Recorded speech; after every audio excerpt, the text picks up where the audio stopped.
I'm finally using the right category because I figured enough was enough. And I should label my things properly instead of being lazy. I don't know.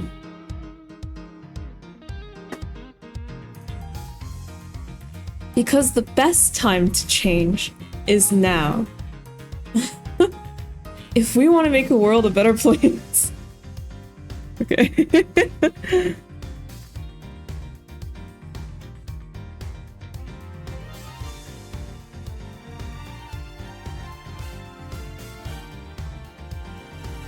Hello. It's I, the Frenchiest fry. Just kidding, it's me, she. What the fuck, Ars? What's wrong with you? Actually, what is wrong with you? Why? Oh my god. This feels like commentary on something, but I'm not gonna say. Hi. Well, now I just feel awkward. Now I just feel like standing man emoji. Okay, well, hi. Long time no see.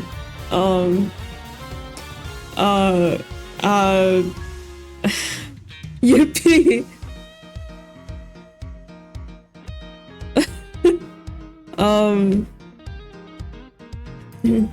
Welcome. Yes. I was gonna. I'm just. You know what? I'm just gonna do a last two left. So, so, welcome.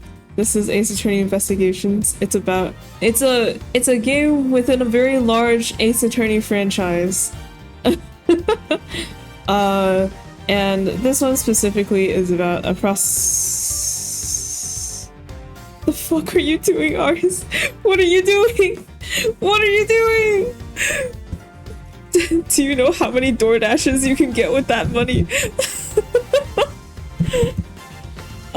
Okay, it's about a prosecutor named Miles Edgeworth, and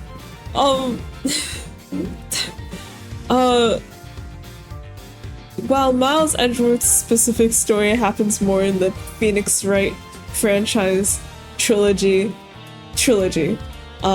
his investigation side games feature a much more hands-on RPG type of murder investigation. So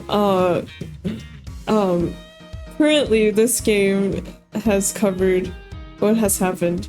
There was an attempted assassination on the president of a foreign country, and then there was the cat.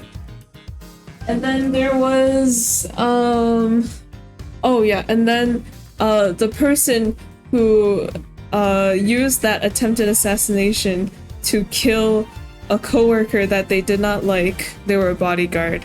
To kill a bodyguard coworker they did not like. That person, obviously we found out that they did it. They went to the detention center and it ended up being killed at the detention center. And that was the fault of the warden at the detention center. Well, thank you.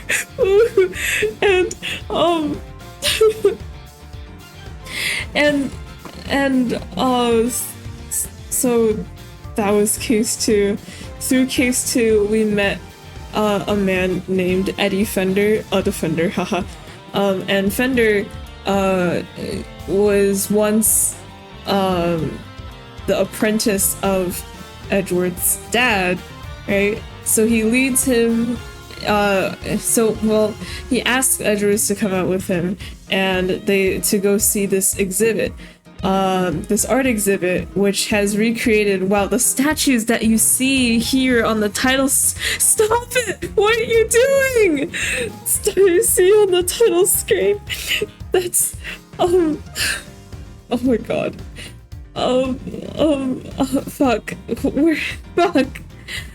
That were critical to a case that occurred 18 years ago, which happened to be the last case that Edgeworth's dad worked in, right? After that case, Edgeworth's dad gets murdered in an elevator, but that story is part of a different game.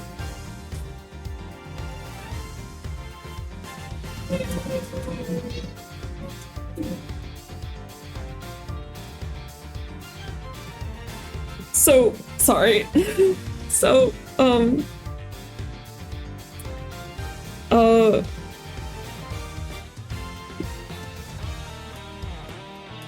yes. It's also hard to read because of the title text is there. I did not. Okay. Okay. I feel like I'm being tortured. Like, you know how sometimes there in some beliefs they're like, there's a very specific hell, it meant just for you, and this might be close to what okay.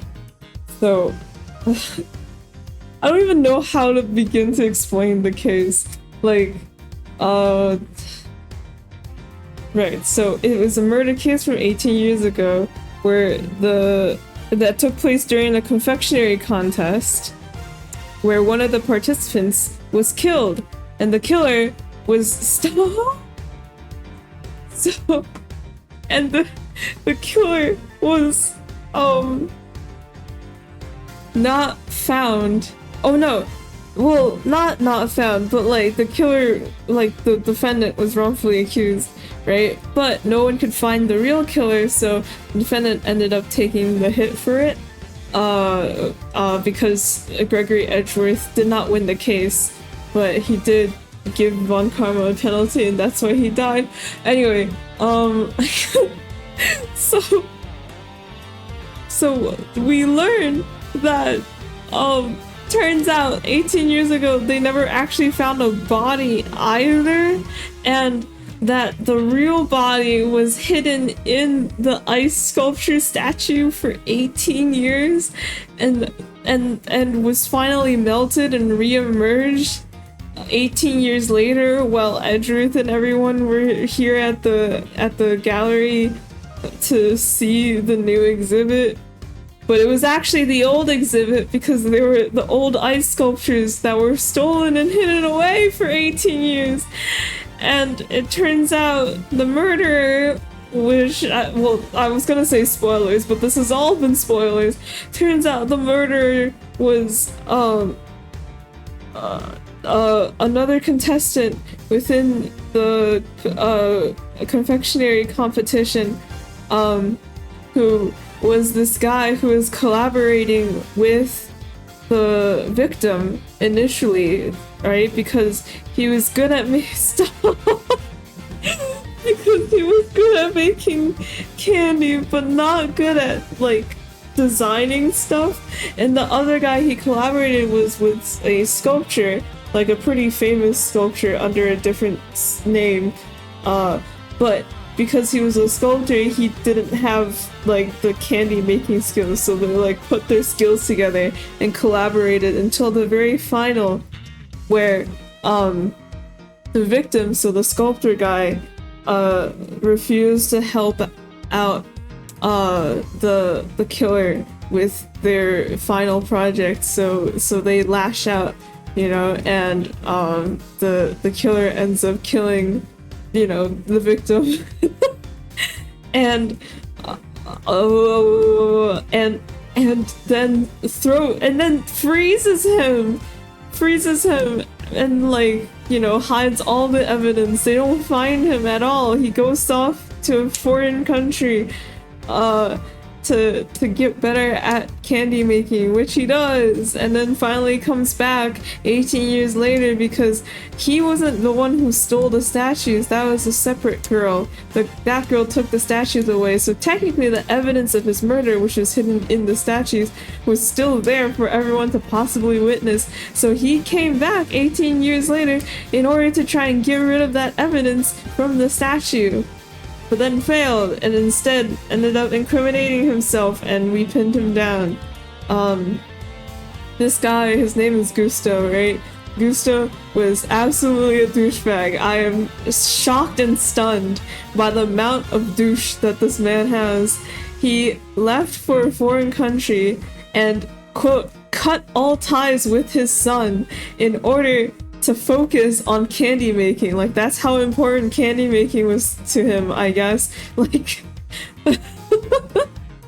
his son might have like a Gone Freaks art where he's like, I want to figure out why my dad left me to go make candy. Is candy really that good?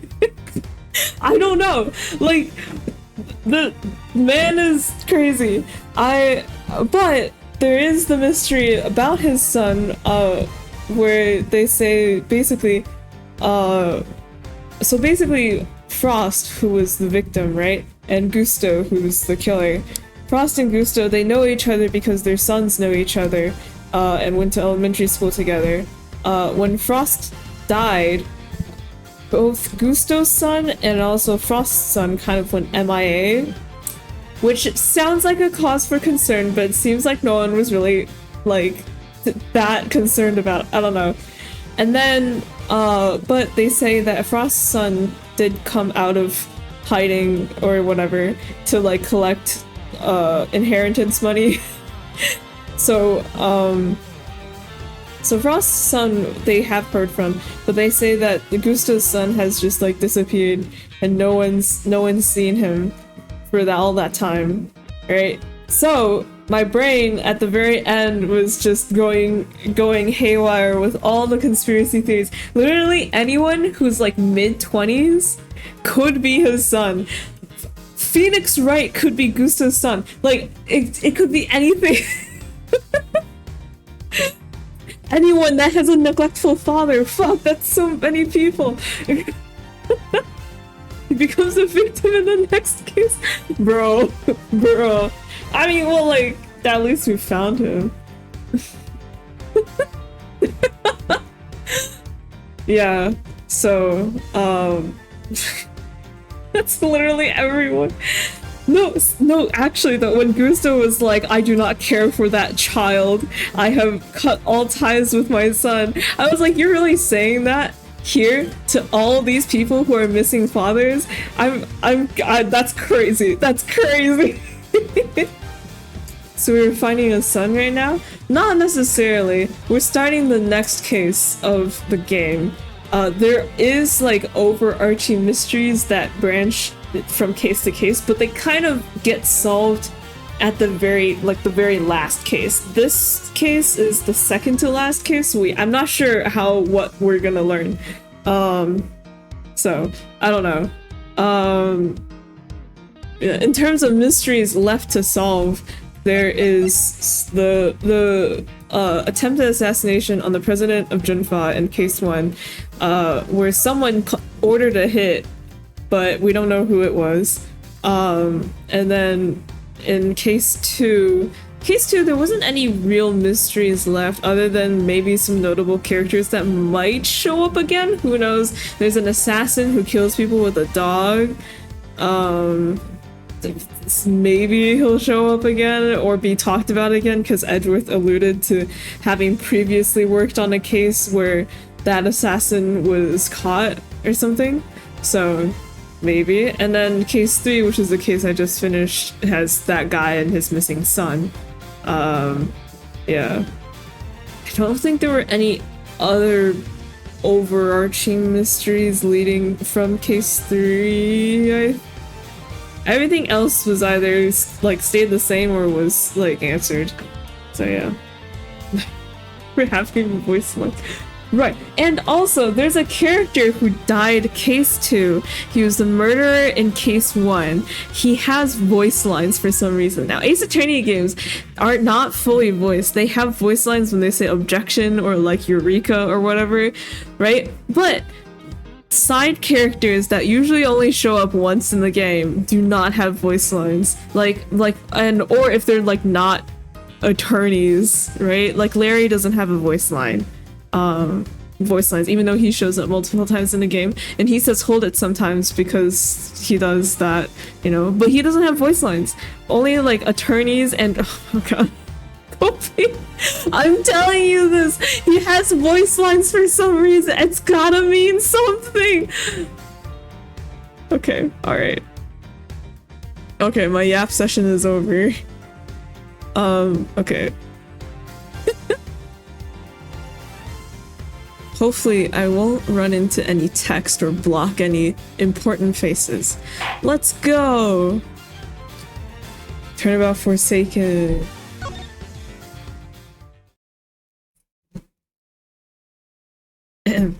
Episode 4, Turnabout Forsaken. Hello. I hereby call this meeting to order. Oh, it's the prosecutor, the committee, yes. The committee is gathered here in sight for some frank judgment. Oh, right! Edgeworth! This is the professional competency of Mr. Edgeworth. Oh no!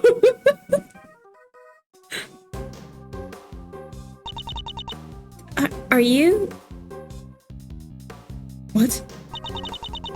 Why are you wearing that raincoat?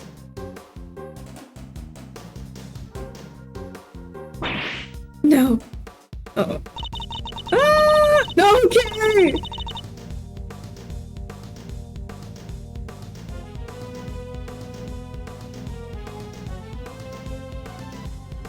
What, did they push her off?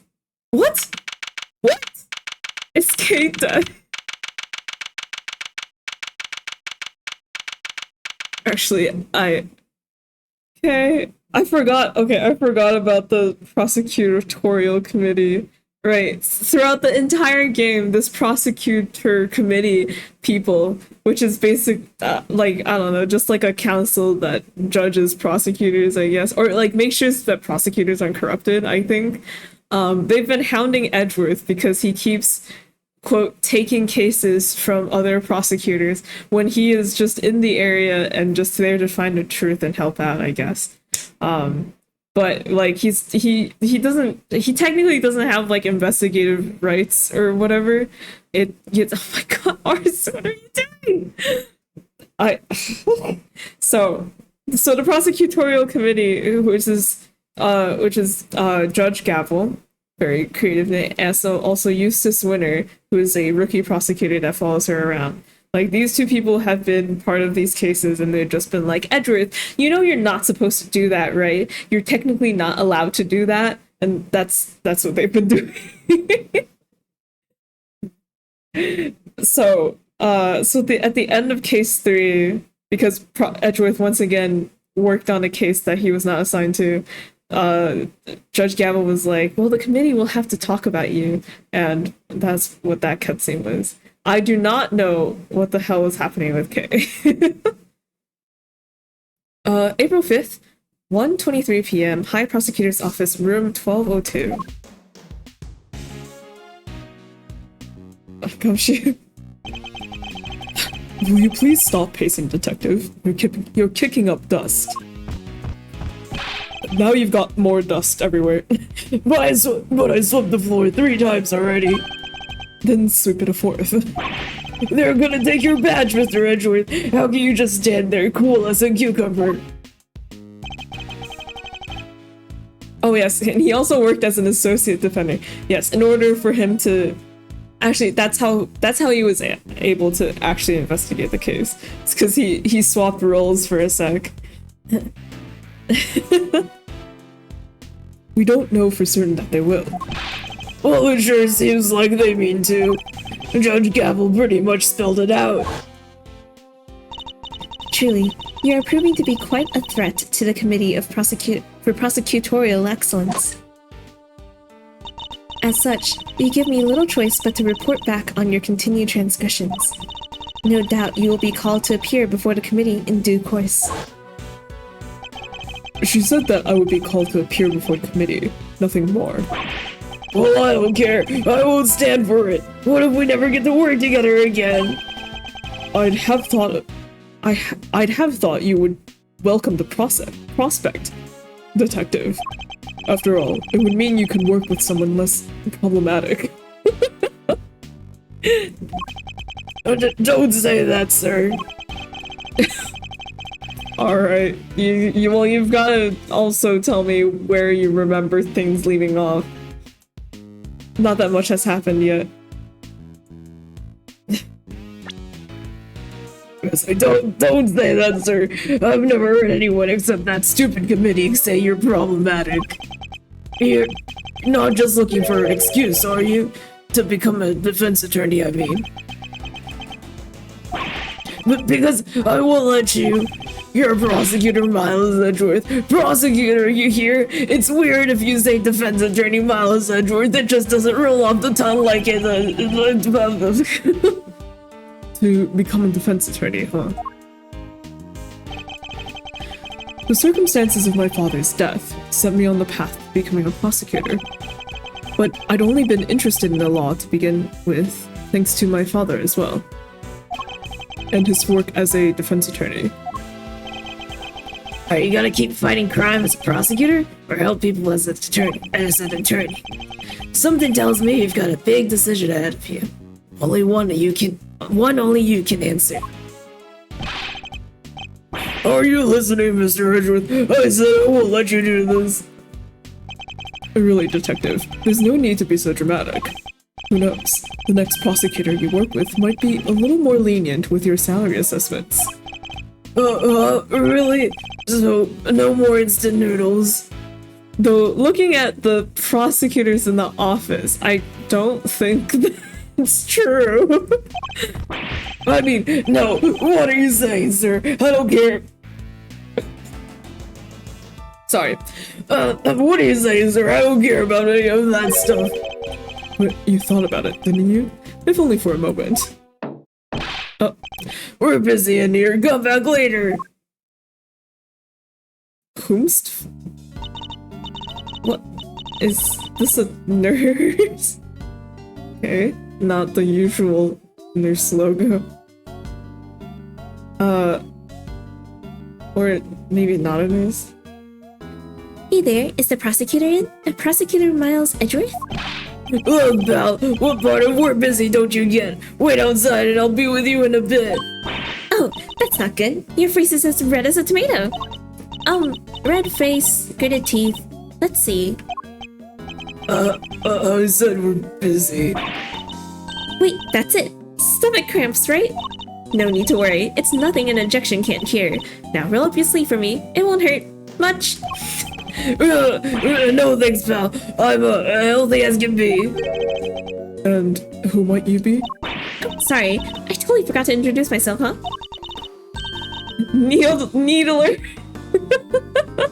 Florence Needler.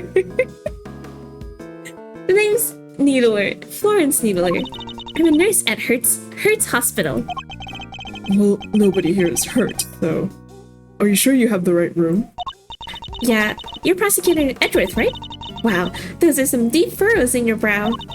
Are you feeling alright? Suffering from a severe headache? I could give you an injection that'll... No, I'll be fine, thank you. Could you please just tell us what you're doing here? Huh? Oh, sure. It's like this. I brought somebody to see you. Wait right here. I'll go grab her. Oh, wait!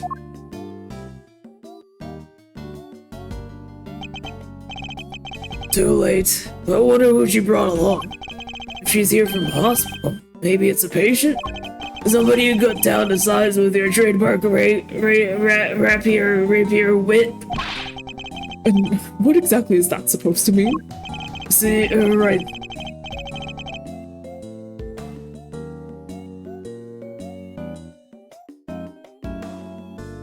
Sorry, it's really loud outside. What the fuck? That right there, sir. When you glare at me like that, I lose the will to live. You don't want to send me to the hospital, do you?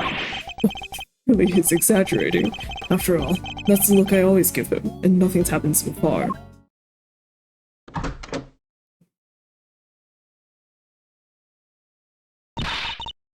Sorry to keep you fellas waiting. Well, thoughts? Yeah, so I do know this plot twist. Or it doesn't even count as a plot twist. I did see this online, so I already know what happened, but yeah. Like all prosecutor moms are looking suspicious. That's why it's like if Gumshoe goes to work for another prosecutor, it's not necessarily gonna be better. Thoughts on what? You don't recognize me? There's something about her. Something familiar. This had your name on it. So I thought, just maybe... So, you really did put someone... Don't be ridiculous, detective. Well, look, sir, your name's right there on the card. Public Prosecutor Miles Edgeworth, plain as day. Be that as it may. I'm so sorry. What she's trying to say is, she has amnesia. Amnesia? Yes, at least that's what they tell me. Her parents must be so worried about her. I bet they've only been getting around 8 hours of sleep each night. You gotta feel for them. Do I though? Because that's quite a lot of sleep if you ask me. That's actually the recommended hours of sleep. Oh, just tough break. But don't you worry, alright. Since you had his card, that means you really must know Mr. Edgeworth somehow.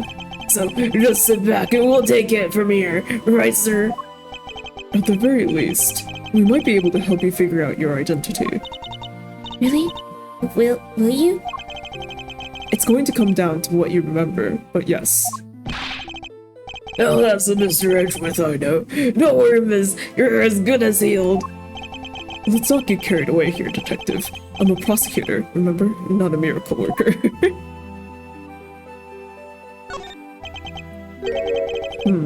Where do we even start? So, do you remember your name, miss? I'm sorry. She's been like this since she came in yesterday. So she's only been in a hospital for a day. No way! That's amazing! How did you figure it out so fast? You just told me. Oh, how can one person be so emotionally draining? They found her wandering around late last night and brought her in. I wanted to help out, so I went through her stuff to see what I could find. And did you find anything apart from my business card? Nothing with her name or home address. Oh, wait a second. She was wearing this. It's a pretty unique design, right? Oh, what? This pen? What the heck? Yeah, the girl's stupid. Does that mean? But it can't be. Hey, is it really you? Hey?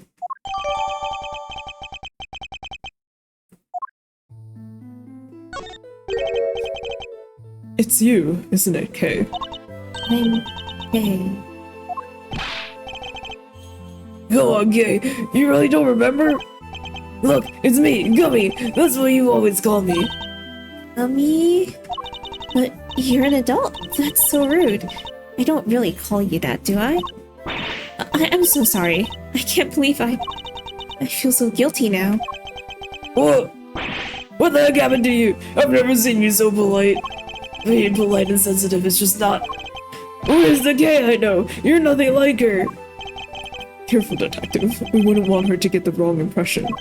You make it sound as if Kay isn't normally a polite or sensitive soul. Not that he's wrong exactly, but... So, what kind of person was I before? Well, first of all, your full name is Kay Faraday. You're bright and fun and full of energy. And, oh yeah, you're a great thief. A great thief? There's a little more to it than that, but yes. Thieves generally steal other people's valuables from their dressers or vaults, and... Steal?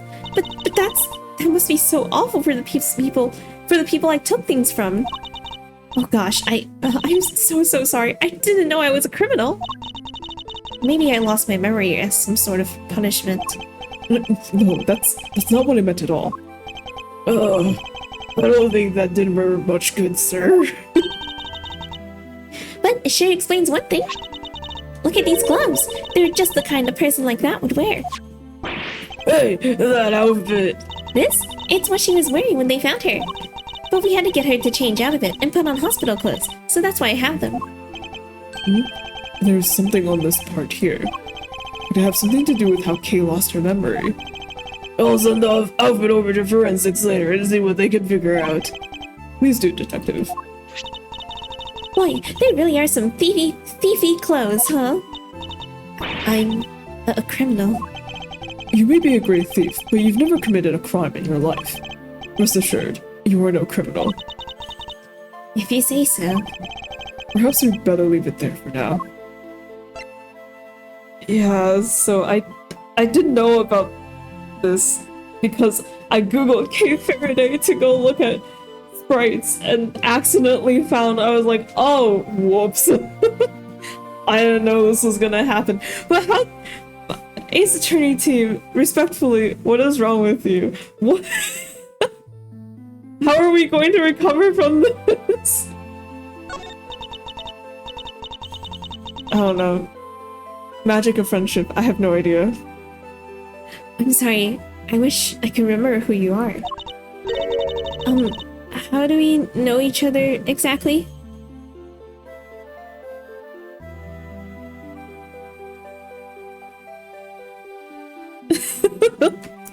Hang on, I gotta respond to the thing.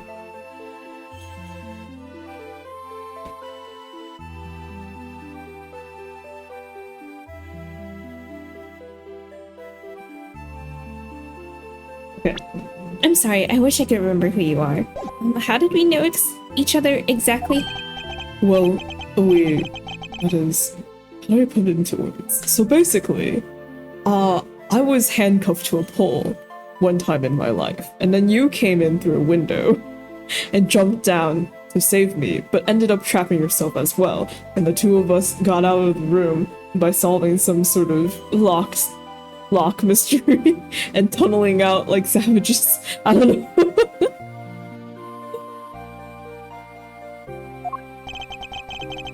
You're a prosecutor, Edgeworth's assistant.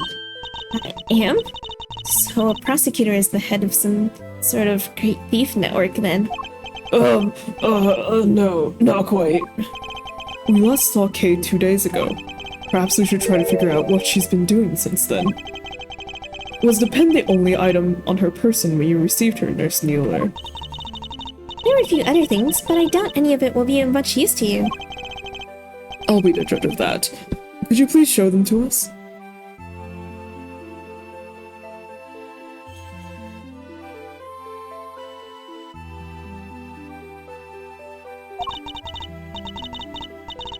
Well, alright then. In no particular order, I present.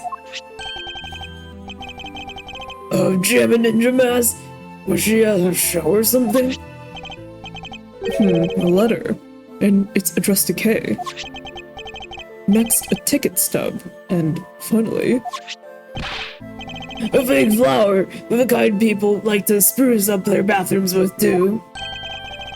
It's a corsage, detective, and they're usually worn by women. And that's that. So, anything useful in there? Kinda hard to tell. Frankly, I'm not really seeing a connection between any of them. I should take a closer look at each piece later when I have the chance. Did she go see a show? A Gem and Ninja show?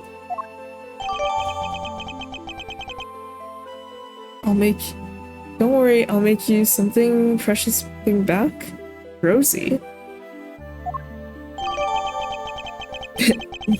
The big building. Wow, I bet that building is big. Again, it's for a viewing platform on top of the big building. Magenta flower made of fabric that is usually worn on the chest and decorated. Okay. This is so bad. How do we get Kay's memory back? We can't just let her stay like this forever. Calm down, detective. I have an idea. You do? Well, I knew you'd come to the rescue, sir. So, what is it? Look closely at the ticket stub. Oh, it's for the viewing platform at the top of the big building. The big building? You know the place? Everybody knows it, silly. It's the hottest date spot in town. They say that if a couple holds hands while they're up there, they'll stay together forever, hee. Huh. This is yesterday's date, and the ticket is only valid on the date specified. Plus, it's a stub. That means she used it, right? I think it's a distinct possibility. Well, shall we go see what we can find? Now, just like that, you and me on top of the big building where couples go to hold hands. The only way to figure out how Kay lost her memory is to retrace her steps. But what about your thing with the committee? It's not for a little while yet. We have time.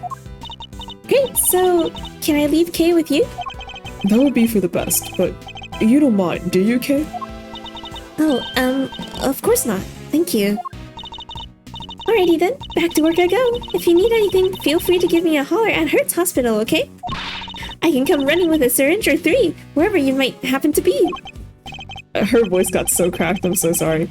Yes, thank you. I doubt we'll be needing that particular service.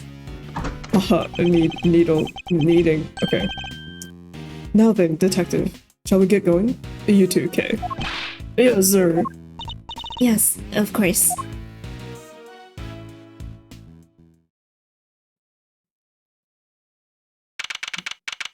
April 5th. Big building. Plaza. So according to this pamphlet, the big building's 50 stories high.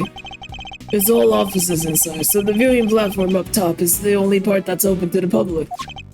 Here, this one's for you, sir. They were handing them out for free in the ticket area. How very kind of you, detective. Pamphlet, okay. Alright, I think it's time we headed inside. Look out, the big building, it's about to- What? What? We gotta do something. No, hey, it's that kid with horns. I'm begging you, stop. Is that the kid? He's no good. Without fresh milk, my thoughts aren't just getting through to him. What's happening here? What's going on with the building? Just stay calm and talk to me, kid. Cut. Oh, wait, oh, that's Penny! Oh my god! Wait, you can't see it. Look, it's Penny! Are they filming? I'm so sorry. We're shooting a movie, so could you, Yes, I thought as much. Forgive our intrusion. We'll get out of your way. Detective? Milk burns so red. Milk is what activates their superpowers. Sorry. Really had me there for a second. Yeah, whatevs. Hey, director guy, can we take 5? I can't work under these conditions. I'm so sorry. Sorry. Oh gosh. So they stopped the building from falling down? That's good. I wish we had time to explain, but maybe later. Come along, you two. Let's make ourselves scarce. April 5th, 2:18 p.m. Big building viewing platform. Oh, okay, so this is on top of the building. Wow. It's certainly decked out. Cotton candy! Damn, they have everything here. And like griffins and Pegasus statue. Oh, get a look at that view. Feel the sun on your face. the wind, it's very strong up here. That's okay. You just stand behind me or Mr. Edgeworth here. We're both more than big enough to keep the breeze away. Speak for yourself. Well, okay, does this place bring back any memories? I'm not sure. Have I really been here before? Perhaps simply encouraging her to talk will help. Hey, please, any thoughts or feelings that come to mind might be a clue we can use. Alright, I don't know if this will be of any help at all, but Oh, what? Okay. What I remember. I still can't be sure if I've ever been here before. It's so high up, and the wind is so strong. It's terrifying. I don't remember. I just don't remember anything. It's no good. I'm sorry. No dice, huh? I'm sorry. I feel so useless. I know I'm supposed to have all these memories, but I just can't remember. You have amnesia, Kay. Don't be so hard on yourself. Listen, sir, maybe just this once. Try not to be so intimidating, okay? Or, at the very least, don't use your trademark glare on her. Nobody asked for your opinion, detective.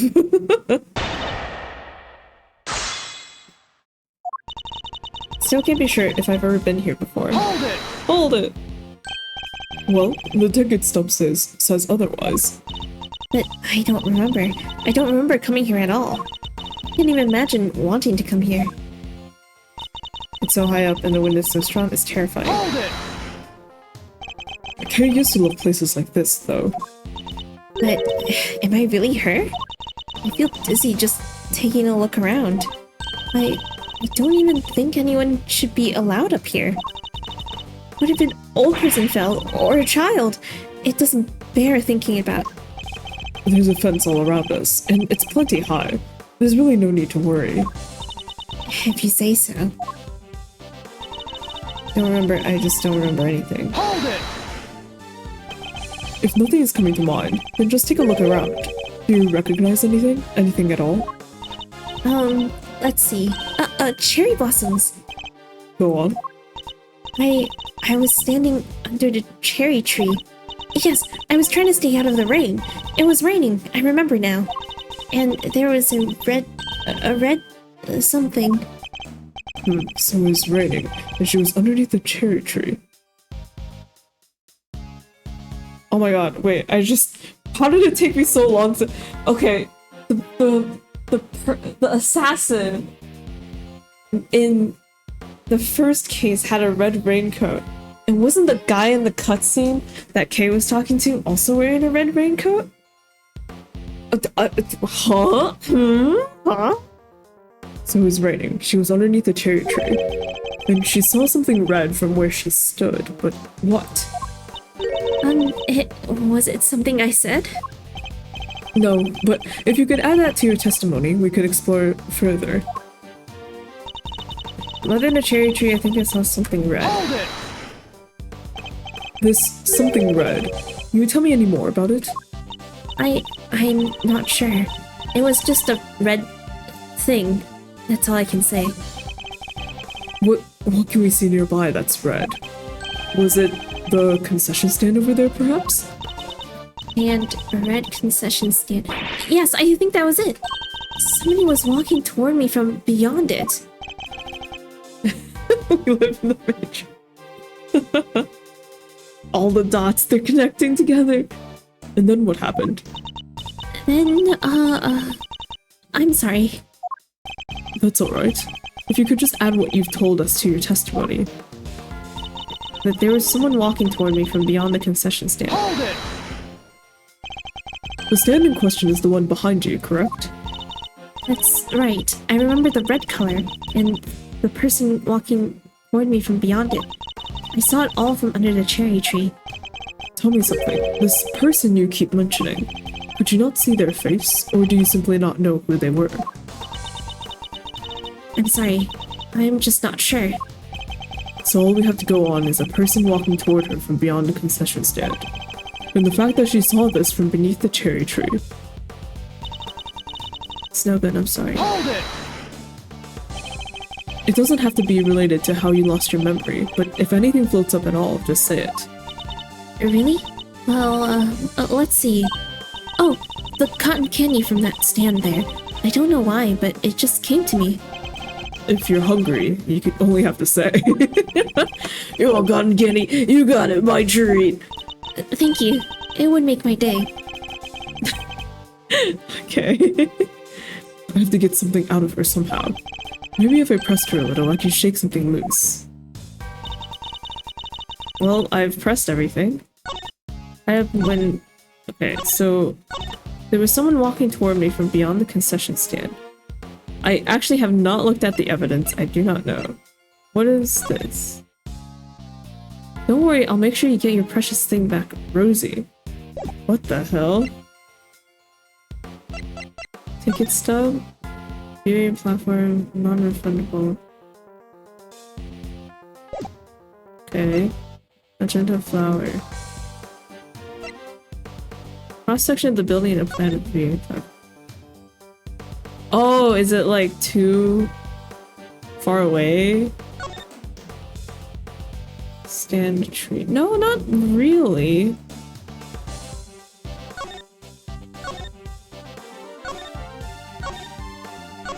Tree stand viewing platform.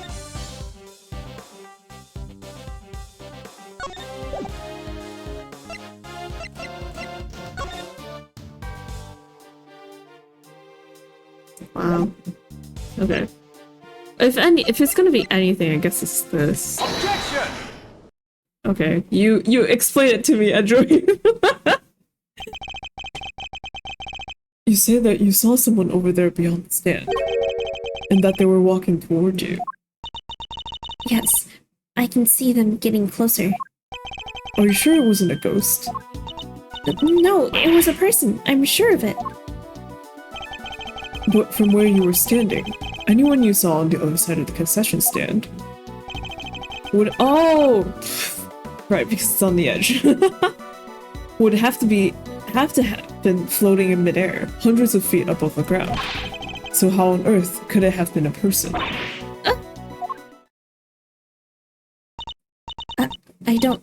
I'm not lying, I promise. Somebody read the stand? Somebody read. They were on the other side. They were walking toward me, getting closer and closer. And then they, ah! Oh god, Kay! Kay, what's the matter? You're alright, we're here. Whatever it is, it can't hurt you. I was pushed and I fell by a person in yes, a red raincoat. A person in a red raincoat who would walk on air, and who was supposedly pushed her off of the building. None of this makes any sense. Not the least of which, nobody could fall from this height and survive. These recollections. There was a person coming from beyond the concession stand and pushing her off the building. Okay. Oh. Okay.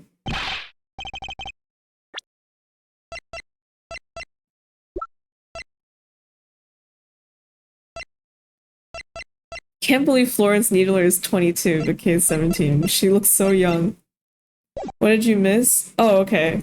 So these are the stuff that we've collected from Kay. Oh! Kay, fell off the building and has amnesia. The nurse came by, dropped her off. They were like, hey, she has this business card with your name on it, Edgeworth. Do you happen to know who she is? And then they present all the stuff that they found her with, right? Including her pen, this jamming ninja mask, a letter addressed to Kay that just says, don't worry, I'll make sure you get your precious thing back from Rosie. Whatever the fuck that is. A ticket stub for a entry to the viewing platform on top of Big Building, which is a big building. It's a 50-story tall building. I don't know who Rosie is. I have no idea. Tall building. They have a viewing platform, a tree, and a stand, like a little green area. We're basically standing at the viewing platform right now. And she also had a magenta flower on her, like a corsage on her. And so we came to the big building, we came up to the viewing platform in an attempt to try to get Kay to remember what happened right before she had amnesia, right? Oh shit, sorry. After talking with her, we uncovered that Kay remembers a person coming from beyond the concession stand and pushing her off the building. And that's all we know. And I am worried. What happened to my daughter? I need to find justice immediately. Yeah. Attention everyone, please stay right where you are. Oh, what's wrong, officer? I'm Detective Gumshoe. Mind filling me in? Yes, sir. A body has been discovered here in this building, sir. My god. Literally everywhere we walk. Oh, a body! It's hard not to think Edgeworth, and by extension Phoenix as well, doesn't have some kind of like, I swear I'm cursed or something. Everywhere I go, people die. There's no attorney after he finds the culprit. Whose body exactly? Not sure, but we're still working on it. But what we do know is that the victim is a young woman. Oh my god, is it Rosie? And her... Oh, or not. K, presumed dead. And her name is Kay. What? One the poison. That was so short. That was so short. What the hell are these chapter segments? Why are they... Okay, alright. Well, we have to go to our prosecutorial meetings.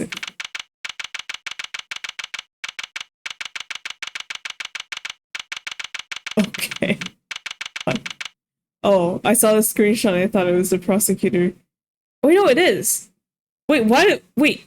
They were murdered in the Committee of Prosecutorial Excellence chamber? Huh? Or did they just bring the body here for some kind of sick display? Probably the former, right? I guess Edgeworth's meeting is cancelled. Wait, this room. Officer, isn't this... Yes, sir. This is the trial chamber of the Committee of Prosecutorial Excellence. So it's here now? I knew that they moved out of the prosecutor's building, but I had no idea that they'd come here, to the big building. Okay. Oh, Mr. Edgeworth, and Kay too. Oh, How are y'all doing? Is Kay feeling any better? we heard there was some kind of incident. I'm sorry, but who might this be? This? This is my grandma. Hold on one second.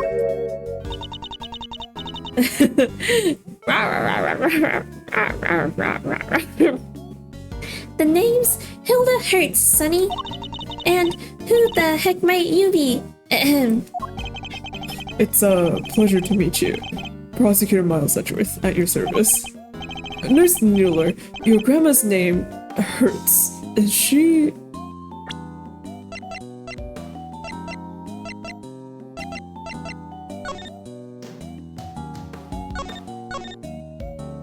Fifth floor committee chair. Oh, 50th floor committee chamber. Is she... Yep, she's the director of Hertz Hospital. This old woman is the head of a hospital. Is she a radio waves fan? Don't you old foggy me, ya danged reprobate. Grandma, how do I say this word? Reprobate. How did she do that?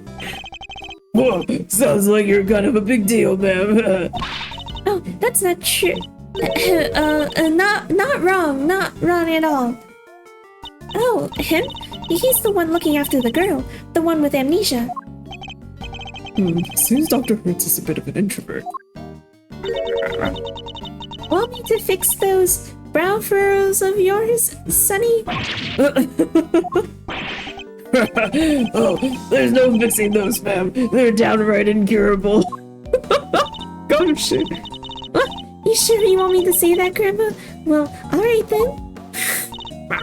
Now, I don't got a dang thing more to say to none of... Oh yeah, you go on about your business, you hear? As long as that business don't involve messing with the deceased's body, I've got work to do. Wait, please. Not a dang thing, I tell ya. Hey, you can't talk to us like that. We'll give you the right, huh, pal? What? Oh, didn't I mention? Grandma's also a coroner. Why did she slap her grandma's hair? She's in charge of the case, which means ouch! Which means exactly that. What do you mean? Exactly what? How am I supposed to know? She said it, not me.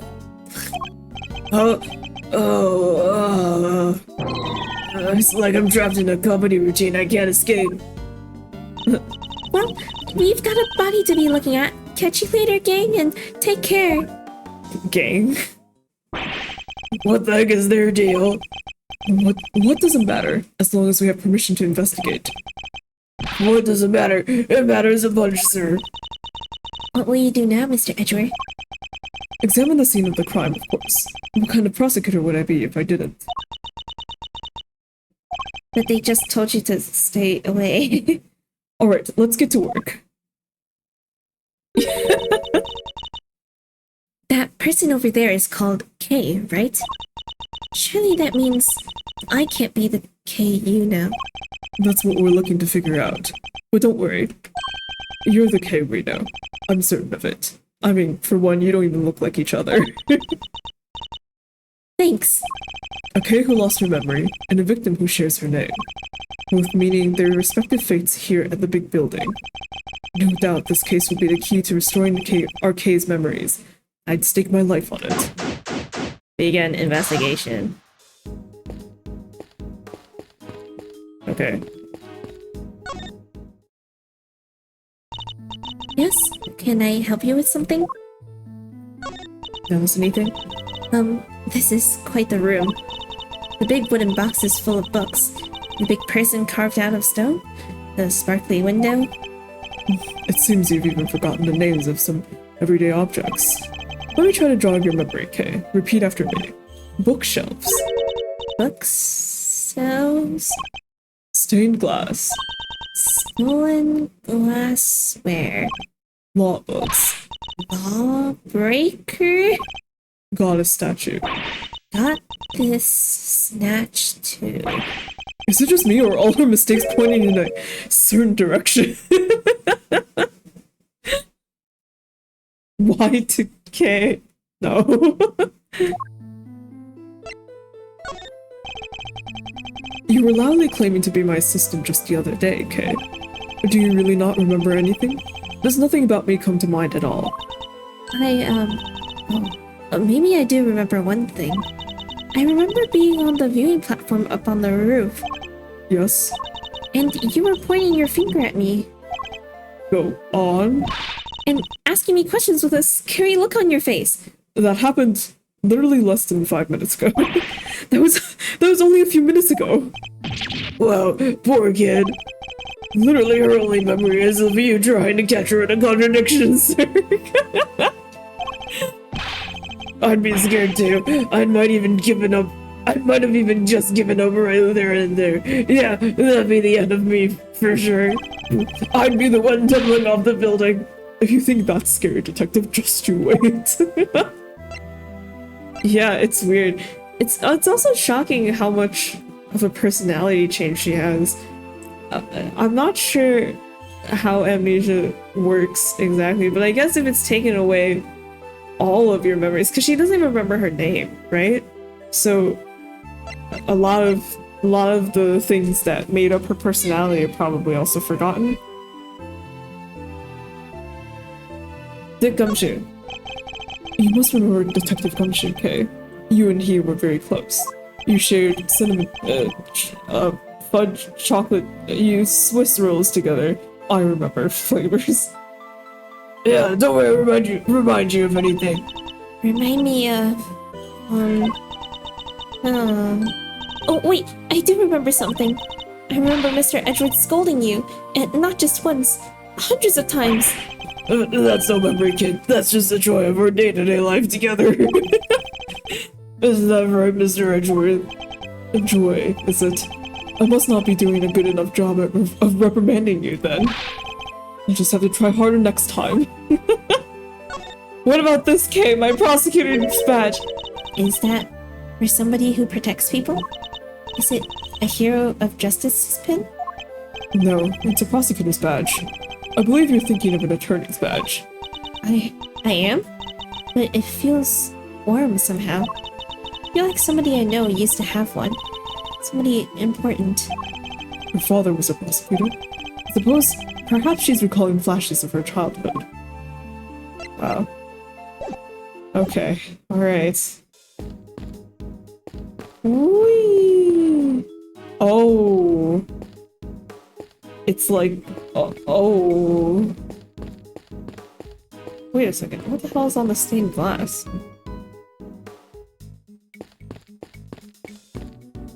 Who are the people in the glass? Do not recognize them at all. Okay, let's go around the room. Right, Gumshoe? Right. Chairs. An enormous semicircular desk with seating for 11. It almost reminds me of a certain legend. I know the one, sir. The Knights of the Round Table, right? sure. Oops, guess that wasn't it. The notes of the brown table? The knives of the brown table? Further and further from the mark. But I'll refrain from rubbing his nose in it, for now. Books. Can't be easy reading books that size, or lifting them for that matter. And the committee only just moved. Must have been quite the undertaking. Hauling stuff around is kind of my forte. They should have given me a call. Well, if we run into the chairman, I'll be sure to ask if there's more heavy lifting to be done. I was joking, sir. I can't be carrying stuff up 50 flights of stairs. I have a real job to do. You know they have elevators, right, Gumshoe? I was joking, detective. But why were you planning on taking the stairs? Because you made us take the stairs, Edgeworth. Right, because I didn't want to get in the elevator.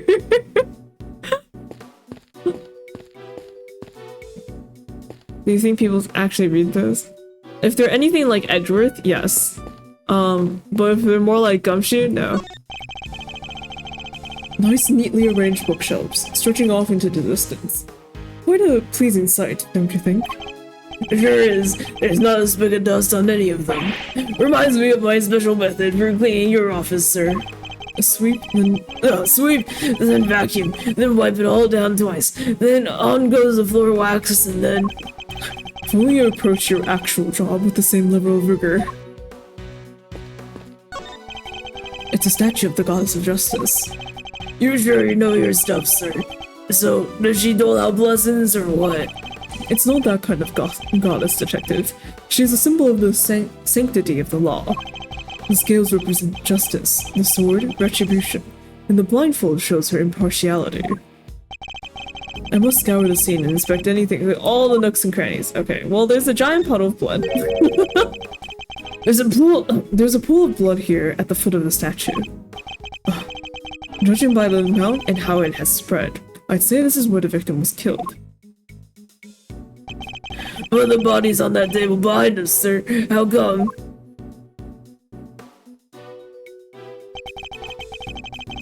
I could only surmise the killer must have moved it for some reason after committing the murder.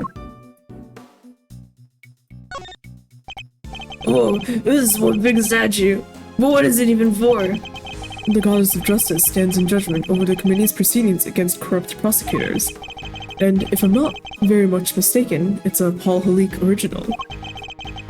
You made the victim from the highest evidence, sir, Mr. Artie Frost. No matter how murky his name and morals were, there was no denying his skill. This is a genuine work of art. I heard someplace that a lot of good artists are either geniuses or eccentrics. Which do you think he has?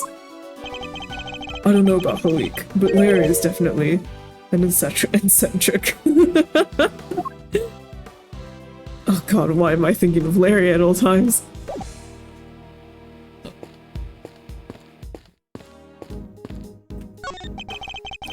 That's a lot of books, sir. It's kinda intimidating if you ask me. Intimidating? What could be more welcoming than a good book, detective? I guess that depends. I got the chewing out of my life in the library back in the day for running laps instead of it. But this isn't really a library, is it? So maybe I can jog around a little, work off some of the anxiety.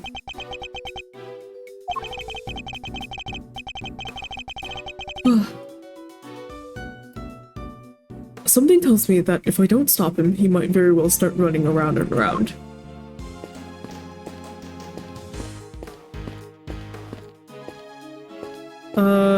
Stand? If things had gone as they were meant to, I'd be standing at this podium right now. Yeah, I guess so, but you're still standing at that podium, sir. I'm glad the hearing got delayed, but I wish it wasn't because someone died. Although, it would have been that much harder to investigate had my badge had been taken away. The best thing I can do right now, for all parties involved, is to get the truth behind this incident. Officer, tell me about the security arrangements for this room. Yes, sir. You need a special keycard to enter, sir. Interesting. So not just anybody can enter. In which case, the person who discovered the body would have been... Yes, sir. A member of the committee. They found it when they arrived for today's hearing. The hearing. My hearing. which would be underway right now if it wasn't for this.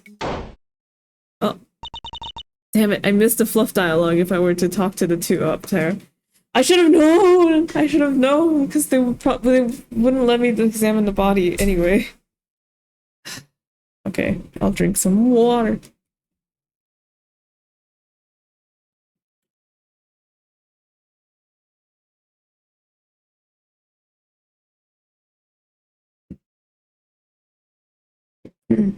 Sorry to intrude. Is it? Oh my god, Francisco!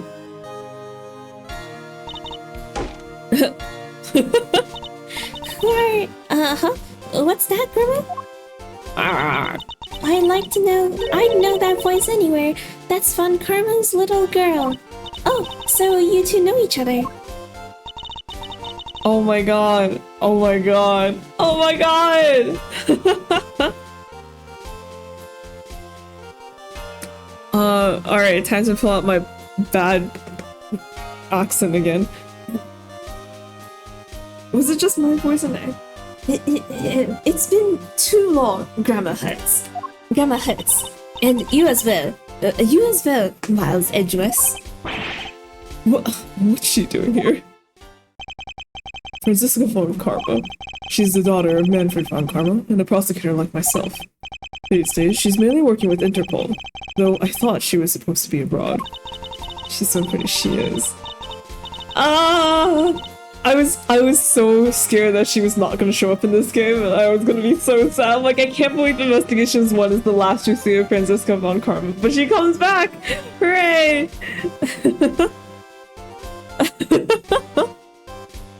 Gavel's the murderer. Why? Bad vibes. Don't look so surprised. Where my investigations led, I follow, no matter where in the world that might be. Which means that there must be some kind of international angle to this case, yes? You know full well that I've been pursuing a certain smuggling ring. And that I won't rest until it has been destroyed and its ill-gotten goods recovered. So the smuggling ring is involved then? That information is to be shared on a need-to-know basis, and you don't need to know. I see she means to be as helpful as ever. What if I become your assistant again? Miss Von Karma, was it? Grandma wants to tell you something. I'm about done here. The scene's all yours. In that case, we'd like to examine the body ourselves too, if you wouldn't mind. I mind plenty. I remember where I heard about you, ya danged varmint. Don't need no soon-to-be ex-prosecutor messing the place up. Go on, get. Just remember it's not me saying this stuff, okay?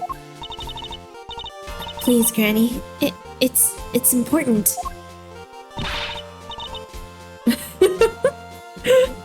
Who you calling a granny, little missy? I'm sorry. I didn't mean to offend you. Oh, hi, Star. Right, right. So,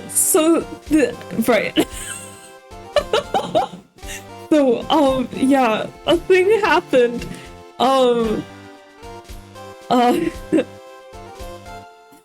Me too, honestly. Appropriate reaction.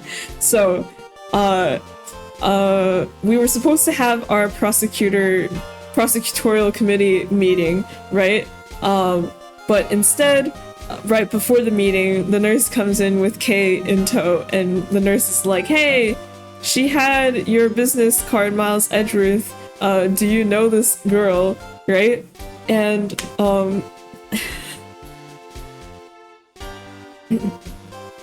I don't think Gavel's here. And, apparently Kay has amnesia because some person in a red raincoat pushed her off a 50-story building. And also Francisca's back.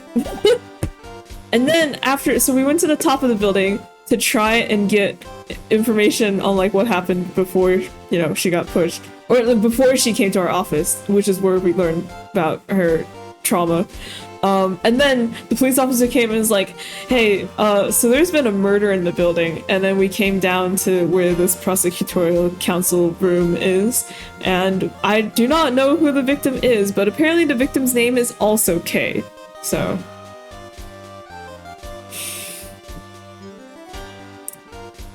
Man.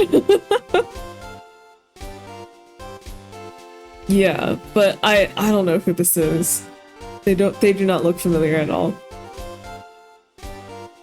Yeah, in terms of the evidence on Kay, there was a jammy ninja mask, this letter that says, don't worry, I'll make sure you get your precious thing back from Rosie, a ticket stub for the viewing platform on top of the building, a magenta corsage.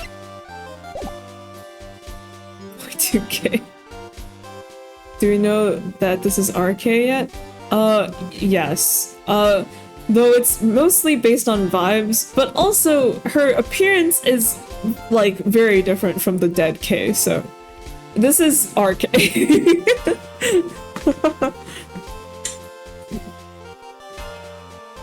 Yeah. I'm sorry, I didn't mean to offend you. Yeah, also, since Kay has amnesia, her personality's been kind of a 180. Yeah. This is going nowhere. I didn't want to have to do this, but... Forensic Scott, I need you to add us to this investigation. We have to see that body up close. Or we'll never learn the truth about what happened to Kay. As in, Kay Faraday. Please, you gotta help us out here. Kay needs us. I don't know what you're up to, but very well. Thank you. You won't regret it. Of course, I expect to receive a full explanation when I grill you later. We owe you, sir. Big time. I wasn't talking to you, Scruffy. Ah! Well, Grandma Hurts, will you allow them to examine the body? I ain't about to say no to an international big shot like yourself, Hung. But are you sure about this? Yeah, I agree with Grandma. Are you sure? You're sure? Of course I'm sure. It's my prerogative to judge the whole world in my name. That's just common sense. Of the extremely arrogant sort, perhaps? Say yourself, but don't say I didn't warn you. Well, you heard her. Try not to get fired, okay? Don't worry. It'll take a lot more than this to ruin my reputation, so should scenes turn sour. Our southern accent. Grandma, but the daughter is speaking, not the grandma. If the grandma ever speaks, I will do that. Unlike me, who's on the verge of losing a badge. Hooray! Oh my god.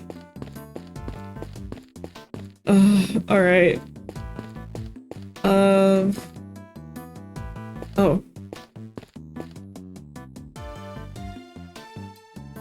Timides? Oh god.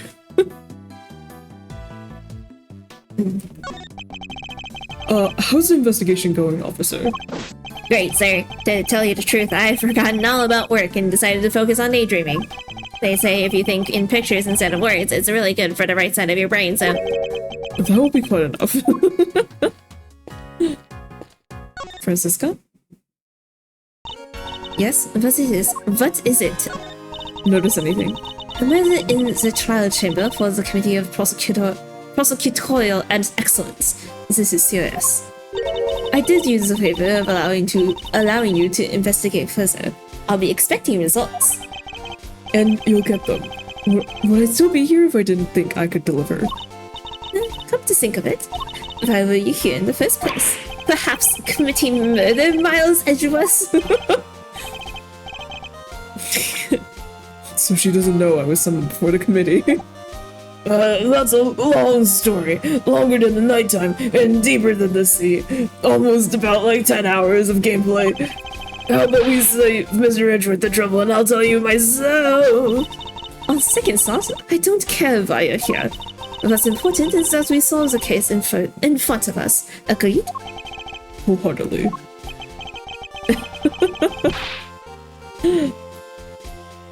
Wait, but you were the one who asked in the first place, sir! What's that saying again? Whip first, sink later. Can't you make it the other way just for me? Francisco. What are you doing here, Francisco? I thought you were working abroad on something with Interpol.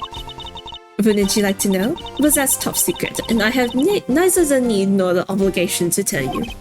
I thought she'd say as much. Neither? Never mind that. There's the prosecutor in charge of this case. Not that I know who's been assigned, but I was hoping they'd take care of the legwork for me. Yet they haven't even bothered to show up. What in the world could they be doing?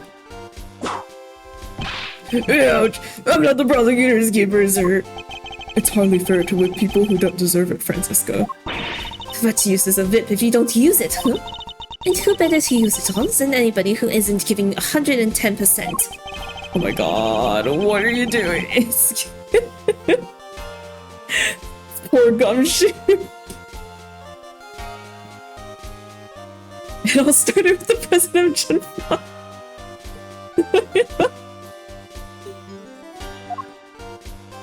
You and Dr. Hertz. I couldn't help but notice that you seem to be acquainted with Dr. Hertz.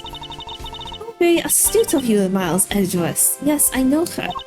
Once upon a time, But never mind. She doesn't seem too keen. She doesn't seem keen to talk about it. Perhaps I better leave it for now. What happened, sir? What happened once upon a time? You can't not tell us now! Ouch! Only a foolish fool foolishly pries into another person's business. Now hold your tongue, Scuffy, or you'll get more than just a tongue lashing. What? Okay. It's a bit late for that.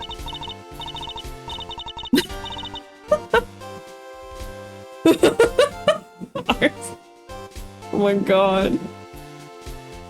Spares a vip, spoil a child. A vip in time saves 9. Didn't you go to school, you vipless funder?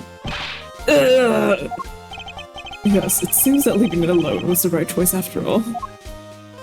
Long story short, Gavel hates me. Real. That's exactly what, yeah. Okay, what about you guys? You pesky kids want something? Dr. Hertz. Nurse Needler, could you tell me a little more about your relationship with Dr. Hertz? Sure, let's see. Well, I've lived with her since I was little. If I got lost while I was out playing, she'd come looking for me until the sun went down. If I fell over and grazed my knee, she'd watch over me till I found the strength to pick myself up. That's quite the heartwarming tale. A very classic grandchild relationship. And once I became a nurse, if I stuck a needle in the wrong place, she'd say, "Not there, you bonehead, there," and then she'd pull it right out and ouch! I felt that, pal. Can we stop talking about needles now? Anyway, so yeah, I can do any kind of nursing thing I need for Grandma now. Thank you. That was a very thorough answer indeed. Even if the story didn't end on a heartwarming note, it's nice that they share such a close bond, I suppose. She ate too many more. Her face is like you know that meme of something eats a lemon and then their face just caves in on itself. Examining the body. You must be the best coroner in town, Dr. Hertz. Well, I'll bet you can spot a cause of death in seconds and get it right every time, huh? What do you know about coronering, you big galoot? You don't know the first dang thing. Ouch. You'll have to forgive the detective, Dr. Hertz. I'll make sure he learns not to say such presumptuous things. Huh, as if I care. You shut your pie hole and listen, Mr. Smarty Pants. Spotting a cause of death correctly in seconds is my bread and butter. Which is why the one thing that gets my goat worse than anything is folks skinny in my danged way. I think that's all she wanted to say. Satisfied? Absolutely. Thank you very much. All we want to do is examine the body for clues. We'll do our best to stay out of your way.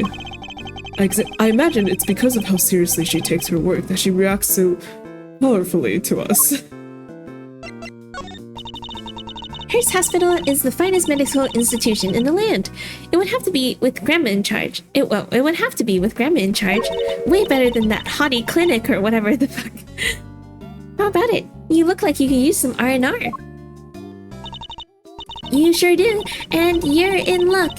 We got us an empty suite or two with fancy hot tubs and all right now.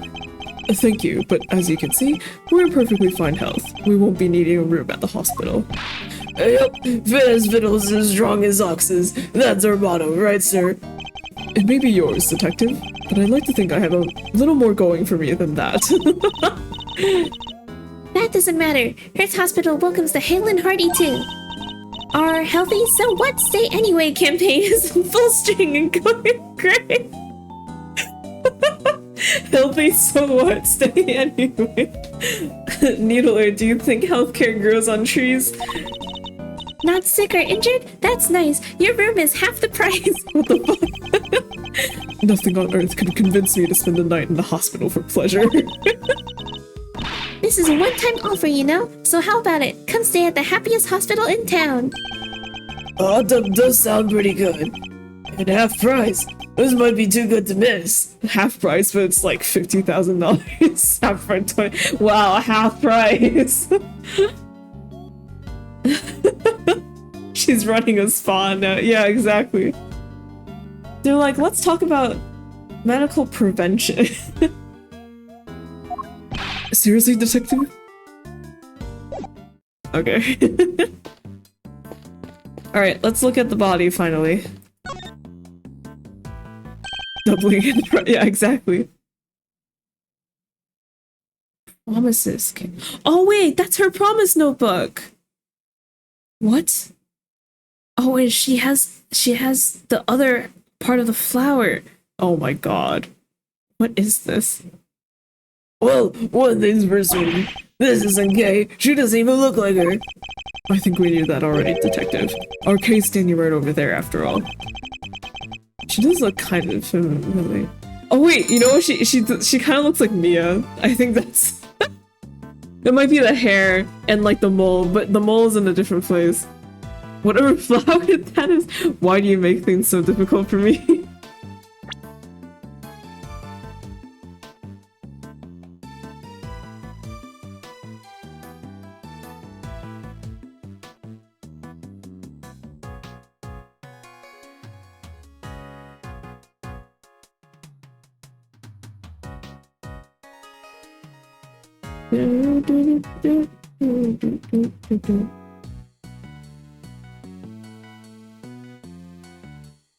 Alright, now the real test is trying to find where the screenshot is.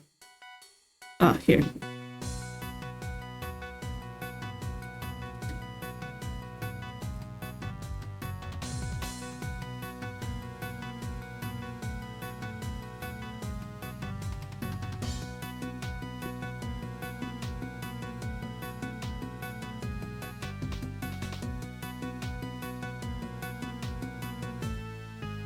Oh wait, hold on, let me put it on my chest like a corsage. There we go. Even though it's not transparent, that's fine. Wow, looking built and nifty. Oh no. Okay. Right, okay, standing right over there. Okay. Character, another case, but it's not. Oh, okay, okay. The victim looks to be in her 30s. She's wearing a white suit. Could be she worked in one of the offices here at the building. Perhaps, but for now, she remains unidentified. The question is, why the police seem to think her name was Kay. I have to find every nook and cranny, okay. A pure white jacket with a deep red stain on its label. Oh, holy shit, she was stabbed with the candelabra. Oh my god, it took me so long to notice. What the fuck? This jacket, the buttons are on the wearer's right-hand side. What's so weird about that? Buttons always go on the right, no? Not on women's clothing. Traditionally, the buttons would be on the left. Like I always say, sir, you sure know your stuff. This is something that I learned recently as well. Because I don't know, I forgot what I was talking about and how I led to this conversation. But apparently, it's easier to button the buttons when the buttons are on the right-hand side. But they flip it around for women's clothing because the idea is that someone else would be buttoning the buttons on women's clothing. So like the woman would not be buttoning the buttons herself. Someone else is doing it for her. Yeah, gendered buttons. But now it's like whatever. Nobody even does that anymore. But for some reason they still keep it around. Like if you buy women's button downs, they will be on the other side.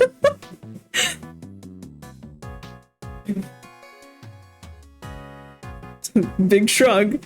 Okay. Like I always say, sir, you know your stuff. This is common knowledge, detective. Nothing else seems to be. This is common knowledge, detective. Literally nobody knew. Wait, what's this in the pocket? A pair of gloves, also white. They don't seem to be soiled in any way. I imagine they must have belonged to the victim. No pockets with actually, it's also odd. Yeah. So strange of all the things. Oh, I can't check her bloody hand? What the? Okay, what about the card and mark on her hand? Seems like she suffered a serious burn to her hand at some point. You think it has something to do with how she died? No, this scar's too old for that. I would imagine it happened some time ago. She's holding something. Detective, could you open her hand for me? Yes, sir, right away. Oh! Key card to this room. I can never get enough pocket. Man, if only they should design pants that are like all pockets. Just like a grid of all pocket. every inch of the fabric is pocket. What is that? Wait, I know. It's a loyalty card. Probably is from a store. Ow! It's a key card. Why, sir? Why?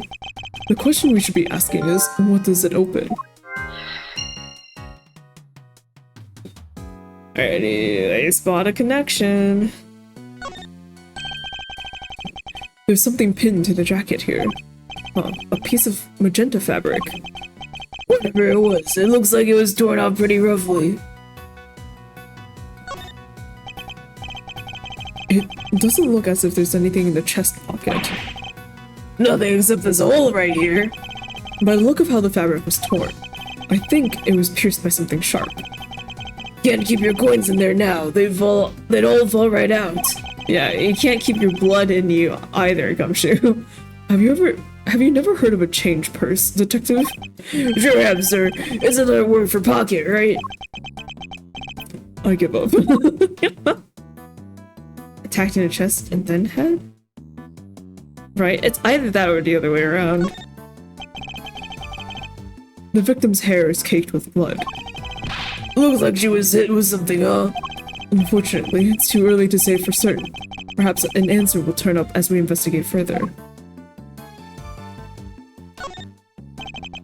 You think this could be the murder weapon? A 3-armed candelabrum. The victim suffered the same number of puncture wounds to the chest. Puncture wounds that well could have been made by these spikes. A candle. Help. Not quite, detective. A candelabrum. A candle holder, in other words. Oh, I got you. That reminds me. I forgot to pay my electricity bill once a while back, and I had to live by candlelight for a whole month. Who does that in this day and age?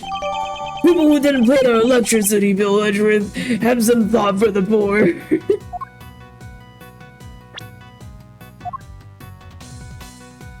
Bogdan had fell onto the candelabrum. She should have blood in her hand instead of reacting to. Oh, maybe. 3-armed candle holder that may have been the wardrobe. Wow. The pawns of each arm are covered in blood. The spacing matches that of the wounds in the victim's chest. But is this really the murder weapon? Edgeworth also has doubts. Interesting. Okay. This book. What the? That's Kay's promise notebook. Oh, maybe that's why they think it's Kay, just because they found the notebook on her? It's where she wrote down all the promises she made to her dad. Haven't seen this in a while. Indeed. Oh, is it still the same? Never take things, never go anywhere. Okay. A book of vows made by a child to her father. But what exactly is it doing here? Seems like nothing about it has changed. Oh, I just remembered something Detective Bat told me a few years back. Instead of Merry Christmas, we have Happy Hanukkah. Not enough candles, but close, yeah. That would be really funny. Happy Hanukkah, the red raincoat person said as they pushed Kay up the building. He said something precious to Kay had disappeared from the station. What? Evidence went missing from police custody. Detective Bat said he looked for it everywhere, but no dice. Oh, wait. That's probably what this is, right? Get your precious thing back. It was probably the notebook. You there. What do we know about this notebook, officer? The victim was holding it when they found her, sir. It was the only thing with any kind of name on it at the time. So that's how she became Kay. Talk about a red herring. Still doesn't explain how she ended up with it, though. If we only had a few more leads on the victim's true identity. Oh, and I can deduce something? Okay.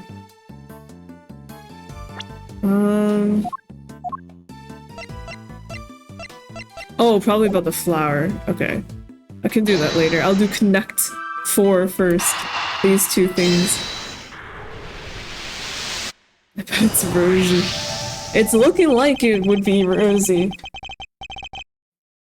She has a rose on her, of course. I would imagine that the victim's keycard probably grants access to this room, wouldn't you? Let me go find out, sir. Beep. I'm back. They found some details on that keycard in the security system.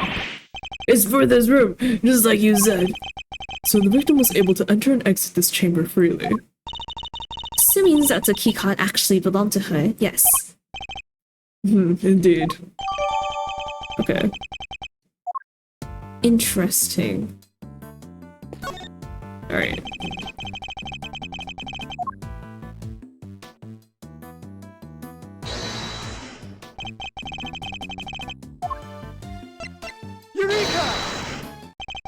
Judging by its appearance, I'd say that the flower Kay was carrying originally belonged to the victim. Yeah, now that you mention it, it does look like it's made out of the same fabric. Indeed. Let's make a closer comparison. A torn edges match up exactly. You've got one heck of an eye, sir. Okay, torn from the victim's clothes. If the flower belonged to the victim, This implies a connection between the victim and Kay Faraday. Furthermore, it appears that the flower was torn off with considerable force. Kay Faraday was involved in the incident somehow, and based on what was seen here, we may have no choice but to treat her as our main suspect. What? But there's no way she could have done this. I can't even begin to imagine it. There isn't a murderous bone in her body. nevertheless, we lack the evidence to disprove such an assertion. Oh no, Kay! Karen, oh my god.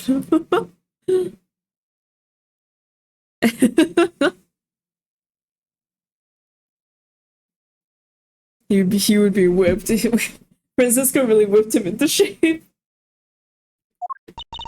For the moment, we're simply considering all the possibilities. Isn't that right, Miles Edgeworth? For better or for worse, yes. Hooray! It seems we're no closer to discovering the identity of our victim.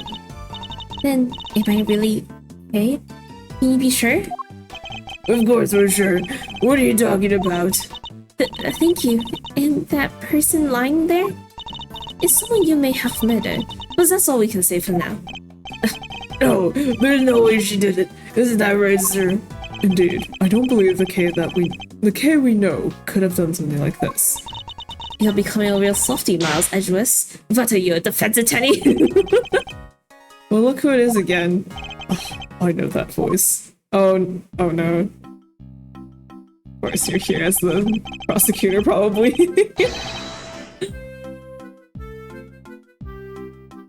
Where's a defender? He's not here yet. Oh, Francisca's 19? I thought she was older. What the heck? With a winning smile and the #1 name in business, it is I, Prosecutor Eustace Winner.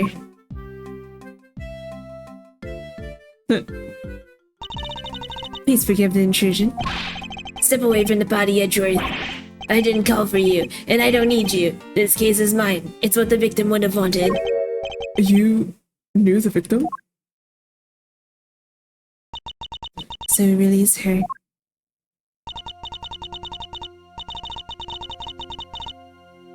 She's been like 19 for 20 years. Wow, so have I. That's so crazy. Francesca and I, 20. Be not afraid, everyone, for the goddess of justice will guide us to the truth. She sure will. Now that I'm here, everything's going to be alright. Whoever did this will live to regret it, and then I'll show them. Miles Edgeworth, who is this imbecile? Why am I getting the death glare? I've got nothing to do with him. Francisca von Karma, I presume. My apologies. I should have introduced myself sooner. Verity Gravel, at your service. And the deceased in this case is... Oh, it is Rosie, huh? Rosie Ringer, attorney at law, and a member of the Committee for Prosecutorial Excellence. I see. That'll explain the key card. So, you're the lead prosecutor? Yep, which means this case will be solved in... You didn't tell me your name yet, little boy. If you want to know my name, all you have to do is... Ow! Wow. Francisca. Stop babbling and tell me now. It's Eustace Winner. I think we've established where the balance of power lies in this particular room. Mr. Guy in charge? Here, this is from Grandma. What's this? Oh, the preliminary findings. Looks like it's game over for you, Edgeworth. This isn't a game, Mr. Winner. Alright, that's me done. See you next stiff. Yeah, home time. I can murder a bowl of noodles right now. We're out of here, everybody. Stay healthy. Are you sure you mean noodles and not hamburgers? Aw, the way she just guide her grandma as she walks. That's sweet. Okay. Let's see. The wound on her head is from when she fell over after she died. Eustace. It was the candle holder that killed her, huh? And she died sometime late last night. What now, Gavel? It's very kind of you to share the coroner's findings with everybody, Eustace.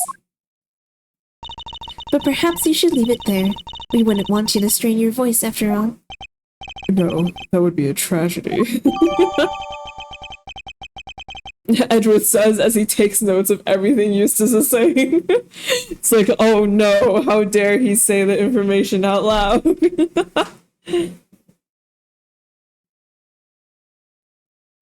Yeah, they've got to be coming around again. Oh my god, it was her who did it. Okay.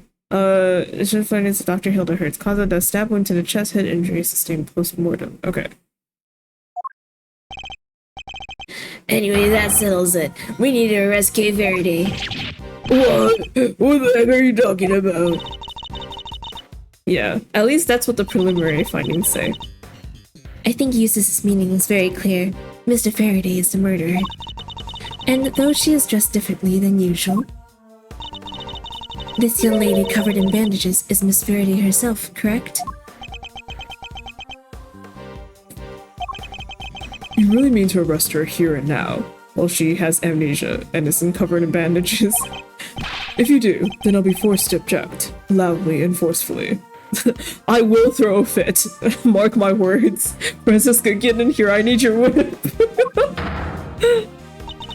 As if further confirmation were needed, there it is. The committee was right to call your conduct into question. It is questionable in the extreme. Please, Mr. Edgeworth, just go. It's fine. Fine. This is anything but fine, Kay. I still don't remember anything. So maybe I did do it. Maybe I killed that poor woman. I just don't remember. The goddess smiles on those who confess their sins. It is her wish that our confessions cleanse us. She applauds your commitment to the cause of justice, as do I. Judge Gavel, Eustace, if you really intend to arrest Kay, could you at least explain your grounds for doing so? I, for one, certainly don't intend to yield. Not until I've seen some evidence to support your accusations. Then allow me, perhaps, prepare to be hit with a face full of detective genius, Edgeworth. The crazy eye wiggle? I don't know if anyone's I don't know about the eye wiggle. I have seen, at least similar freak out expressions. I think Athena has a very similar one. But I think her eyes go dark instead of the eye wiggle. I don't know. But yeah, okay. I will not rest until Kay is better. Why I think Kay did it. Okay. They call it the human race because somebody has to win it, and that somebody is me. I won this race too. I saw it before anybody else did. Kay Faraday is the murderer, no doubt about it. She snuck into the committee chamber looking to do some of her trademark great thieving, which means that nobody but her could have killed Rosie Ringer. Detective Genius, that was a total mess. And if Detective Gumshoe is saying that, you know it must be bad. I asked you to explain your grounds for arresting Kay, yet you have explained exactly nothing. True, but we haven't seen any proof of her innocence either. It's alright, Kay. Mr. Edgeworth will pull off a miracle somehow. You just gotta believe in him. My deductions aren't acts of divine intervention, you know. Well, Miss Edgeworth, I'd hate for you to disappoint me, but in the event that you do, I will be sure to freely let you know. Attorney Bruh. Do I have one already, maybe? Oh no, I have the armband from Great Ace Attorney. That's...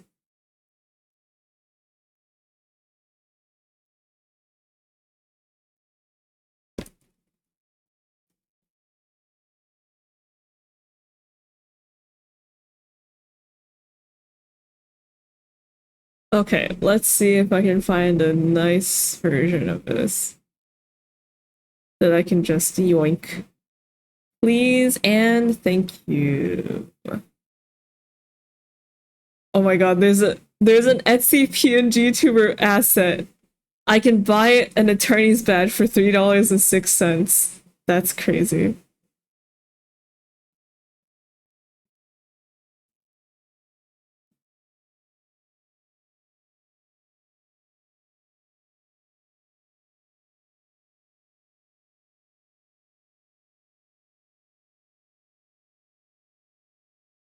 Armband somewhere. Oh, I still have the armband. It's okay. I'll get the actual badge.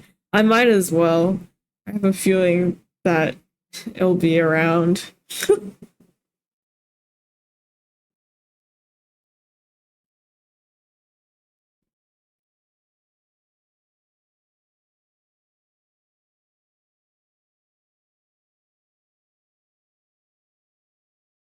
He added to the... No.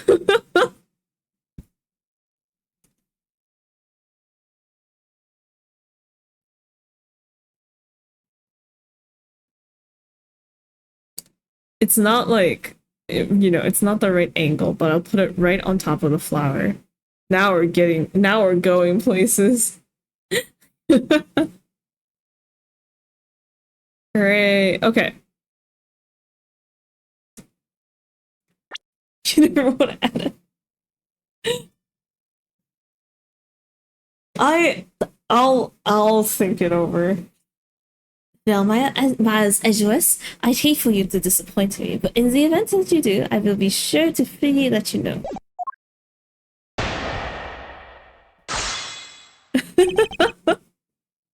Indeed.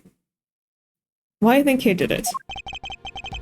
They call it a human race because somebody has to win it, and that somebody's me! There are two major flaws with that statement you just made. Flaws in his state of mind. I don't make mistakes, it's literally impossible. And that's a third flaw right there. You're just saying that to confuse me. It's a cheap tactic, even for you. Well, it won't work, because I'm the world champion of not getting confused, so there. I won this race too. I saw it before anyone else did. Kay Faraday is the murderer, no doubt about it. Would you mind explaining the grounds for your accusation in a little more detail? Well, if you insist, prepare to be wild, Edgeworth. I figured it all out before anybody else even had the chance. Before I even saw the scene. No, before I even heard about the case.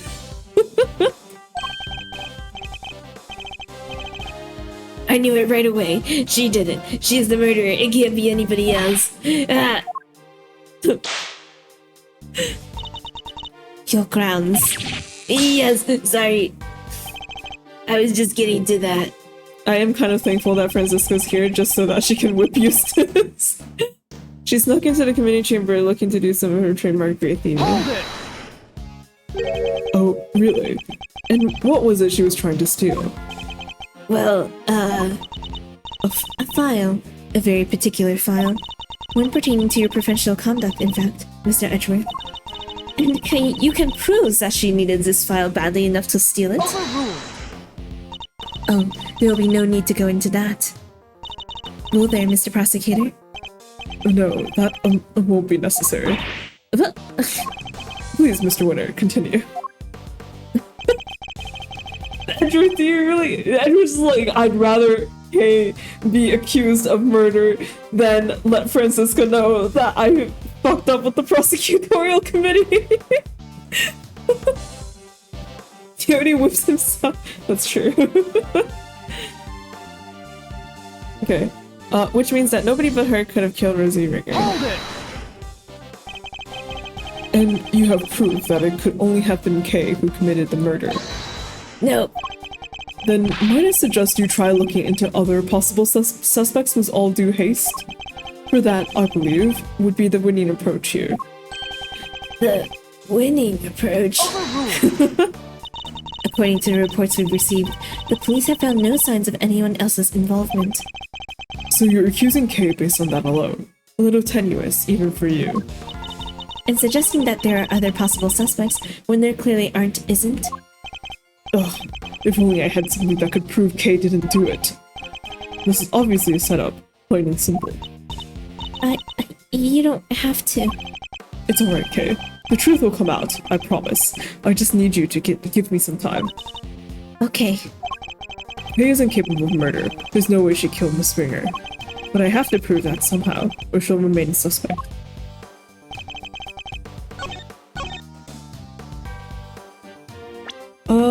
Okay. Oh, because the key card? Objection!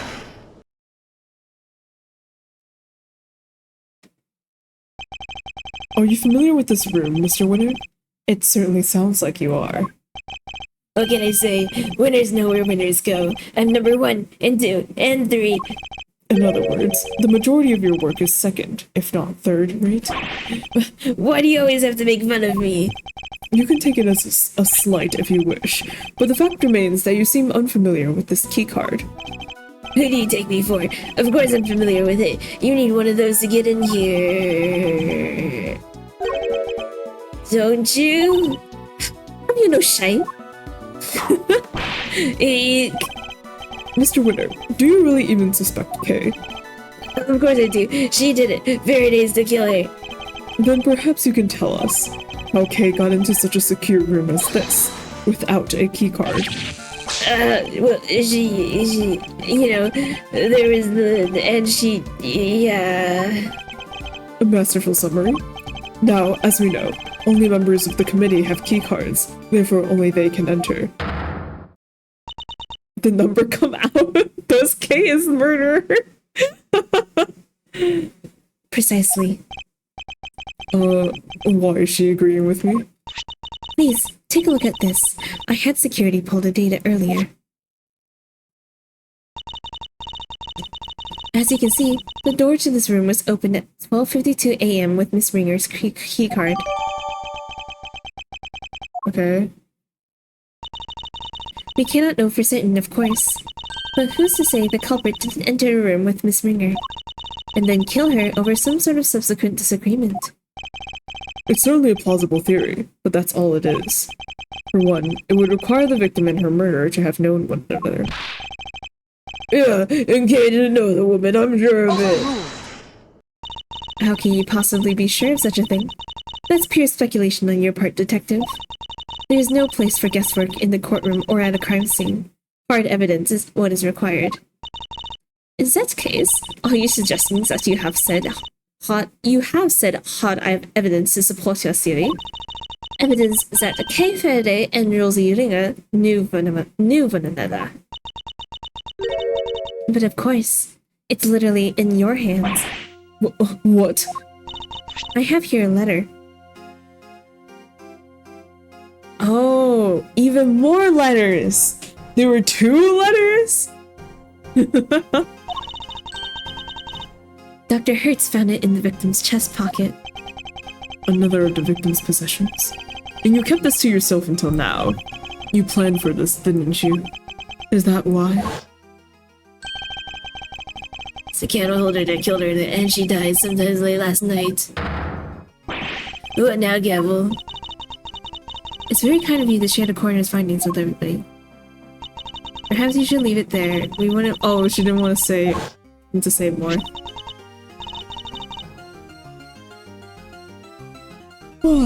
Okay. Shall I read it for you? Rosie, thank you so much for agreeing to help with my plan. Now we can both get what we want. Good luck getting your revenge for what happened 12 years ago. Okay. For what happened 12 years ago? This would seem to indict pretty strongly that the two of them were accomplices, wouldn't you say? Accomplices in a plot to steal from the very room in which we are standing. No. Wait, so your principal suspect is Miss Kay Faraday for the second crime, as well as Miss Ringer's murder. And the principal suspect? Don't listen to her. It's all lies, all of it. Night story. Do you imagine? You're not like that. You never do any of the stuff they're accusing you of. Then how do you explain the letter, detective? Ugh. Unlike Mr. Winter, I suspected that Judge Gavel herself had some proof to support her accusation. But I didn't expect it to be quite so definitive. Nicely done, Gavel. Thank you, Eustace. Hold it! We're not done here yet. I still have questions, and you better have answers. Would you mind if I handled this, Eustace? Be my guest. Have fun arguing Edgeworth into the ground. I can't let them steamroll me on this. I have to find a way to take back the advantage.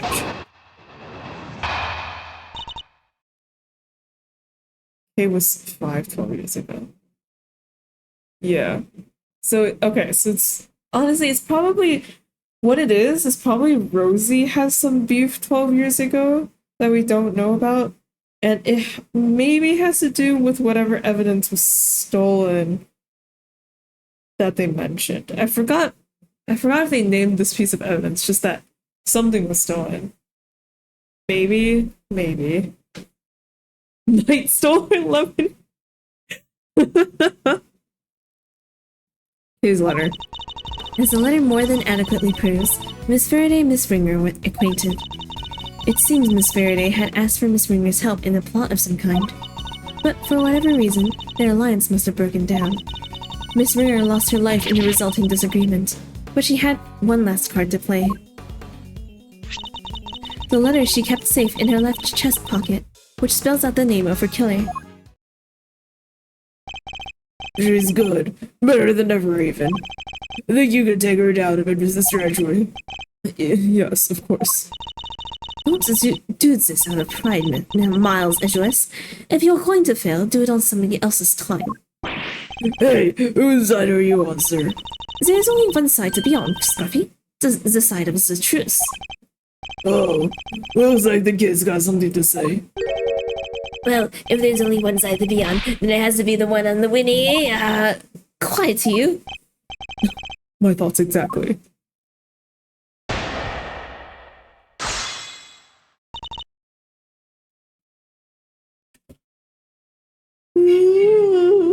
Okay.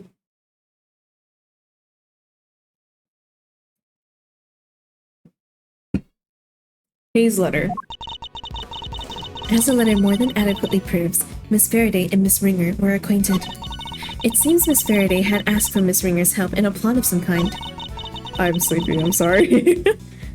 Wait, oh, I just started reading. Oh my god, my brain not working. No, stop.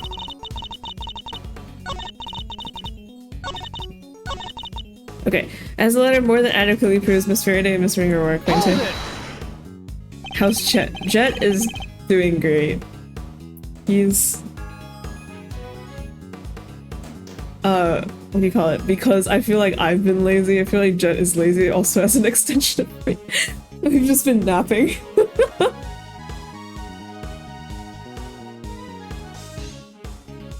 Power button problem?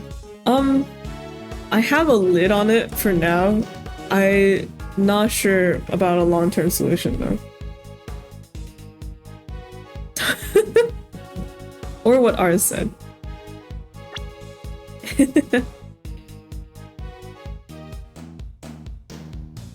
What exactly is the nature of their relationship? What exactly is the nature of the relationship? Miss Faraday was grateful for Miss Ringer's cooperation, just as the letter says. I think that more than adequately describes it, don't you? Now, as I was saying. Seems Miss Faraday has asked for Miss Ringer's in a plot of some kind. Can you tell us any more about this plot? The letter implies a theft. And it was written by your friend Faraday, making her the prime suspect. Please close. Anybody can forge a letter. It's not conclusive proof of anything. I also seem to recall Miss Faraday referring to herself as a great thief on more than one occasion. She's on sabbatical. How can you be sure of that? It's unlikely she would tell you if she had resumed her activities, surely. Perhaps she took up stealing again and simply chose to keep it from you. I can't prove that either way right now, and she knows it. As I was saying, it seems Miss Faraday and Miss Ringer were involved in a plot to steal something. For whatever reason, their alliance must have broken down. Hold it! Whatever reason.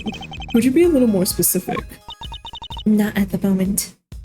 But I'm sure our investigation will uncover any number of possibilities. Whereas your lack of proof that Miss Faraday is innocent continues to be a major problem for you. Objection! I concede that some of the evidence would seem to point to Kay's involvement, but none of it is anywhere near conclusive. Overruled! A letter explicitly outlining a connection to the victim, backed up by supporting evidence from the scene. How much more conclusive could it be? And what's more, where is your proof to the contrary? Miss Ringer lost her life in a resulting disagreement. She had one last card to Hold play. it! Is there any actual evidence to show that Kay killed Miss Ringer? You don't give up, do you? What do you got a letter, huh? Evidence, duh. I wouldn't be so sure. For one thing, it doesn't mention anything resembling a murder plan. It doesn't... Oh, I guess not, huh? But it will once we hold a flame to it and reveal the secret writing. I wouldn't place too much hope in that revealing anything, Eustace. And we don't need it to. Not when we have. The letter she kept safe in her chest pocket was supposedly very good. Hold it! We were able to examine the pocket in question for ourselves. And you want to know why the letter wasn't there, I assume? It's simple. The police. Oh, sorry, that's Bumpshoe's voice. It's simple. The police's #1 priority was handing it over to me. The victim. The victim had kept it on the left side of her chest, next to her heart. Next to her heart, in other words, to indicate her heart's desire that her killer be brought to justice. That's some bullshit and you know it. I have little interest in sentimental speculations about Miss Ringer's desires, but one thing does interest me. The fact that you said the letter was in the victim's left chest pocket. It is the truth, as the goddess is my witness. That is where the letter was found. There is no doubt about it. The same place where she was stabbed with the candelabrum. I think that might prove to be very important clue. I can't imagine Kay writing a letter like that. But unless we can get more out of Judge Gapple, I don't think we'll be able to prove that she didn't. I should try pressing a good judge on some of her statements and see if she does something up. In her left chest pocket, yeah. Objection! Then the letter should have had a hole in it! So the victim kept the most vital clue of all closest to her heart. How very touching. The voices of the dead fight to be heard, and even then, they don't always reach us. Sometimes we even need to bring in a spirit medium. But her voice rang loud and true, and it told us that Miss Faraday is her killer. I think you may have misheard her, Your Honor, or perhaps an evil spirit was trying to mislead you. Hey, you take that back. Perhaps we should try listening to the words of the coroner's report instead. By all means, if I recall correctly, the victim was stabbed on her left side. No. Yes, I'm afraid so. You claimed that the letter was found in the victim's left chest pocket. Right where she was dead, but a holder. Indeed. 3 puncture wounds to the chest, and yet not one on the leather. Miraculous, no? Spirit of the dead can be wrong. Fuck karma, God. Yeah. Well, Judge Gavin, how do you explain that? Because I can think of one explanation. That the letter was deliberately placed there after the fact in order to cast suspicions on Kay. Someone went to a lot of trouble to create the crime scene we see before us. And that someone is the real culprit, who almost certainly forged this letter. Who almost certainly also forged this letter, I mean. No. It's clear that the culprit intended to frame Kay, by means of that letter. And you, Vilford, don't glide in single. Objection! No, Faraday did it. The letter was... It was in her other pocket, yeah. Oh, seriously? The whole left chest pocket thing was a mistake. Whoever reported it must have meant their left... Ah! Stop your foolish floundering, you foolish fool! You foolishly foolish fool! Or are you just as incurably foolish? Why do you keep whipping me? And stop making fun of my deductions! Yeah, I'll give you there, I saved you the trouble of disciplining him. Yes. Even though I had no intention of doing so. The letter is stained with blood, which suggests it had indeed been placed somewhere on her left side. Therefore, I doubt that there was some sort of mistaken report, not unless the report was given to by you. What? Yeah, well, say something. I fucked up. No objections. Good. Then allow me to continue. So, we have established the existence of a second suspect. No, we haven't. The murderer had to get in here, remember? Who else could have gotten in apart from Faraday and Ringer? Whoever it would have needed a key card. Judge Gavel proposed that the killer entered the room together with the victim. But what if there is something questionable about the very basis of her theory itself? Question another suspect other than Kay. What?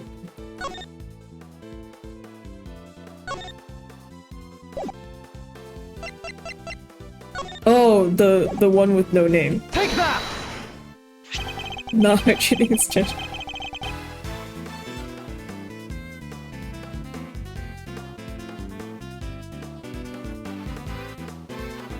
the empty name.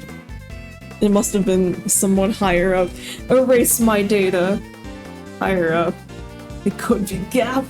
I don't know how high up Gap was. Look again at the keycard record provided by Judge Gavel a short while ago. As already noted, the victim's keycard was used at 12:52 a.m.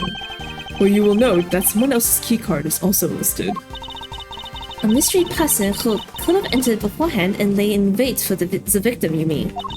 This other person entered at 10:15 p.m., so it's certainly not outside the realm of possibility. Except, I'm afraid it is.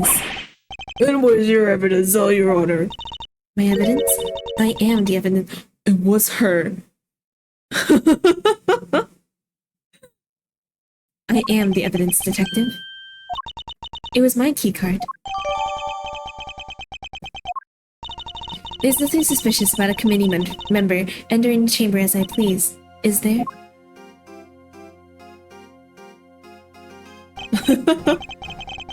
Perhaps not, but also not the exonerating evidence you seem to think it is.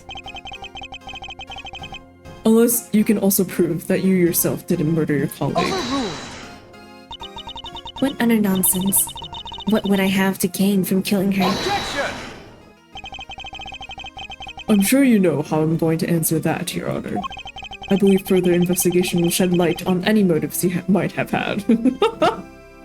Overruled! I am a faithful servant to the goddess.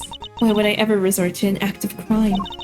I used my keycard, that much is true, but my reason for entering this room is far from questionable.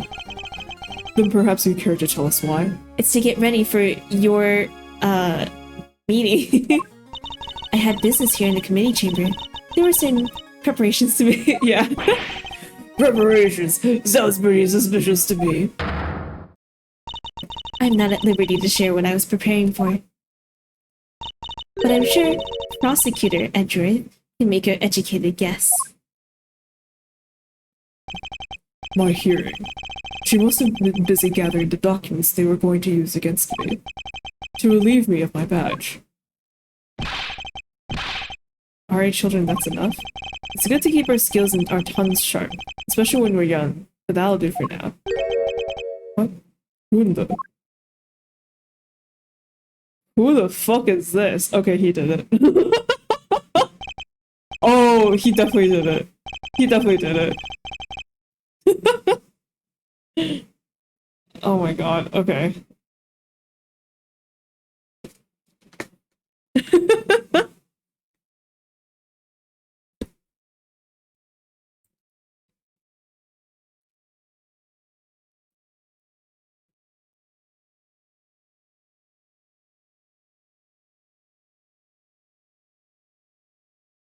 Yeah, what actually? The goggles of justice per cell fox. Okay. It really takes me back to the days of my youth. Like the scent of fresh lemons back when I would wrinkle a certain detective. He disappeared, you know? I hope he's out there somewhere, living his best life. Isn't he crying into the goggles and it's full of water? You'll have to forgive me. I just get so emotional. The tears, I can't stop them. Chairman Winner. Chairman. Ah, I see. Positions of power. Wait, Winner! Wait, what? Wait, hold on, it didn't even hit me. What? Wait, this is a dad? Father? He's the chairman? Oh my god, he did it for sure. Winner. The water? Ah, Verdi, my girl. Do you ever stop working? Your dedication puts us all to shame. To protect you still? And is this young Francisca I see before me? Dear child, when did you get so big? Uncle Winner, it's been far too long. Uncle? Homeboy. And so formal. I thought we were like family. Good. You used to sit on my knee and shout, Uncle Winner, at the top of your lungs. But time goes by real very fast. One can't help but shed a tear. Yes, this is an FBI surprise Pikachu. Yeah, no way. Dad, what are you doing here? What am I doing here? A committee member has been murdered, and you're in charge of the case, my boy. What is this? bring your pops to work day? Silence. Do you have any idea who he is? This man is practically the right hand of the goddess herself. A former chief prosecutor and the current chairman of the Committee of Prosecutorial Excellence. Oh no, Verity. There's no need to bring all that up. I'm just a harmless old man, really. Allow me to apologize for Detective's rudeness. I'll set it word correct, and your little subordinate Dick Gumshoe. I am Excelsius? Excelsius? Winner? So like Fahrenheit? Close to Von Karma Heights. May not say perfectly got away with it. Yeah, real.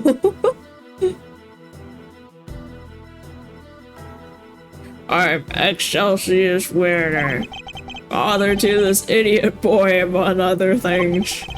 My wife and I were so happy when he was born, and now she's gone too. Heavens only knows to where. Dad, here, use my handkerchief. Thank you, son. You're a good boy in your own silly way.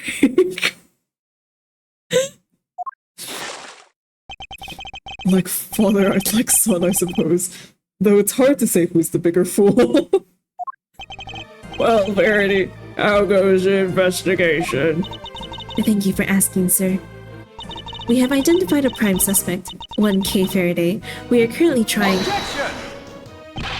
You don't have nearly enough to make her your prime suspect, and you know it. Or have you forgotten what we just discovered about the letter? Objection! I told you, that was just a mix-up. They got the wrong... Don't test my patience. Alright, that's enough. Let's all just calm down, shall we? I'm sorry you had to see that, sir. My humblest apologies. I think you've all made your cases very clearly. All except for you, Eustace. But, Dad... We are prosecutors, and it is our duty to identify suspects and bring them to justice. But I wouldn't dare call someone a suspect without evidence or motive. Please, Mr. Edgeworth, I know all about your relationship to the accused. Thinking Steve seems pretty apt based on what I've heard. Kay's no criminal. She helped us catch the bad guys loads of times.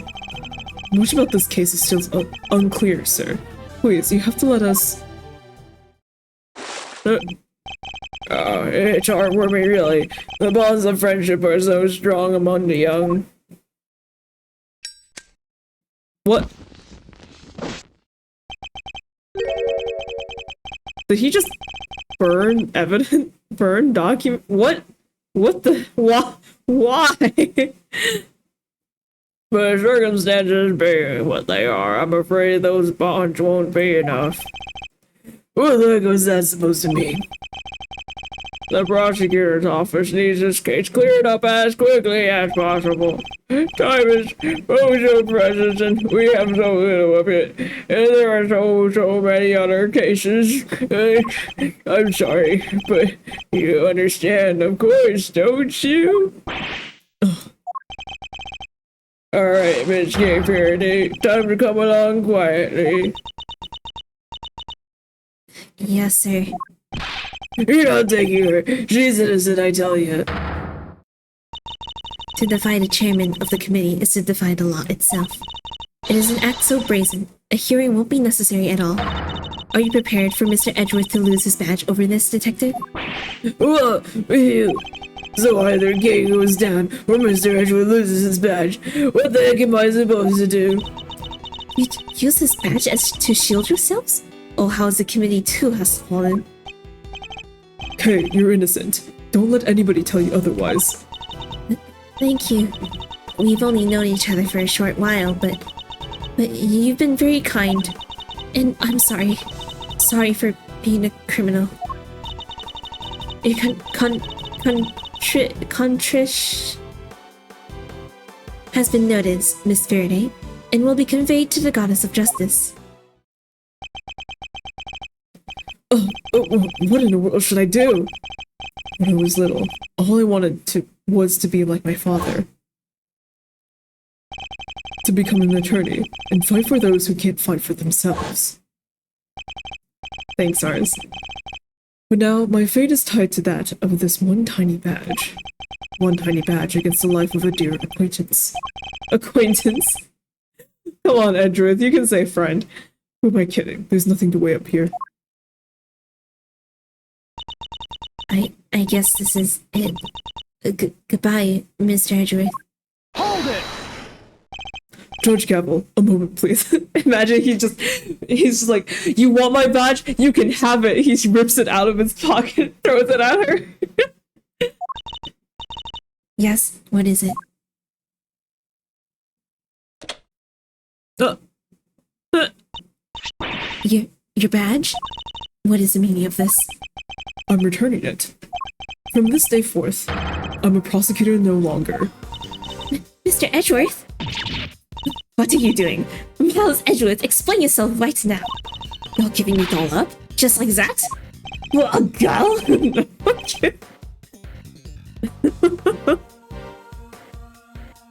You can't mean it, sir. Tell me you're kidding, please. If you're not a prosecutor anymore, then what does that make me?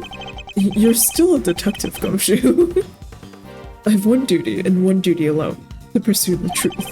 If being a prosecutor means I must turn a blind eye to the very truth before me, then I would gladly shed the title to be free. Wow. Edgeworth, that was really cool. I'll carve my own path, one I believe in. I won't let my search for the truth end here. Objection! Are you running away from from me? Say what you will, Francisca. You won't change my mind. So you're leaving me behind again? I'll never forgive you for this. Never! No, this is all my fault. None of this would have happened if it wasn't for me.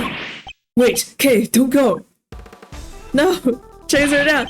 You stay right where you are, detective. But sir, I'm not a prosecutor anymore. don't say that. Where you go, I go, Mr. Edgeworth. I'm always there, right by your side.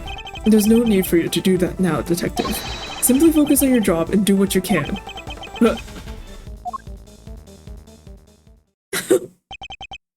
Oh, now. This is no good, is it? We've let a dangerous criminal run free. I try, and yet it's never enough. There's no need to worry, sir. We'll set up a cordon. She won't go for it. She won't get... Yes. She better not. I'll be very disappointed in you if she does. I do get, you know, a slight twinge of bad dad energy. But, you know... Nothing unusual as determined from the previous case. Okay. Right? Yeah. Wow, I bet it's that guy who did it. If it's not that guy, then it must be him in the last case or something.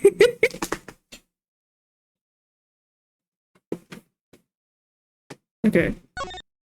Wow, once again, it was still pretty short. These have been like about an hour. Pretty much.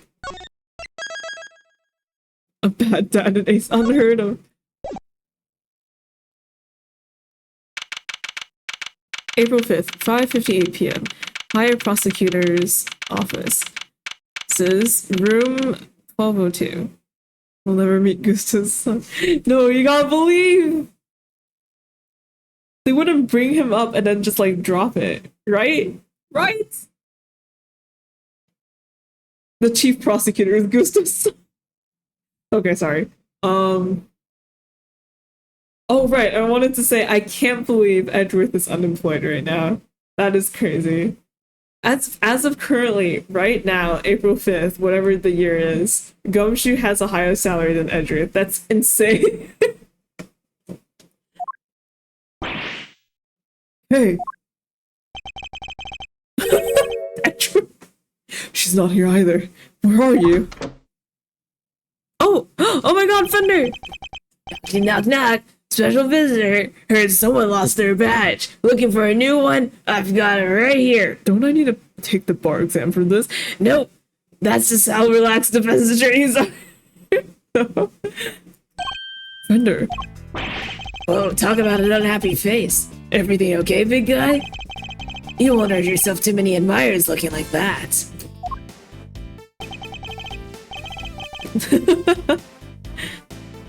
What are you doing here? Has something happened? Has something happened, he asked, I'll say. It's been all over the news. A murder in the committee chamber? I'd call it a happening, alright. What's with your hearing being today, I thought. Well, I couldn't help but wondering if you were involved. Gosh darn, I thought you died. Another Edgeworth death within my lifetime is crazy. They're reporting it on the news already? Yeah, a dead lawyer, a young woman on the run, they're lapping it up. It's crazy stuff, but compelling too, I gotta admit. So, are you gonna give me the lowdown or what? Well, actually... You already did your probationary case, yeah. You're hired full time. It's like 5 minutes. Oh, true. Wow, same day newspaper. It was a few hours ago, but still, yeah. Well, maybe warn a guy before blowing his mind next time. Things are even crazier than I thought. This isn't a joke, Fender. He's out there somewhere, all alone and without her memory. Not to mention being a suspect in a murder. That definitely doesn't make things any easier.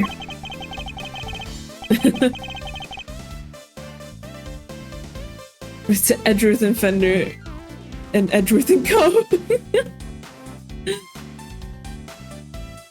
Where the heck could she have gotten to? You sure she didn't remember Zip? I thought she might have come here, but... No luck, huh? Can't say I'm surprised. Sounds like she thinks she's done you wrong.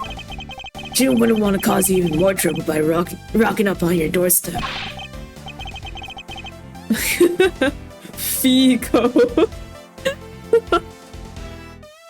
You think I don't know that, when I'm out of places to look. Hey, take a chill pill, compadre. This isn't like you. You're wound up tighter than a clockwork monkey, which isn't a bad thing necessarily. After all, it's got even you running from pillar to post looking to save an innocent from jail. Acting like the attorney you know you were born to be. Look, Fender, I may have given up on my badge earlier, but that doesn't mean I've decided to become an attorney. However, Kay isn't just some suspect in a murder to me. She's somebody I've come to know very well, even if we've only been acquainted for a short while. And she never harmed a fly, let alone another person. Blow my mind twice in 5 minutes, why don't you? Kid's lucky to have you in her corner, Jim. I hope you don't mind me saying this, but that's quite the bond that's sprung up between the two of you. Enough to give me and your old man's run for his money, even. It's nothing like that, really. She just likes to involve herself in my affairs. You can say that again. From what I've seen, she likes to charge into things with no holds barred. But she's done you some good, I can tell. You two make a great team. Can't say I'm not a little jealous, seeing as my partner in crime's no longer around. Anyway, you need to track her down. Connections like that don't grow on trees, I should know. I knew that. Alright, how about this for a plan? You're fresh out ideas about where she could be, and you can't just walk the streets shouting her name. So why not go back to the source, look into how she lost her memory in the first place. You just might turn up some clues that'll help narrow things down. Oh, that's not a bad idea. Based on what she told us, it sounds like it all started at the big building. And that's where we're headed. Next stop, the big time. Big shot. And maybe you can give your face the good news of the way. Kay won't come frolicking back into the fold if the first thing she sees is you scowling like that. I'm not scowling. I'm very funny. Bender is truly a force of nature all on his own. Well. Prize. If only we had, I don't know, a detective. Also, Just as a side note that's unrelated to anything, I've been noticing they've been doing like some lighting on the sprites themselves. Like these sprites. And it looks really good actually. Wow, they really wow. Okay. April 5th, 6:42 p.m. Big building viewing platform. The sun sure set quickly. Not even a murder on the premises can make this place close its doors. Gotta chase that last dollar, huh?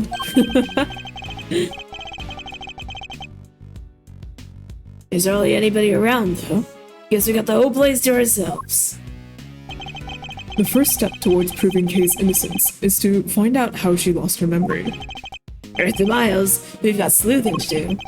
This rooftop paradise is all ours, so let's focus up and do what we're good at for Kay, alright?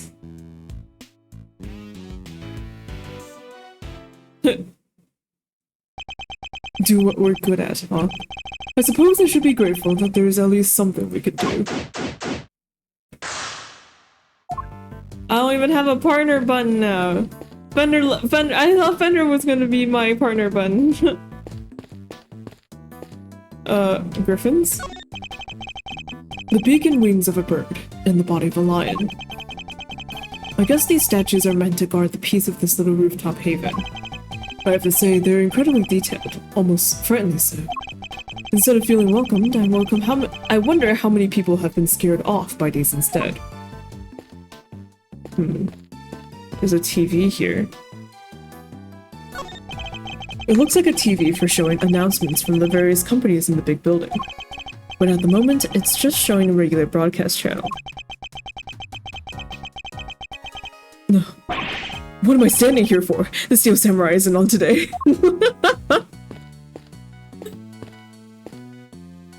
Will you be my partner? But yes, exactly. The most romantic thing you can say. Will you be my partner button?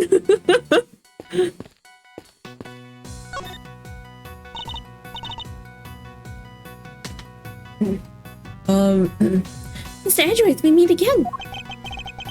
What are you two doing up here? Well, seeing as we came all this way, we thought we might as well enjoy some cotton candy. What the heck are you doing here? Looking to get yourself in some more hot water? You needn't worry about me, Dr. Hertz. I'll just be fine. I'll be just fine. Whatever you say, Mr. Soon-to-be ex-prosecutor turned ex-prosecutor. Saw that coming a mile off. Wait, what? You got fired? As I said, you needn't concern yourself with my affairs. What's the...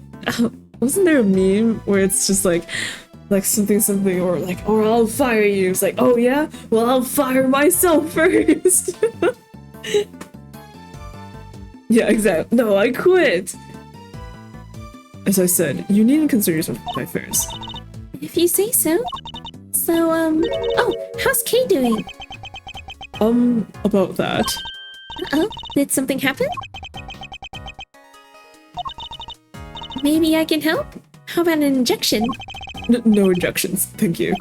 Unfortunately, a jab a day does not keep the world's troubles at bay. Oh, yeah, it did get kind of chilly, huh? Come on, let's head home. Alright then, Mr. Edgeworth. Catch you again soon. Oh, they just leave. Huh.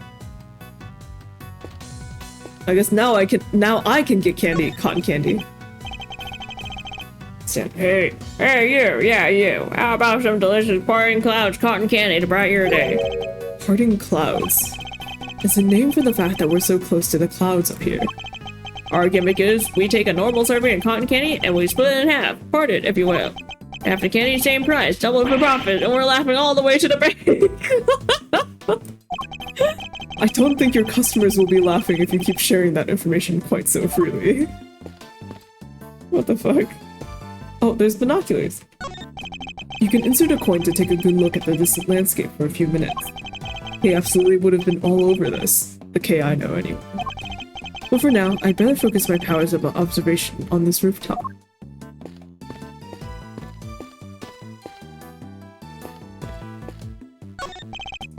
Pegasus, the winged horse of legend. No, wait.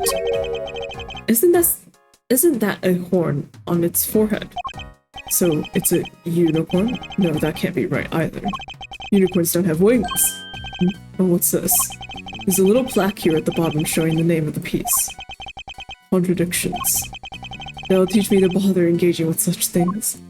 No, Edgeworth. Obviously, it's called an alicorn. Clearly, you have not done your research. And by and by research, I mean MLP. It's a contradiction no longer. Okay. 3. Cherry tree. It's a pretty sizable cherry tree, and its flowers are just on the cusp of full bloom. According to what Kay told us, she was standing beneath this tree until she was pushed and fell.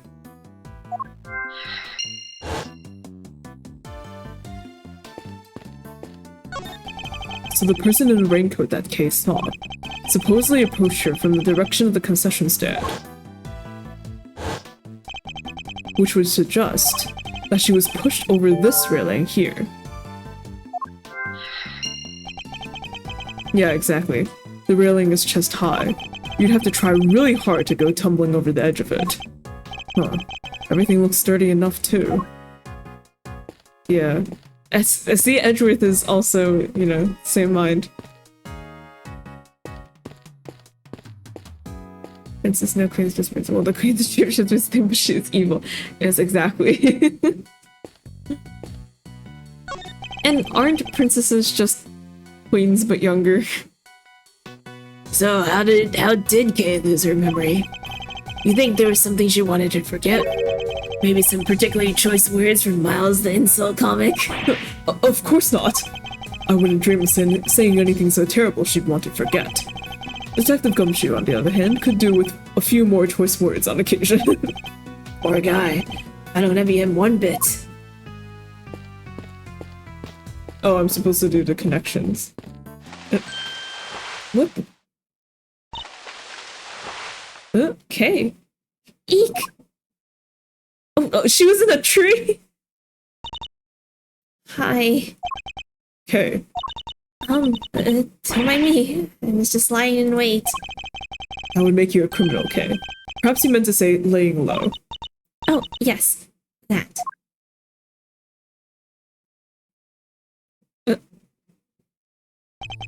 Nevertheless, I doubt people will look kindly on a suspect haunting the site of her supposed crime. Surely you understand that, even in your current state. On top of which, while you've been playing hide-and-go-seek, I've been worried sick and frantically trying to find you. Are you mad at me? Of course I am. Now, what were you thinking coming back here? Did you think your amnesia would excuse your recklessness? No. I came to try and help you get your badge back. What? I thought if I could get my memory back, I might be able to remember killing that poor woman. I thought if I came back to where I lost my memory, maybe I could...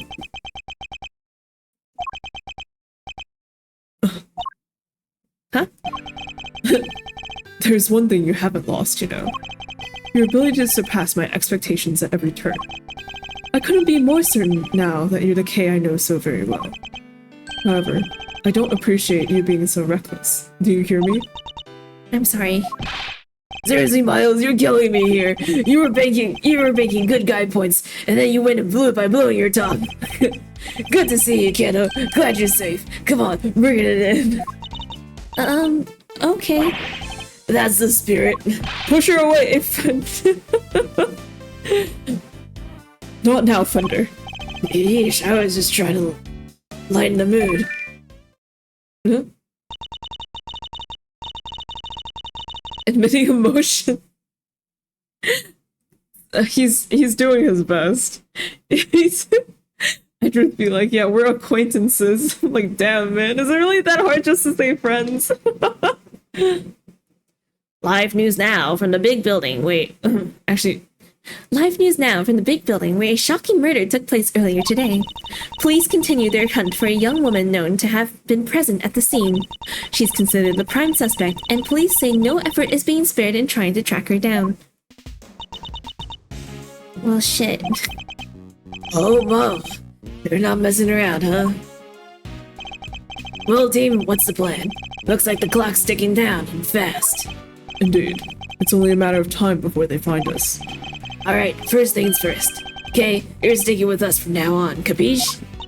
But I've caused you so much trouble already. You can hardly make things any worse for me at this point. Mr. Edgeworth, Then it's settled. We're in this together like the Three Musketeers. Miles here will be in charge of proving Kay innocent. And I will, believe me.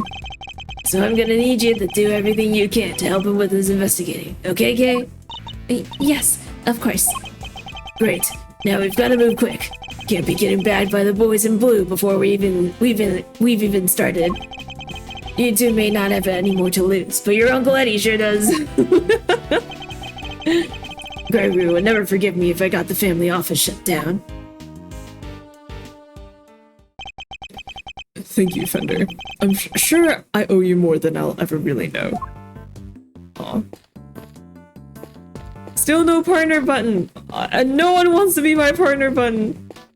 Where's Phoenix when you need him? Can't believe this thing's made the news already. How did they do it, huh? Hey, I think they're filming us from the chopper up there. Right now. Go check the TV for me, Miles Reno. Need to make sure they're catching my good side. Now, at a time like this?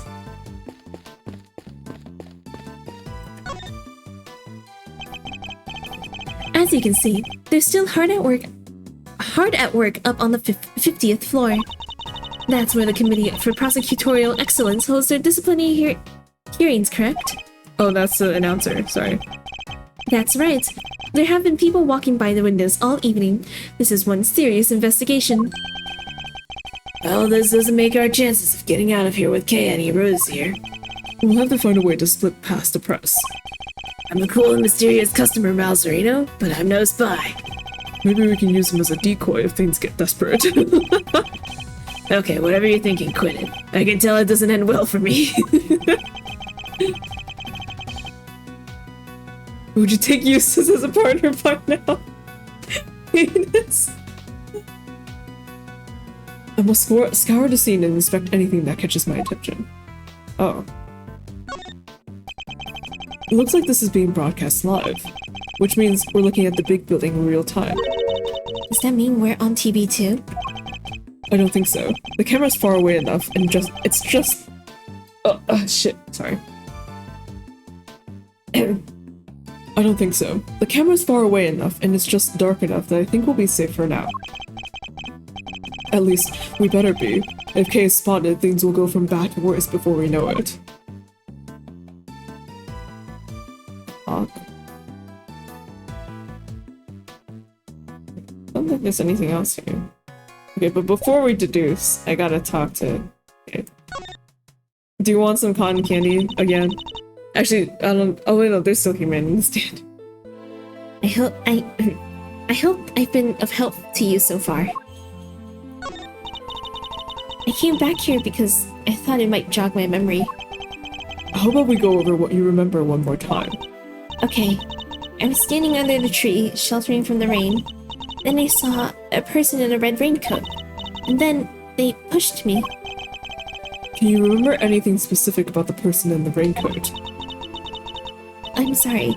I just can't recall anything. Oh, but there is one thing. I could see the moon over their shoulder as they came closer and closer. The moon?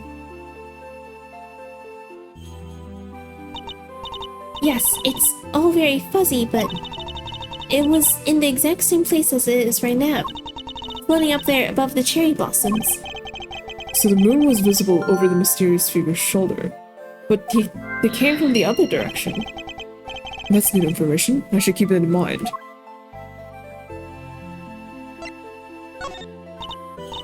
Can we see Phoenix's office from here? He likes to work out his after hours shirtless. Phoenix just like, I just have a feeling Edgeworth is watching. I keep feeling like there's something just on the edge of my memory. There is. It could be the clue we need. Alright, just let it float to the top of your mind and say whatever comes into your thoughts. Alright. I'm seeing... It's very faint, but I'm seeing a small restaurant. Just a counter and some seats, and there's this incredible smell. A beautiful golden soup, not too thick and it tastes just right. And it's filled with delicious noodles. They're firm, but not too firm. And that's when a thought crosses my mind. I'm going to order another bowl! A captivating memory, but sadly, one that has nothing to do with the case. Cliff bar routine. If I ate a Cliff bar, I wouldn't be able to speak. You used to say you were the second great thief Yatagarasu, a noble outlaw, dedicated to stealing the truth. Do you really not remember any of that? Oh, I think you're right. I was a noble. Not a noble, Kay, a noble outlaw. Still, I suppose you've got halfway there. Alright. Now we gotta... Is there anything I can deduce, actually? Railing?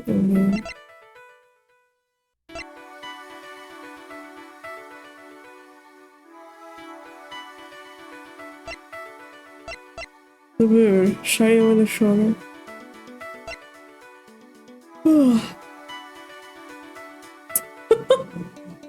Why? You can accomplish that task right now.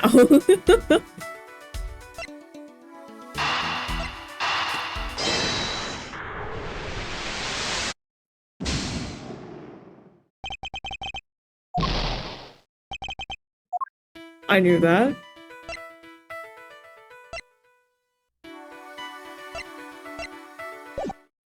Okay, never mind. But no one is forcing me to. What if I'm forcing you to? I'm telling you to do it right now.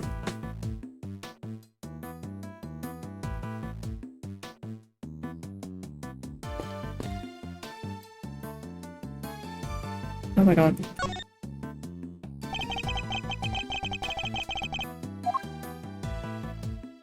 Oh. As you can see, they're still hard at work on the 50th floor. That's where the Committee for Prosecutorial Excellence holds its disciplinary hearings, correct? That's right. There have been people walking by the windows all evening. This is one serious investigation. So still working in the committee chamber. The reporter's right. You can see the people moving around. Huh? Wait, something's very wrong with this picture. And I can use a certain piece of evidence to help me deduce exactly what. Okay. Thanks, Edgeworth, for telling me what to do. What?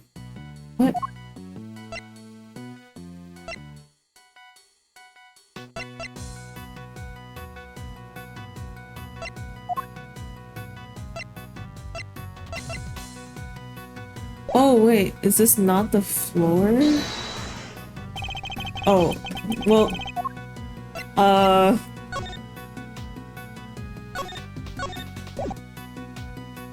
Eureka!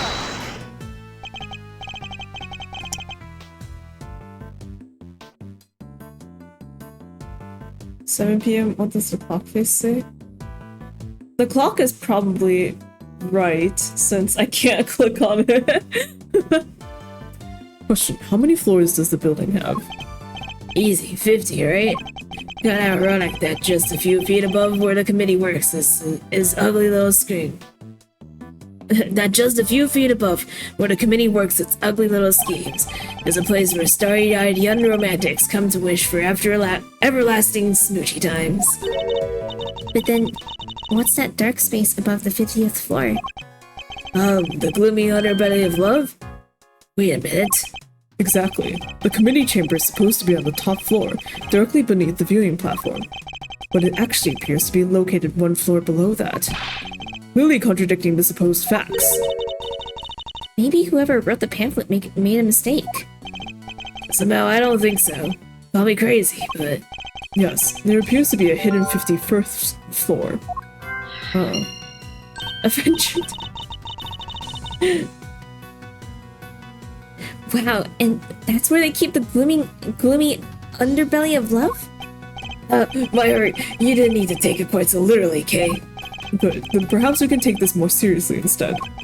Come on, have you met me, Miles? That might be easier said than done. It'll still be easier than trying to enjoy your so-called jokes. Okay.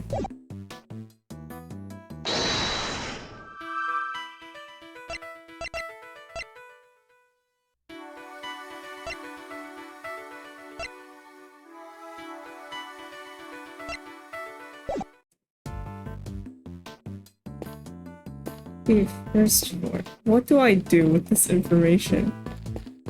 I have to connect stuff, but I don't think any of it connects. Am I stupid? Oh wait. Hold on. Fender, you're in front of it, but there's like a trap door here. I guess we'll talk about that later. Some very shady establishment. It does. Okay, alright. I gotta collect something. Or connect something.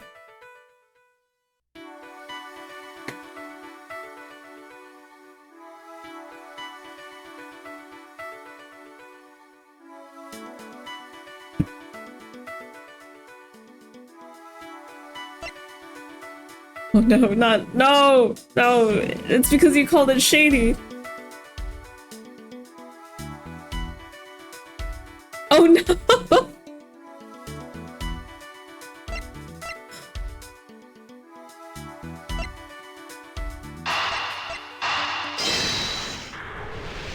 It's okay, I have... Oh wait! It worked! Okay, okay, I'm not crazy. Right, because... Okay. She said that she saw the moon, but she was standing on this side of the thing, so she wouldn't have seen the moon above, like, the red raincoat guy's head or something. Thinking back over what Kay has said. The person in the raincoat approached her from the direction of the concession stand, which implies that she was pushed over the railing on the side opposite the stand. She also said that she could see the moon over this person's shoulder, but when he checked just now, the moon was in a different location than expected. Yet Kay claims it's currently in the same spot in the sky as on the night of the incident. This throws the positions of the moon and the person in the raincoat out of alignment with her story. Random spotlight. The bat signal? I think her memories may have become confused somehow. What's more, if she really had been pushed over that railing, she would have never survived a fall. Therefore, I must conclude that she may not have fallen where she thought she did. Oh, wait, she probably fell onto the 51st floor because there's this thing here, and she probably just tumbled down that. That makes way more sense. But I still don't get what about the moon.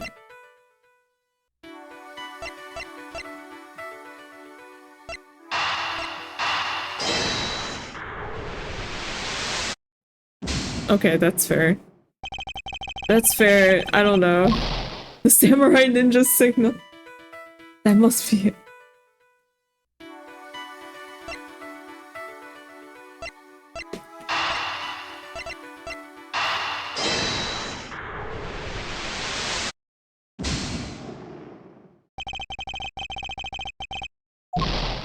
It's fine, it's fine. I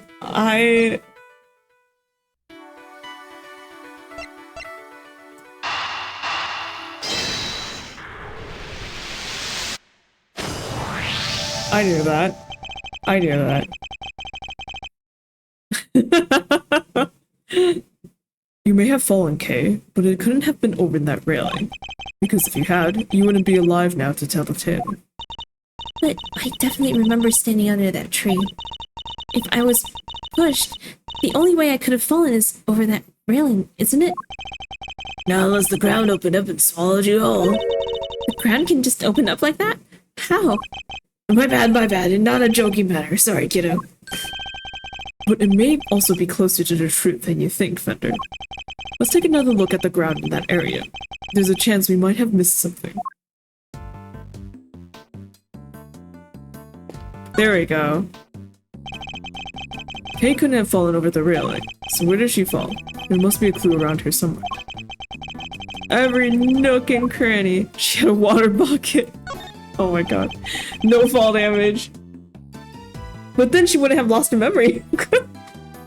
The ground here is covered with cherry blossoms.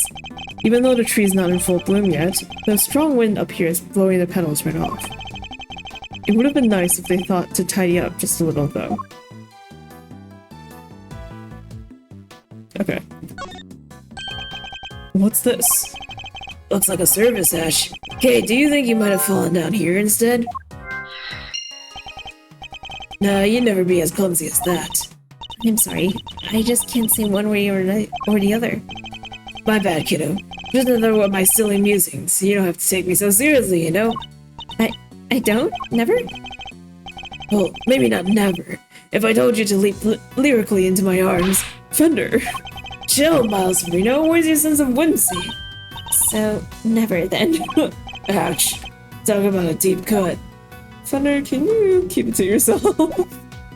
Fender, can you calm down?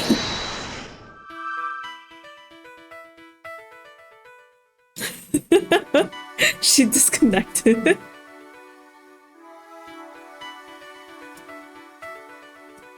Totem of Undead.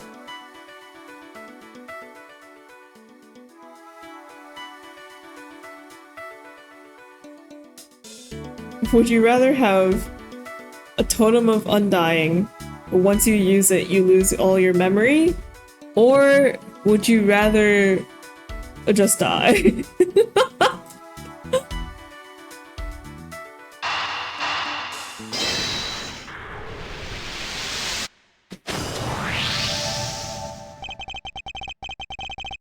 How has a whole floor beneath the 50th and the viewing platform remained undetected all this time? You got me there. Kinda hard to hide a set of stairs going up to it, if you ask me. That's precisely it. Things like stairs that are normally out in the open going unnoticed by people seems a bit implausible. What is that question? It's a thought experiment. We discover how great goldfish. You know what? That's actually a very valid point. That's a good idea.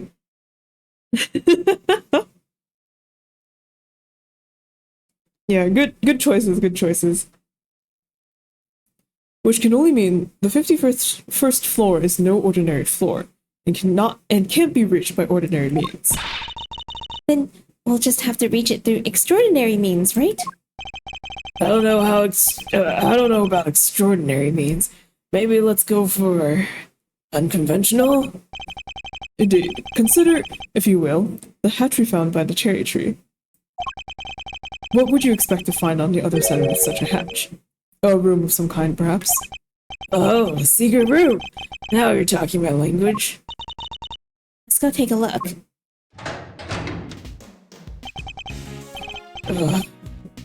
Alright, there we go. What is this place? Look at all that stuff down there. Is it a storeroom? Whatever it is, I think we can safely say this is where you fell. Go team! Strike one mystery off the list!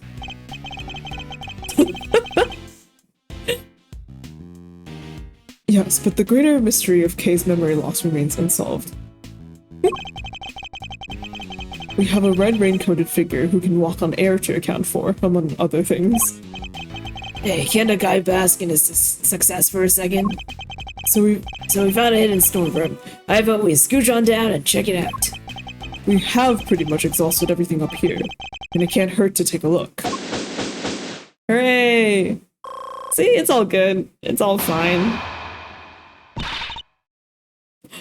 Emma Sky! What are you doing here? I can't, I need to add an itch command. I'll do it. Just remind me at the end of the stream.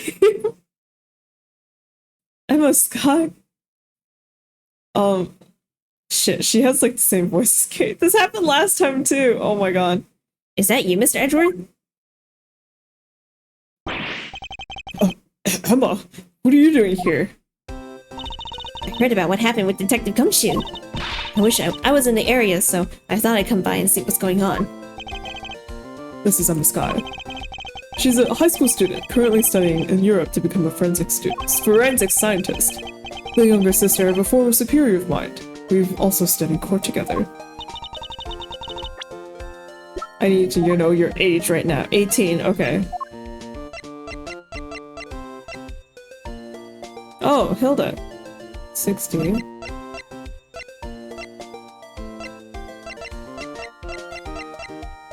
Where was he bring her? She was a defense attorney, served on committee on Los Angeles Judge County. Oh my god. Dude, even his face portrait is scary.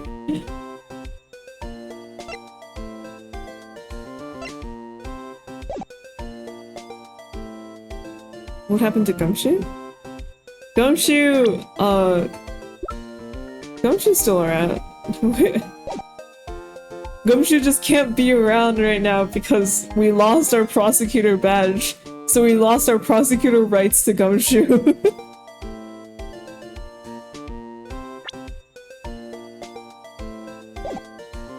Oh, and so Gumshoe called Emma instead. The detective called me up in a panic. He said your badge fell off of the big building and that Kay was in a man's suit and Hold it right there. Didn't you just leave to go back to Europe a few days ago? And you're back again already? yep, I'm here with one of my professors. But not to do any schoolwork or anything, just some interpreting. Then shouldn't you be off doing that instead of gallivanting around a crime scene? Oh, it's fine. There's this wonderful thing called body language after all. That's not an actual language, Emma. It is too. I watched The Little Mermaid. She had a happy ending. Anyway, never mind me. This is about Kay. How is she? Where is she? Oh shucks, isn't that sweet Kay Meister? Your little friend is worried about you. Oh, yes. Who's this guy? Don't tell me you went and got a new assistant, Mr. Edgeworth. Very funny, young lady. It's actually the other way around, I'll have you know. Eddie Fender, attorney at law, and senior partner of Edgeworth and a senior partner at Edgeworth & Co. Law Offices. Edgeworth. So you are his assistant. Wait, attorney? Since when were you a defense attorney? I'm not. To say it's complicated is an understatement. Let's not split the details for now, yeah? First things first. But an attorney, Mr. Edgeworth. Really? Oh, it's like I'm not even here. What is this? Some kind of weird experiment? Perhaps we should head down below. I'll explain there. I agree. The police could be here any minute. Who's this? I'll explain later, Emma. Come on, time to go. Oh, alright. But you better explain yourself, Mr. Hotshot Pro attorney? Trust me, I'll explain that too. Okie dokie do. Down the hatch we go. To be continued. Oh my god. I was 18. Can I fit another one? Probably.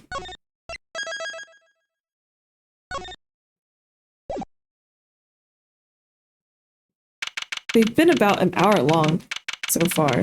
Or even less than an hour, actually. What? They've been, like, the chapter sizes have been so short. Yeah. April 5th, 7:06 p.m. Question marks? It's dark as a grave down here. Can't see the nose in front of my roguishly handsome face. Watch your step, Emma. Ouch. I hit my head on something. Make your way down slowly, Kay. I don't want you to slip. Oh, yes, Mr. Edgeworth. There's gotta be a light switch here somewhere. Bingo! Oh my god, the door knocking. Stop. Wait, why is the suitcase here? Wait a second. Double wait a second. This is that art piece that was stolen. Wait. What? What is this? The thing that was stolen from the first game? So, like, the Jungfa smuggling stuff is here? Or, like, what? Wait, this is the art piece, right? I'm not just tripping balls. This is... So the hidden 51st floor really is being used as a storeroom. We'll need to take careful look over all of these items. Evidence room? Oh. But there's, like, price tags on it. All right, Mr. Edgeworth. You promised me an explanation or three. I did indeed. Where to even start? Wow. A lot's been happening, huh? What a case. It's not supposed to fill you with excitement, Emma. Seems you've gotten yourself into a real pickle, Mr. Prosecutor Attorney. I'm not an attorney or a prosecutor anymore. I'm just a bum. Well, whatever you are, I think it's time for science to lend a helping hand. Don't worry, I brought my entire kit with me.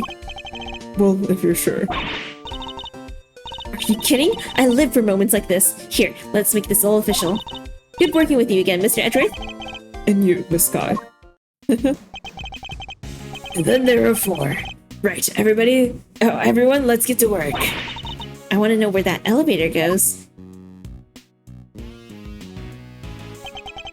Wait, that's the Mr. Monkey Head from the 3rd case in the 1st game. What is it doing here?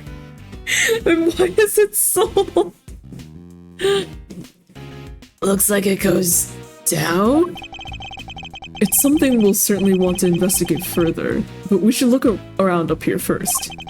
Dude, literally, like the next shot, I'll see like the statue from Larry Butts, the thinker statue. Aye, aye, Captain. Let me know if you find anything juicy. I'll keep trying to see what I can remember. I'll let you know if anything comes to mind. Thank you, Kay. Emma? Ready, willing, and able to investigate, Mr. Edgeworth. Very well. Then let's begin. The blue badger's also in the corner. They also have masks of them too. Oh my god. This is the samurai baby that Larry was carrying. Is that the perfume that... Oh my god, stop. This needs to stop immediately. What is this? That's the red, white, and blue corp global guy wait, right? Right? Am I crazy? Or no, the words say something else. I don't know. I'm going crazy. Badger Mobile? What? There's so many badgers here. Just a stack of money. And there's a blue badger in the corner too. That looks like the one Gumshoe made. Roseberg's painting behind the badger. What? Really?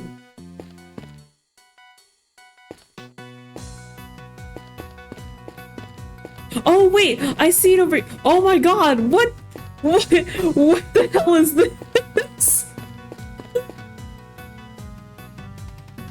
Okay, well let's start in the corner.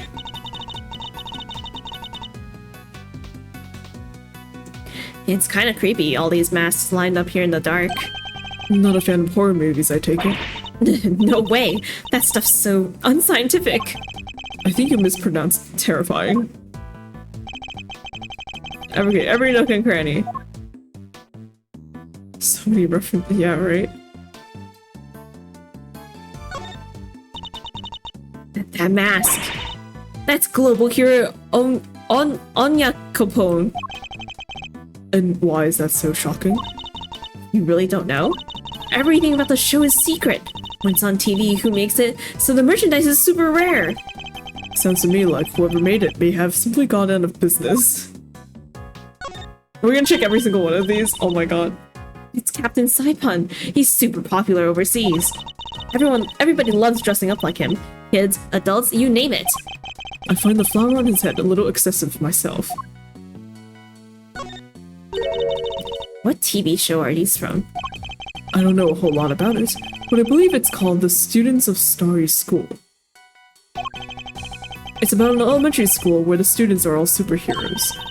So their masks are modeled on sports safety helmets or something, right? And maybe the number of eye slits tells you their student ID number. So the one on the left would be number 1, and the right is number 2. I suppose that could be it, yes. And that would mean a ton of slits for the kids with the highest ID numbers. I have to admit to being a little intrigued by the show now. I remember there was as part of the Matt Ungard case, like in the cutscene, there is a thing where they're like, well, the students of something, like they had like a mini Power Rangers samurai setup thing. I remember that. I don't remember anything else like that being mentioned before or after then.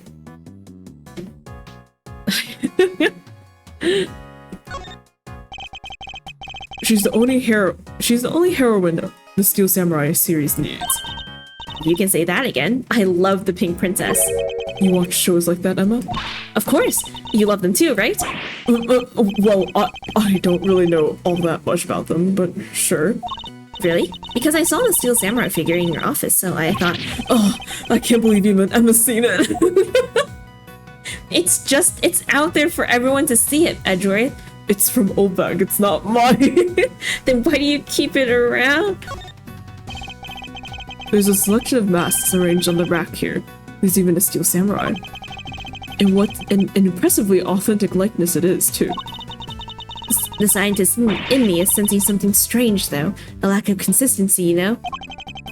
In the sense that the characters represented here feel a little haphazard somehow, I don't disagree. There's even an empty space here. Yeah, just an empty hook, right in the middle. Something using that one, perhaps. Or somebody using that one, perhaps. That's probably where the Jamming Ninja one is, right? It's the Steel Samurai and the Nickel Samurai. Nickel Samurai always seems kind of pleased with himself to me. Do you know what I mean? Like, it's not just about being skinny and cool, you know? There's more to it than that. I'm Team Steel all the way. You've just gone up in my estimation, Emma. After all, Nickel Samurai was also a murderer. Okay. These are all case files from various murders. What? But why would they be in here? They should be safely under lock and key at the courthouse or the prosecutor's office, which would suggest that somebody removed them without permission. Something very suspicious is going on here. We need to find out more.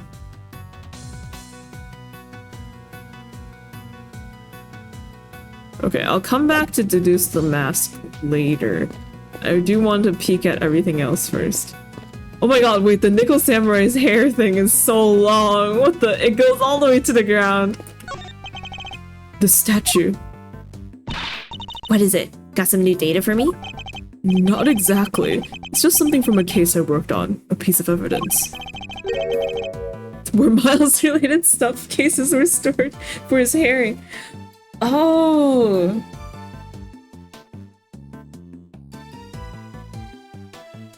You might have a point.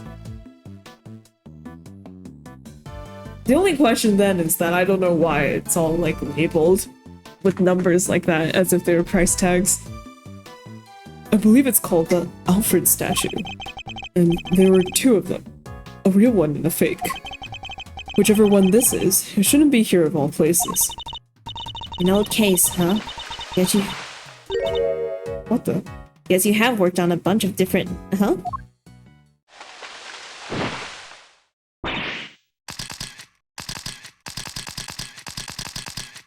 Oh my god.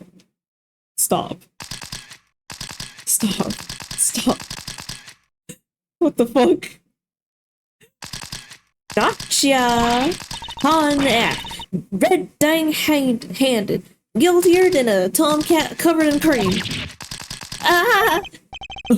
My eyes. Stop that at once. Ain't no stopping my snapping. Not till I got every dang detail and then some.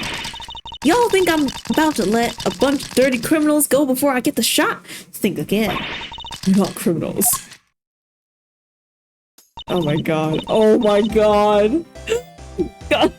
What? It's even got the music from... Oh. Yeah, sure, pull the other one. It's got bells on them. This here camera's a weapon of justice, and ain't about to be hornswoggled by your cheap denials. Oh, it's you. Huh? You're that low-down, dirty jerk of a prosecutor, ain't you? Who are you calling a low-down, dirty jerk? This is not a heart. a photojournalist by trade. We've crossed paths on a few occasions, especially on that one particular case. We cannot have Old Bag here too. If Old Bag's gonna appear, Old Bag should appear in the last case maybe for a fun cameo. But no, you know what? Old Bag had 2 cameos in the last game. She's had enough. Perhaps, maybe she's dead by now. No! Say no! She's hard to forget, and even harder to get a word in edgewise with. Quit making that face, will you? That's the face of a no-good schemer if I ever saw one. It seems I didn't leave the best impressions on her either. Well, it's payback time, Mr. Schemer. You ought to be thankful. All I want from you is a couple of pictures. But we're just here to investigate. Sure you are. If by investigate you mean pull the wool over Lana's mile-wide eyes. I can't do this. Sorry, Mr. Edgeworth. I thought she might listen to me. It didn't hurt to try, I guess. But we're probably better off leaving her alone for now.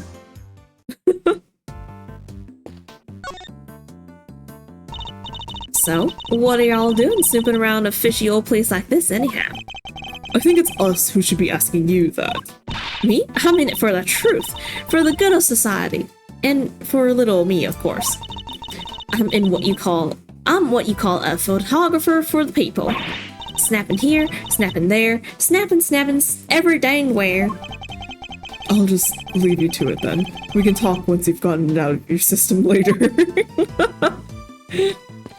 Okay, anyway. Alright, I was looking at the statue. You said the statue was a piece of evidence from an old case of yours, right? It's pretty weird looking, I have to say. It's known as the Alfred statue. The what? The Alfred statue. But it says here it's called the Aleph Red statue. Aleph Red, Alfred, Aleph Red. What are you muttering about? Oh, nothing. Let's carry on looking around, shall we? I see your cycle lock problem still isn't fixed, Mr. Edgeworth.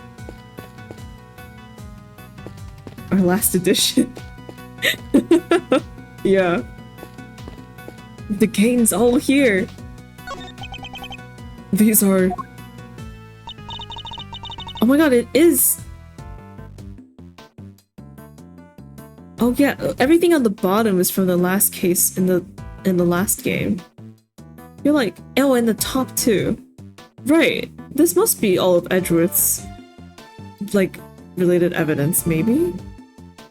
Or maybe just evidence in general? What's the matter, Mr. Edgeworth? I'm not mistaken, several of the items on display here are pieces of evidence from old cases of mine. What are they doing here? Maybe this is where the committee stores stuff it's looking into? It can't be. Evidence like this is stored at the police department. Don't...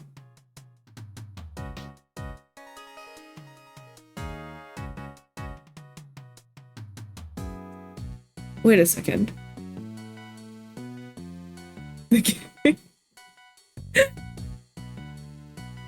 Edgeworth's click, I mean. Okay, hold on.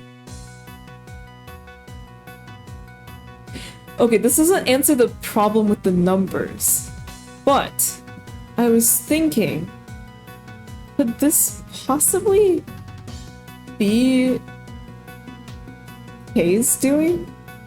Like Kay doesn't want Edgeworth to lose his badge, so she's been stealing evidence related to Edgeworth's cases in hopes that perhaps if the evidence is not there anymore, Edgeworth won't be, like, you know, terminated by the committee. Because she was definitely here, you know, and she has that mask. It's a bit of a stretch, actually, because it seems like she was just meeting at the rooftop to talk with... But, okay, see, she was meeting at the rooftop to talk with Rosie, probably to get that notebook back. But Rosie had some stuff about evidence. And Kay was also involved with that as well. So I'm not sure. Also, I don't know about the prices. I've got no idea. Like, they could be prices, but because there's no monetary symbol in front of it or after it, it could also be like labels, like number labels. But then again, I don't see people putting commas on number labels.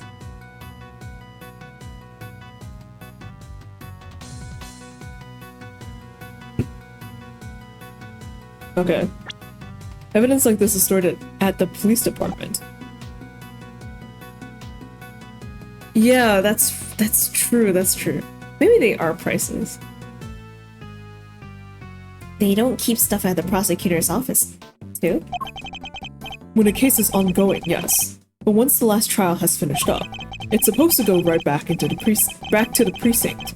Unless there's a very good reason for it to go elsewhere. And yet, here it all is. There's no point in trying to figure out the whys right now. I should take a closer look at it. They all have labels. Labels with numbers printed on them. Exhibit numbers, maybe?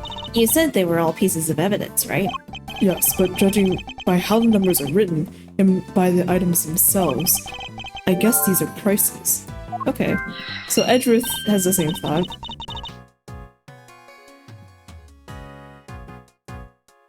Prices? I would have never guessed that. Wait, but none of this stuff could be worth that much money, could it? The prices are very high indeed. It's no wonder she's surprised. I must examine all of these in detail. Badger. That's odd. This is the only spot with nothing on it. But it still has one of those signs in front of it. Indeed, and look, there's an outline in the dust on top of the cloth. I'd say something was probably sitting there until Queries. The candle! The candelabrum. You know what? You know what? I think you may be right. But, I'm drawing a blank trying to imagine what. Well, I might have an idea. A star-shaped outline. Then we have a piece of evidence that might well be connected. More deduction. Okay. Aw, isn't he a cutie? Look at this fluffy little guy. That's the stuffed animal we found at Cord Lake. Oh. I was wondering where the stuffed animal came from. Right. He should be in possession of the prosecutor in charge of that case. So how did he wind up here? Aw, but look, he's missing his left horn. He is, but he never had it in the first place. At least, not as far as we ever saw. Defective merchandise, huh? Then we need to contact the manufacturer. I demand a recall. Now that I come to think of it, why would anyone give the president a broken toy to begin with? Broken plushie. Okay. Why is it so cheap by comparison? True. Yeah. Maybe it's made out of plastic? I don't know. So this storeroom is actually more of a stockroom. It would seem so, much as it pains me to consider such a thing. What kind of person sells off evidence from serious criminal cases? Who to? Who would even want to pay for all this stuff? Somebody, clearly. The price tags are proof of that. Wow, people will really collect anything, huh? Fascinating. Oh wait, I really like the old phone Emma has. Yeah. No, it's because we didn't find a horn on the scene of the crime, right? Also, about the candelabra thing, maybe someone swapped the price tags?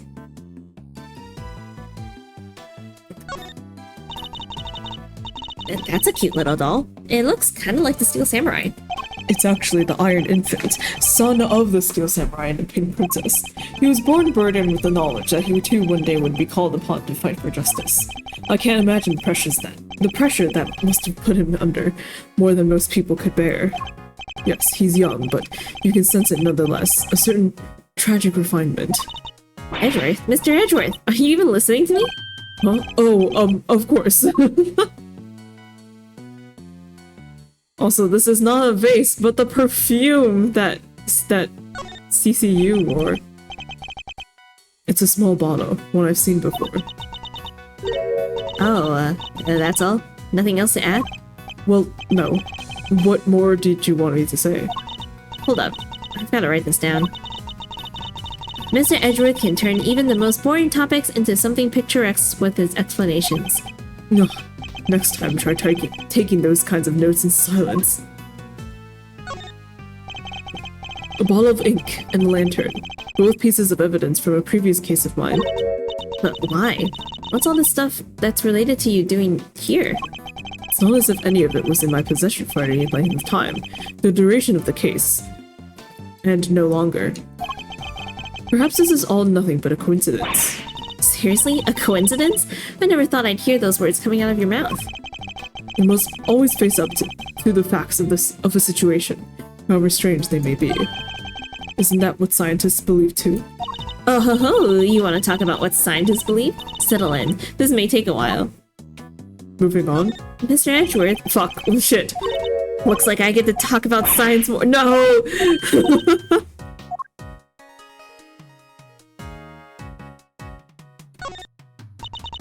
A mannequin, huh?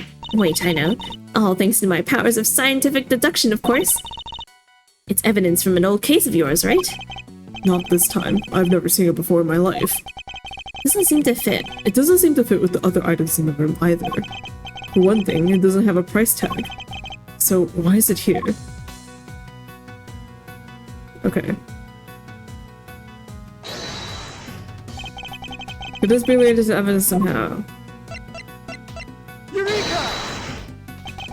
The outline in the dust matches the bottom of the candelabra exactly. I'd say there's a very strong chance that this is where our murderer took it from. Which would mean the candelabrum was evidence from another case. It certainly seems likely, but that's not our concern right now. The key thing to note is that the murder weapon was taken from the storeroom. Holding it in red check, oh my god. Bro. It was evidence from the first case in the game, bro.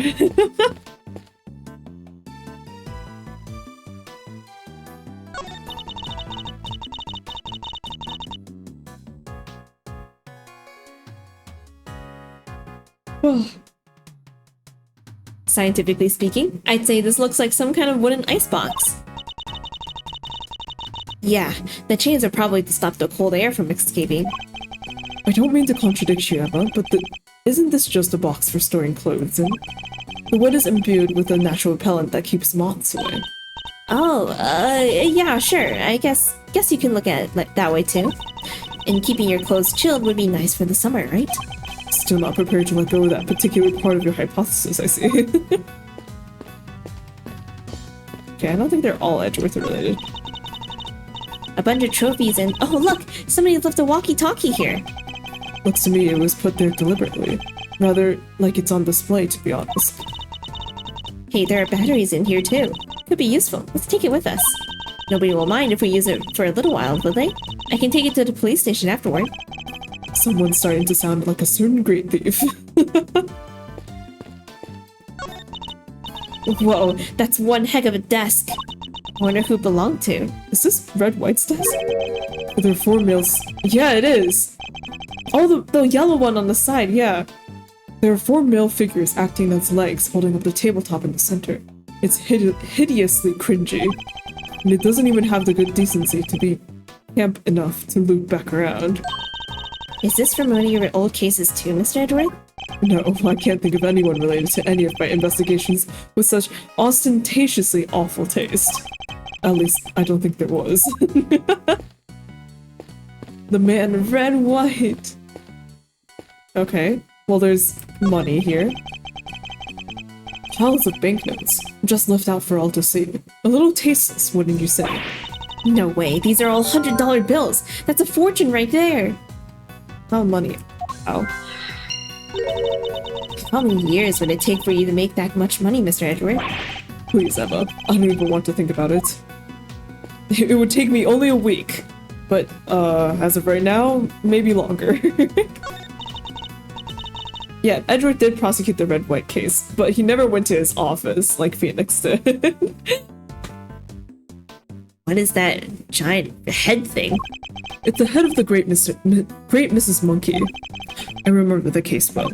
But how did they even get it up here? Huh? Mrs. Monkey? That doesn't sound right. Are you sure you didn't get the name wrong, Mr. Edgeworth? Or misremembered it somehow? Don't be ridiculous, as if I'd ever make such a mistake. I'm pretty sure it's Mr. Monkey, and Edgeworth made the same mistake before. Oh boy, this whole experience is enough to boggle a guy's mind. Mysterious storerooms, damsel in distress, it's got the lot. Could you at least try to take things a little more seriously, Fender? Hey, I can try. No, but seriously, I'm as keen to help Kay out as you are. She's safe with me. You go do your thing. It's not Kay I'm worried about, it's you. Wow, this is some sturdy construction. Thick floor plate, sturdy supports. At rough estimate... Sorry. At rough estimate, I'd say it could hold 50 of you easily, Mr. Edgeworth. Except for the fact that it's nowhere near big enough. You say that, but pack yourselves in tight enough, and I think you might just do it. I really don't think so. Anyway, we have more important things to be investigating. We can theorize about the elevator once we're done. Maybe you're right. Fine, 45 Mr. Edgeworths, 48 tops. Okay. Okay. Oh, are you spoke to Kay? Oh, okay. Nothing new from Kay. Alright, let's go make this deduction.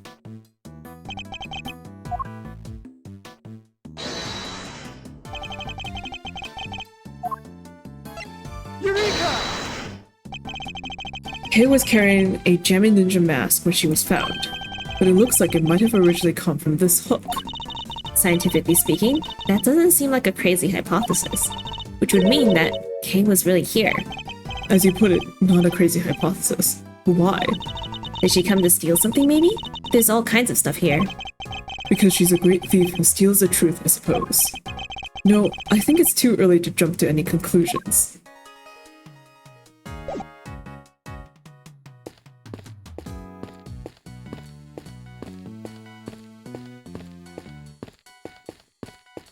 Okay, time to jump to some conclusions. Price tag, money, oh.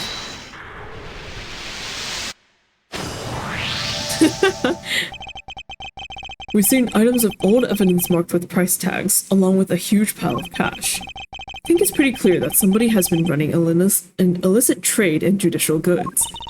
Shady deals on a hidden 51st floor? This is big, it has to be, right? I think it might be, but we'll need to investigate a little further yet. We need to find out more about what's going on here. If only there was an eyewitness we could interview. An eyewitness, huh?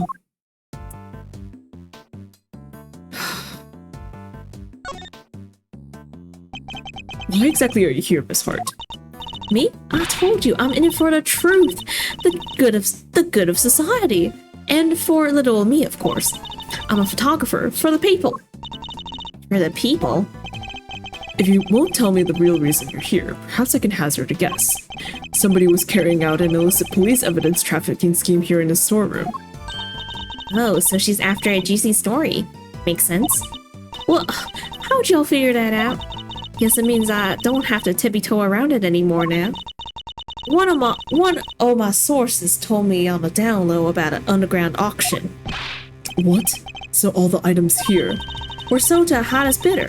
Folks was slinging money around like it was going out of fashion. Had to come sing for myself, of course. Get eyes on my subject, you know? Should have heard the tales my contact was telling. Taller than 2 trees, or so I thought at first. Anyhow, wasn't about to write it up based on hearsay alone. So yesterday I snuck in, slunk behind this here statue and settled into wait. Bidding started late at night and carried right on through to the break of dawn. So the auction and the murder happened on the same night. Coincidence. Dirty deals in a secret storeroom. Talk about a story. Was there anything else on sale apart from the items of evidence in this room? Sure, there was regular old stuff too. Shady artworks from who knows where, that kind of thing. Like the one back there behind that goddess suitcase. In what way are shady artworks regular exactly? But the evidence was the big draw, of course. Reckon they were selling them faster than the crooks could smuggle them out of the cop and prosecutor shops. And I'll bet you got pictures of the whole thing, right, Miss Hart? Well, you'll see. The main event was down below. I had to try and see what I could from up here. Haven't been up here since yesterday. I assume you witnessed the entire auction from start to finish then. It was an underground affair, like I said, so folks wasn't exactly giving much away.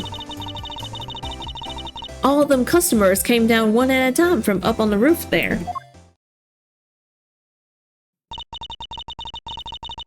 Threw on masks just as soon as they got down the ladder. That ain't all. They had voice changer doodads on them, see? Teeny tiny ones, dinkier than the bugs behind. It's so you can't see their real faces and you couldn't hear their real voices. Surreptitious as all heck. You mean yes, I surely do. Sweet surreptitude. Also not a word. Anywho, once they had their gear on, they went right on downstairs. And then, in came the next one. When it came time to leave, they all done the same but in reverse. Up they came again, one by one by one.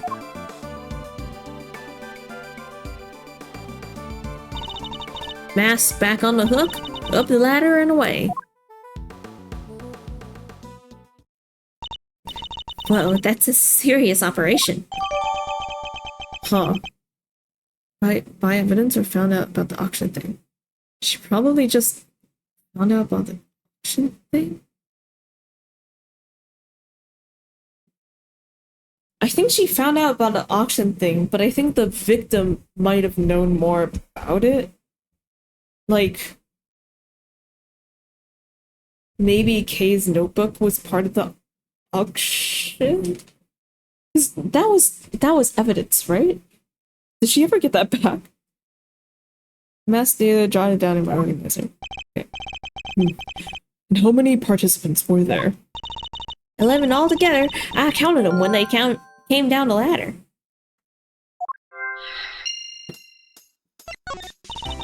I didn't just hide behind a stupid statue the whole time, you know. You didn't? Then where were you? Well, when I first got here, you know what? That ain't important right now. So you were hiding behind a statue from the very beginning. Anywho, I watched all them folks come in from my spying spot there in the shadows. I see. So you were watching from behind the statue. I used that there elevator to get down below. And once they was all down there, I snuck up and took me a peek at what was going on. You mean the elevator remained in the room beneath? Nah, they sent it back up. But there's a little peeky hole if you know where to look. Elevator don't quite sit flush with the floor, see? And if you bend down and squint just right, you can see the whole shebang. Did you catch sight of who was in charge? Alright, sure, I guess I did. Ain't half so good a story if you don't get a glimpse of the evil ringleader after all. I wonder who this ringleader is. I'll have to ask her some more. You mentioned a ringleader. Can you tell me any more about them? Y'all should know, I came here to get me an exclusive. And an exclusive ain't much dang good if ya done spilled the beans already. I see. So you don't exactly know anything about them. You think that's why she won't give us an answer? Makes sense, I guess. Ugh, you got me. Couldn't see if it was a man or a woman, a kid or an old-timer, nothing. What were they wearing? Could you see that at least? Sure, white jacket, white gloves, and a magenta flower on the label. Then three things is what I remember. What the fuck? Okay, well, damn, that sounds very familiar. Rosie! But what's good a description of the outfit if I don't got a clue who was wearing it? So this ringleader disguised their identity too, just like everybody else. It's oddly specific, Lotta. Thank you, Lotta. Yes, sirree. Mask, voice changer, the whole 9 yards. They were wearing one of the masks. Which one? Let me see. Oh yeah, this guy, Zervon. Zervon? What kind of name is that? Seriously, Mr. Edgeworth, you've never heard of Zervon? He's global hero on Yacapone's arch nemesis. Who hasn't heard of Zervon the Time Lord? I think you might be better off asking who has. So you didn't get a glimpse of their face at all? No, I dang well didn't. Which kind of scotches my scoop. This whole mess has been nothing but a snot hunt. Should have never come. Ringleader's appearance. We know of somebody who is dressed like that. Maybe I should try showing that evidence to Miss Hart. You said that the ringleader was wearing a white jacket, white gloves, and a magenta flower, correct? Sure did. Don't ask me why they dressed up like a peacock on parade day, but they was. Is this the outfit you saw? Well, holy smokes, it sure heck is. But, wait, so the big cheese is dead? All we know is that she is the victim in the case we are investigating. Her name was Rosie Ringer. Do you know her? Oh, so the ringleader was a lady. Well, ain't that just slipper in the damn is eel, throwing me off with a man's jacket like that? I mean, what does this say about feminism?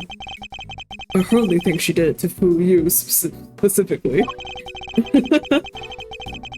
But setting that aside for now, what's important is that we've discovered something vital to the case. Jeez. I could eat some cheese right now, actually. God. Namely, that the underground auction was chaired by none other than our victim. So somebody done bumped off the boss, huh? And that's what was happening. Then what was happening? Oh, nothing at all. Y'all just go on about your business now. No offense, Miss Hart, but that made you sound about 5 times more suspicious. Suspicious my foot! I told y'all it's nothing! And you won't get nothing more out of me than that. Wait, so there is more? How many damn times do I gotta tell you? Ain't nothing, okay? And I ain't saying nothing either way. Oh, you can tell us just a little more.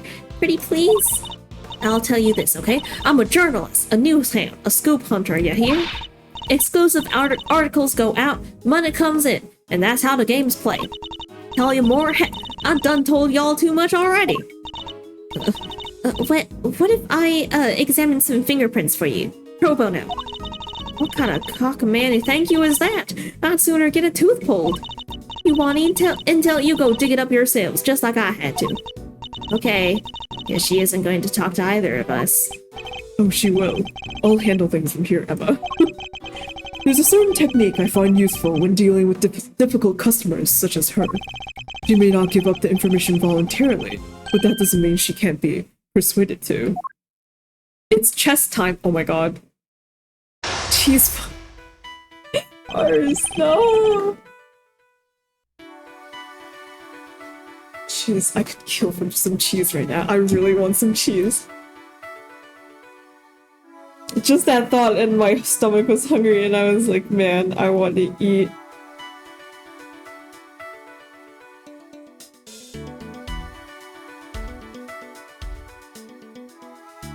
And of course, almost nothing is open because, yeah. But there is cheese that's open. I will look into that later. Okay. Let's start by observing our opponent. Why did I disappear? I did not know I could do that. Okay. Oh wait, because it's on OBS. I knew that. Let's start by observing our opponent. I ain't telling y'all nothing, you hear? What was my time before I really blow a fuse? As we say, she's very quick-tempered. She'll try to cut the conversation dead whenever possible. I won't have much time to think, so I'll need to be swift and decisive. Miss Hart is definitely hiding something from me. My first move is to discover what that something is. Might check her someday.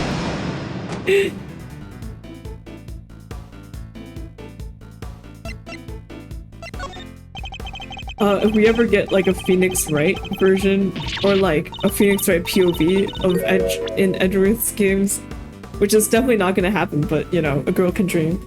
It would be really funny if they changed it to mind checkers. I can see you're a little agitated, Miss Hart. Let's just calm down and try to talk reasonably. I am calm, damn you. Dang you. Leastways, I will be, just as soon as y'all quit yanking my dang chain.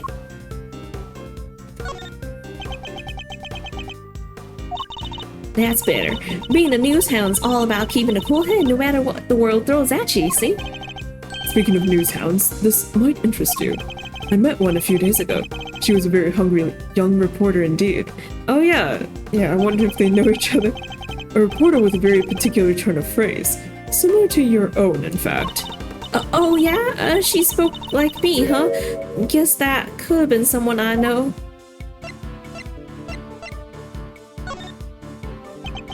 Her name is Tabby Lloyd, and if I had closed my eyes, I could have believed I was listening to you. She told me about somebody called the Chief. He was talking about you, wasn't she? Does Lana run like a whole journalist ring now? She's really moved up on the ladder. Oh, so y'all met Tabby, huh? Well, ain't that something? Where'd y'all bump into her? She's a great kid. Reckon... Oh, wait. Oh, no, you don't. You ain't getting all my good side. Bring her into this, you sneaky snake. Oh, you nearly had me, too. Interesting. Talking about Miss Lloyd seemed to make her lower her guard a little. I think we can use that to our advantage. I need you to tell me everything you know, and don't you dare leave anything out. Don't jump in a creek, you big bully. Why should I tell you anything? You don't got nothing to do with me, nor me with you neither. I don't have anything to do with you. That's a little unkind, don't you think?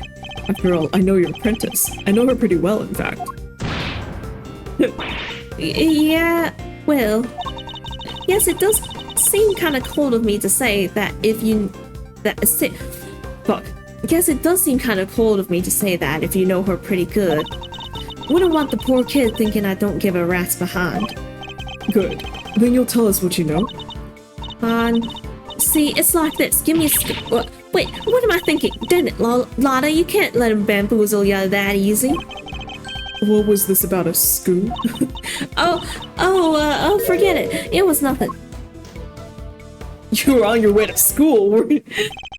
How embarrassing. A professional journalist making a careless slip of the tongue. You have a scoop, don't you? Now tell me what it is.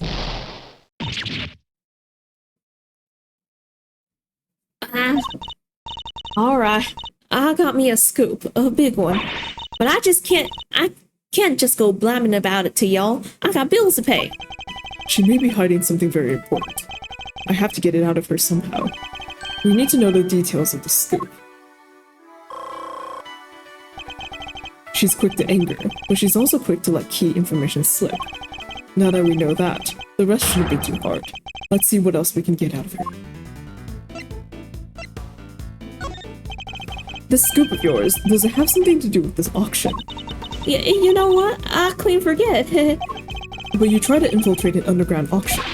It only stands to reason that you observed something. Otherwise, what would you have to write about? I don't know what to tell you.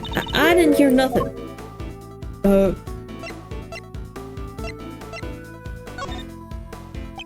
You do realize you have nowhere to turn, don't you? Yeah. Oh, quit riding me, will you? This whole thing's a waste of my precious time. I should have picked my words more. Fuck no!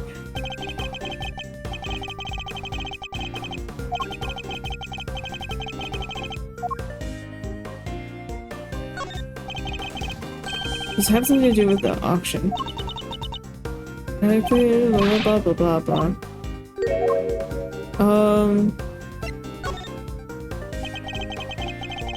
If you didn't hear the sound of nothing, does that mean you did hear the sound of something? Something during your time in this room? Well, see, it wasn't nothing really. Just a little noise is all. Wouldn't even make page 16. Forget I mentioned it. So something happened during the auction. Something that made a noise of some kind. This could be a very valuable clue. Your big scoop involves something criminal in nature, doesn't it? Nah, might be it did, might be it didn't. Which is it? This is important. Alright, you don't gotta holler at me like that. I ain't done nothing shameful or nothing, just snuck in and did some undercover reporting. Wait, Silent treatment, huh? Well, two can play that game. perhaps a little more productivity is after. Oh no! I don't got time for this Hogsville, that's it, I'm out of here. No, I fucked up. Curses. Shit, do I have to start over? Can't give up now, I have to keep pushing. Leave me be, it's hard, the timer's hard, it's hard to read that fast.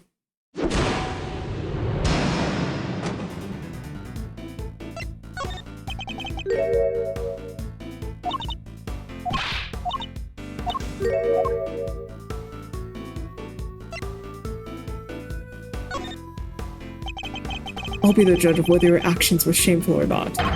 An unlawful entry into private property is very shameful indeed. In fact, it's a crime. Hey, you did the exact same thing, genius. Oh, but I guess you're a prosecutor, huh? You're allowed to do stuff like that. Well, yes. Let's not mention the fact that I handed in my badge, shall we? Still, it don't amount to a whole hill of beans, right? There's folks out there that done way worse. Murder, for one. Next to murder, trespass ain't hardly nothing. From your mutterings about murder just now, I gather that your scoop has something to do with a homicide. No, I was just talking all hypothetical like. You know, about murder being the big one and all. Ain't nothing worse than murder. After all, it happens everywhere around you, Mr. Edgeworth. Not the most skillful invasion I've heard in my career. Look, I done told you, okay? I snuck into the auction. I'll cop to that. But murder? I don't know nothing about no murder. Ain't seen nothing, ain't heard nothing. Scout's honor. I don't have a clue as to how to proceed with this line of questioning. Did I have to go back? Because I fucked up?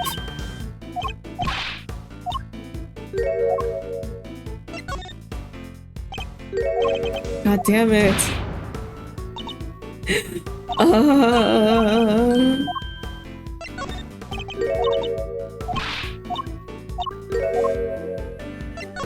Wait, no, I didn't want to choose that. No, I put it wrong. No. Fuck.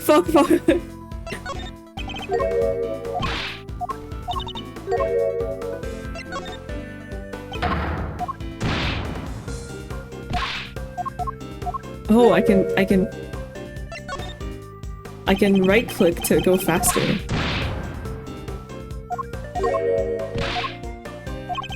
Time to deploy my clue. You told me you heard something during the auction. You claimed it wasn't important, but it must have been. Otherwise, why remember it? I think it was something very memorable indeed. In fact, I believe it was the cry of a murder victim. How do you keep doing that? Alright, it's true. I wound up smack dab in the middle of a murder scene. Only by accident. Also, this is like the third time or something. And that's all you're getting out of me. Won't be no scoop left otherwise. The murder Miss Hart witnessed. It must be the same murder we ourselves have been investigating. This should prove to be a very valuable piece of information indeed. Perhaps we should finish by confirming the credibility of her claim. Oh wow, the tables have turned. Yeah, right? She's like, now I wish every time I go out, nobody dies. I'll have her on the back foot now. Time to finish this. Listen, there's something you're still not telling me. Were you really in the middle of the scene? I need you to describe the murder in detail. It's vitally important. Yeah, wish I could help y'all, but I don't really recall a whole bunch. Ain't much I could tell you. Sorry, I mean, look at me. Can't even get my facts straight half of the time. I don't have a clue as to how to proceed. Alright. Be honest, Miss Hart. I know there's something you're still not telling me. Ain't nothing left to tell, dang it. I done spilled my guts already. Fuck. Okay, well at least they're telling me early. You said you wound up in the middle of a murder scene. Is that really true?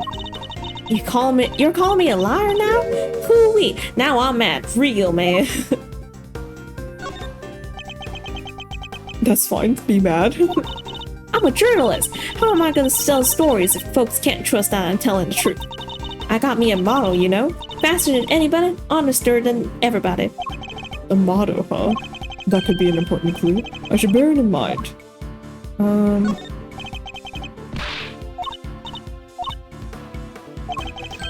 Boy, my clue. I thought you were honester than everybody. I can't imagine that being so vague on the facts is a trait valued among journalists. So surely accuracy and honesty are exactly what, oh my god, I can't read. Surely accuracy and honesty are what's necessary when reporting on a story. Well, see. It seems your so-called information is not credible after all. Look, there was a murder and I was there. I can even prove it, or...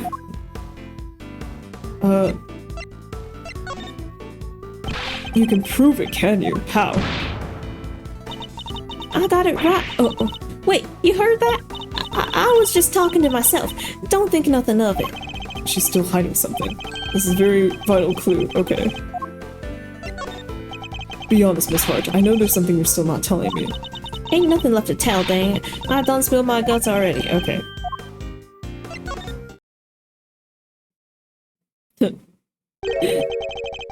I know. Oh shit! You've got me doing a southern accent now. I know you've been keeping something from me, and that something is proof. Proof related to the murder you witnessed. Proof sound enough to form the basis of a story you're hoping to sell. Hang all the heck. Give me a break, will you? I'll come clean, okay? That's what you want, right? Here, I done snapped me a photo. Happy now? You better be. And that's checkmate. What stupid checkmate nonsense is this? Can't believe I let that happen. Betrayed by my own big mouth. Well, it happened, so it's time to tell us everything. I saw the whole thing. Watched that auction from start to finish. But you didn't just watch it, right? You took pictures too. Yeah, about that. So, like I said, I was spying on the whole thing right from the get-go. They was all shouting out bids. Then somebody wins something, and bam, down comes the hammer. Heads on upstairs and pay, shouts the old ringleader, and then the whole thing starts all over again. Anyhow, as soon as that happened, I had to think quick. That's when I ran behind their statue and hid. And who was it that eventually appeared? Didn't think nothing, but I heard something that made me pretty sure it was whoever placed the winning bid. The sweet, sweet sound of cold, hard cash. I'm not sure I have any idea what that sounds like. Sounds like the sound of someone counting bills, perhaps. Anyhow, the deal was you settled your bills up here. I heard two people yabbering for a little while. Wait, so two people came up on the elevator? You betcha. My guess is the other one was our friend the ringleader. Anyway, yabber, it goes on for a little while, then a scream. Well, that shook me up pretty good, so I hunkered down in my hiding place and tried to stay out of sight. So you didn't see the moment of the murder? Nah, but I heard it real good. You didn't try to help whoever was being attacked? Quit trying to be funny, girlie. It don't suit you none. I'm just a dainty little journalist, all on her lonesome. You think I was fixing to jump in and save the day?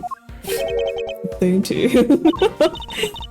Anyhow, then there was a bunch of rustling sounds. Right about when that was happening, I got to feeling pretty bad about what I'd done.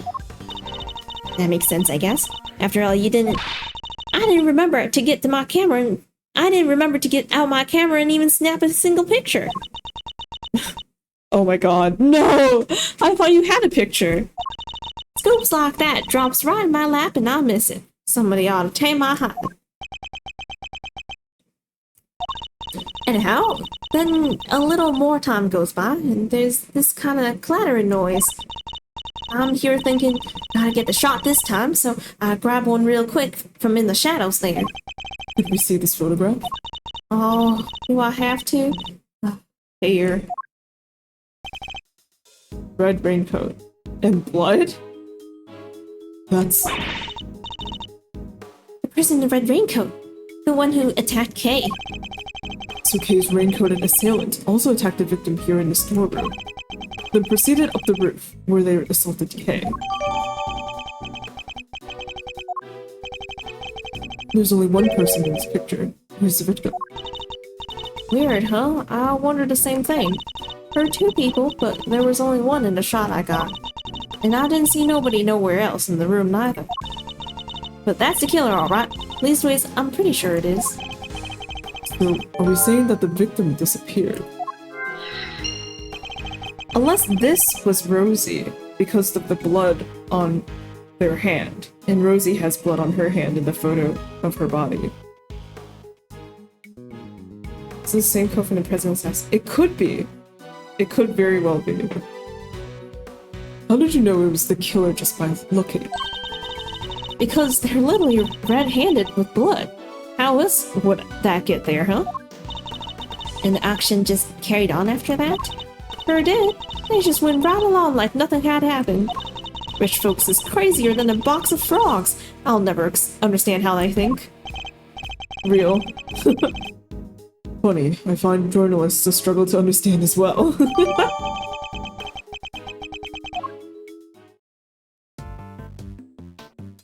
Okay.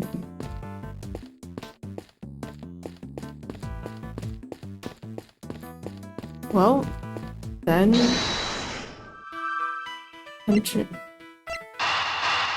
Oh, it probably left from the ladder? Well, of course, there's only one way they can leave, I guess. If the storeroom was the actual scene of the crime, then you'd expect the body to have been up here at some point as well. Huh? Well, yeah. But think back to what Miss Hart told us about the customers left at how the customers left the auction. Do you remember? Of course, they came up from downstairs, back through the storeroom, and... Oh! Exactly. The killer would have had to hide the body in order to avoid its discovery. The question is, where did they hide it?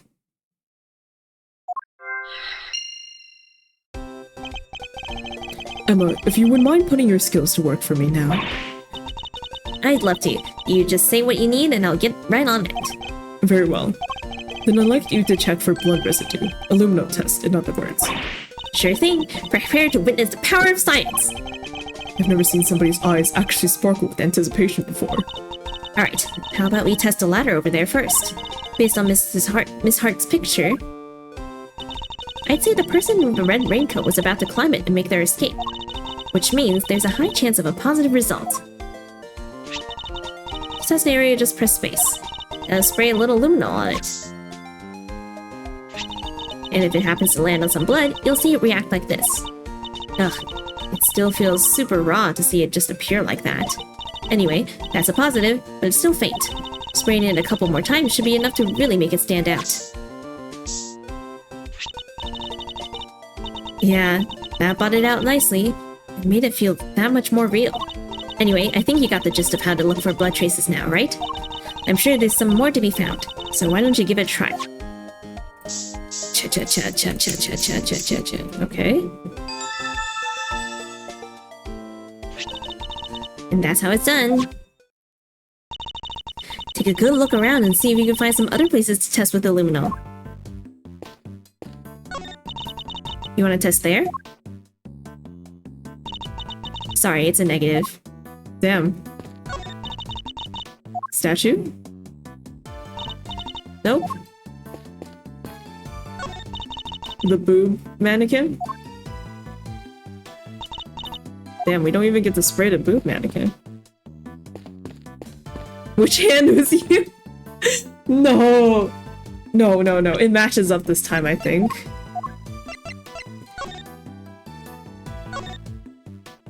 It's her left hand. Yeah. It does match up this time.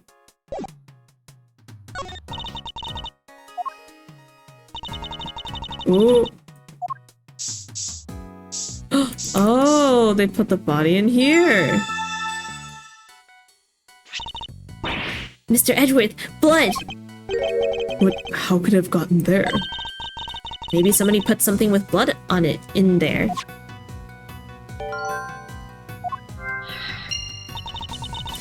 Okay. There's still places we haven't tested yet. Let's see what else we could find. Nope. Red and white desk. Nope. Are you guys doing good? Careful with that. You can't go around spraying others with luminol. I wasn't about to.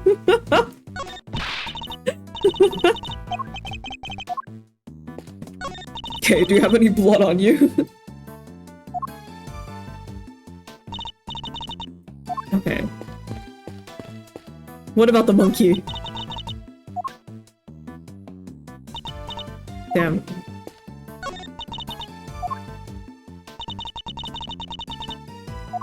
The suitcase.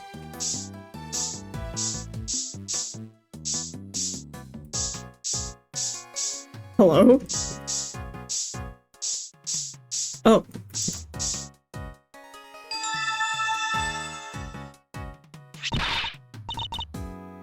Got a positive. There's blood here. But how come? Probably because this is where the murder was actually committed, I'd say. Oh. Looks like some of it dripped to the floor below, too. Oh.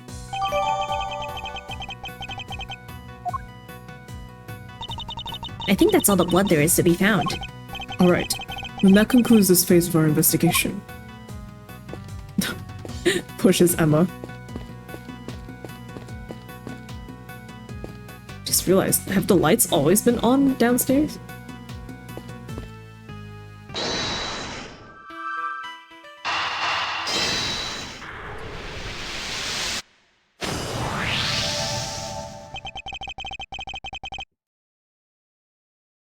Blood in a clothes box can only mean one thing. That there is... That is where the body was hidden. I'm certain of it. I wonder who won the box in the auction. I haven't the foggiest. Still, it's a very helpful discovery. Now, you just hold your horses there. There's no way the body could have been in there. What do you mean? I took a look at that there box when I first got in here. Looked to be just about the perfect size for a little hide-and-go-seek, if the need arose. And maybe it would have been, if I could have opened it. But it was wrapped in chains and locked up tight, and I ain't no escapologist. The murder happened just a little after I scoped it out, so can't nobody have put no body in there. Wrapped up in chains and locked up tight, you say? That's odd. So, like, they were... Maybe murder happened before? No, that can't be right. Because it doesn't look to be wrapped in chains any longer. Oh, well, slap my head and call me silly. Could have swore it was, though.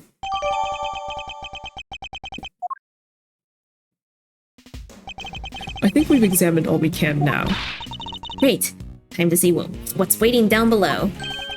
Shaking a leg already, are we, Miles? Okie dokie. Hey, Campmeister. Yes, Mr. Fender? We're about to move. We're ready to move out. So I want you to stick with me, okay? Can't have you getting lost. Of course. I'll be sure to stay close. When did those two start getting along so well? Everyone on the elevator!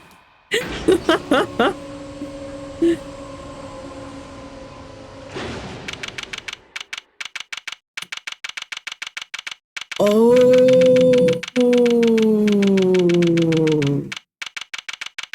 Oh. Oh. Well, that explains a lot. April 5th, 7:43 p.m. Committee for Prosecutorial Excellence Chamber. Wait, what if Judge Gavel and Eustace are still here? They're like, wait, what the fuck? Oh my god!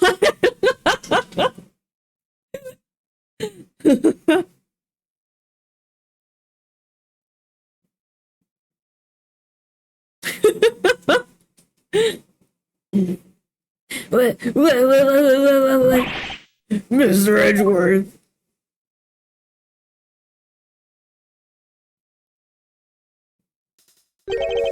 This room. Is this the auction room? No, this is the committee chamber. Way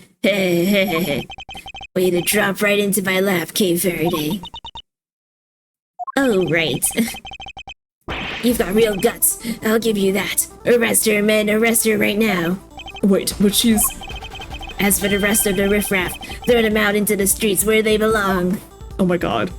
Oh my god! No! You can't do this. This is going... You can't do this. This is going way overboard. Yeah, what she said. The police engine slowly closer. Miles, this isn't looking good, I gotta say. See how the blinding light did. What did you hit me to? I didn't do it. What did I do? You have to forgive me. I meant to hit a certain cowardly ex-prosecutor. You weren't aiming for him. You were aiming straight at me. Something keeps getting in my way. Nah. Right there. So...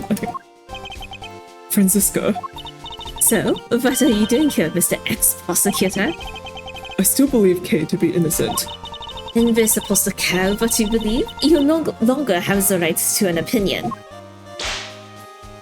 No. I'm Franziska von Karma, and I have no intention of stopping here now. But you choose to stop by giving up your badge, and so our game has already come to an end. My badge was an obstacle to proceeding along the road I've chosen. I haven't stopped. I'm simply clear the way instead. Clear the way ahead. And now I'm free to follow that road, all the way to the truth. So don't you think for a second that my conviction has changed. I'm every bit as dedicated as I ever was. You seem to think you know what lies at the end of this road to the truth.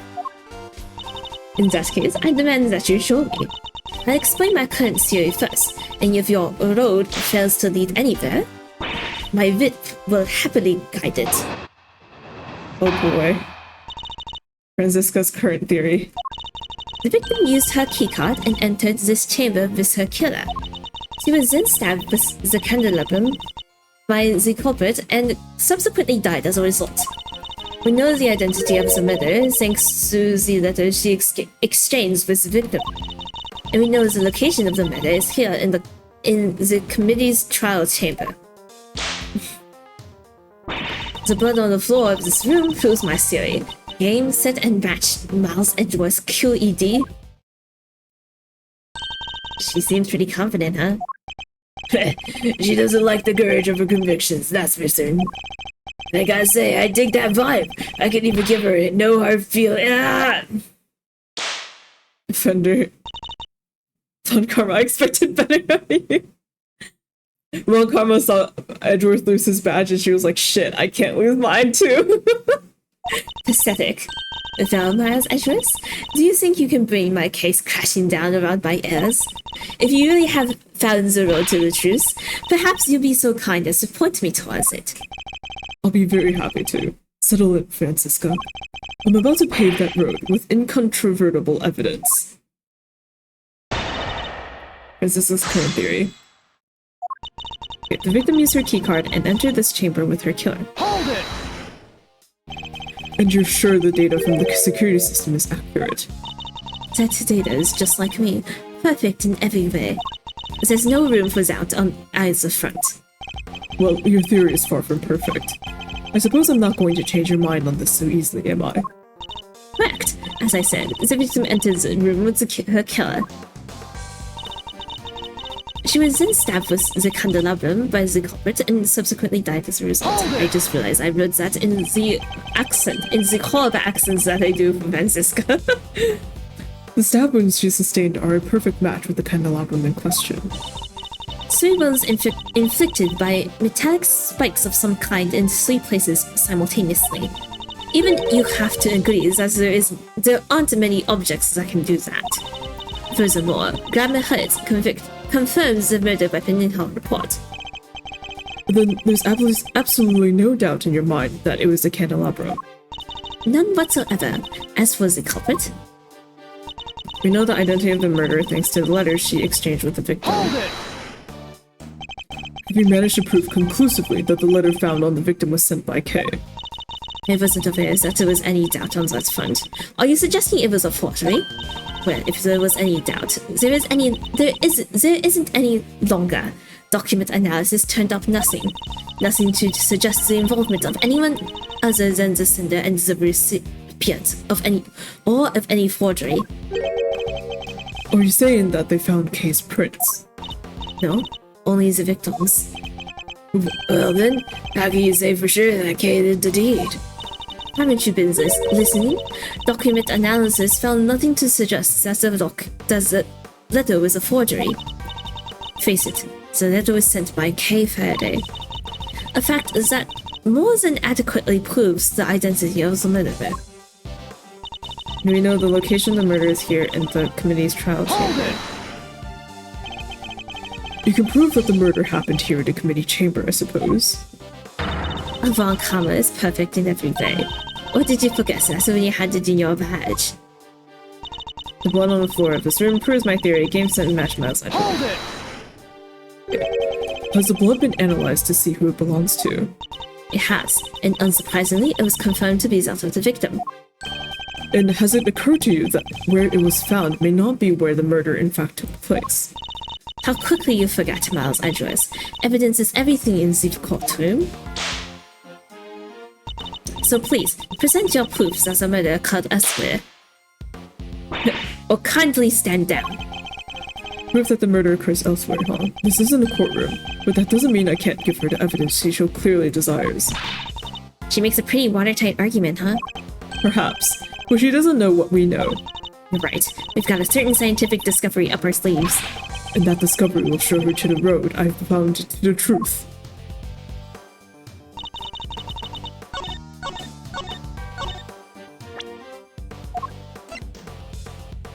Objection!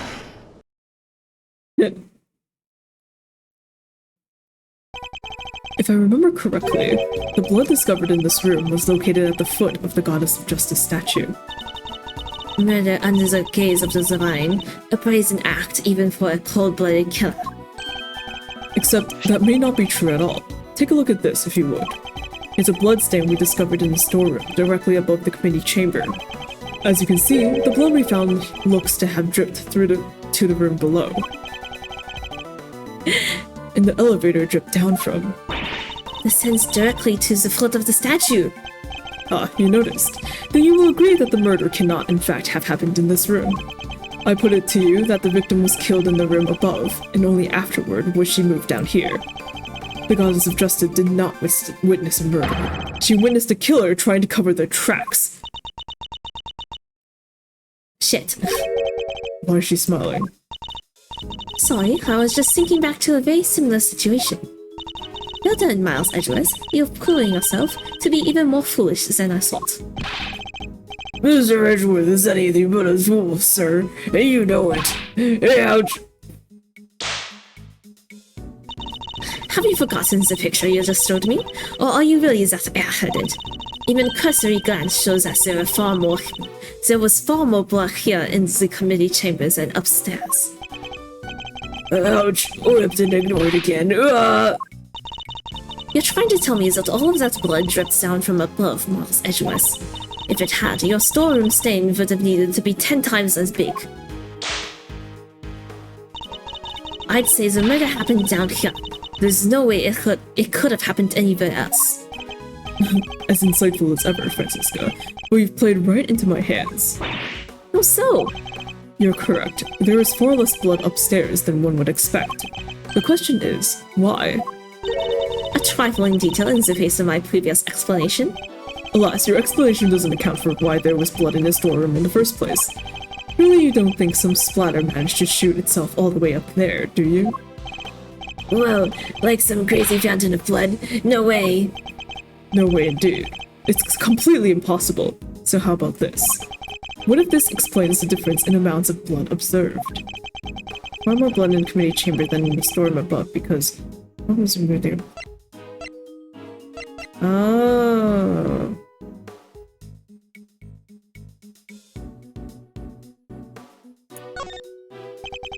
The victim died of 3 stab wounds that would have bled profusely. Exactly, as proven by the amount of blood we found on the floor of this room.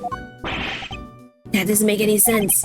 Not if she was stabbed in the storeroom. You said there wasn't much blood up there already. Ah! Silence, you half-baked hair-brained rookie.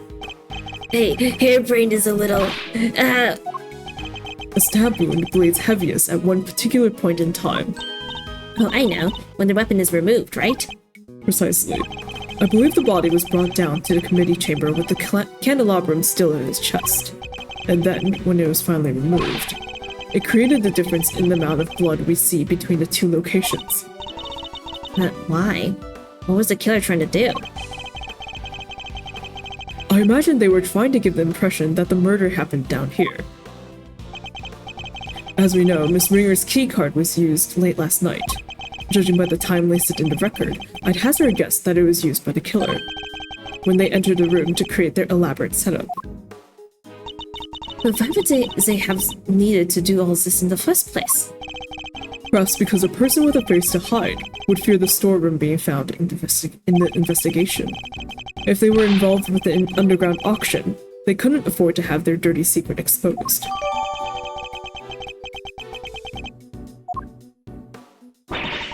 Underground auction? You should take a look at the storeroom for yourself.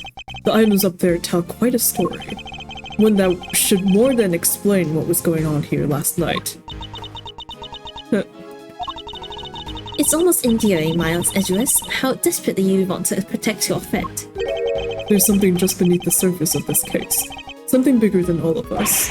And Kay's only crime was to have the bad fortune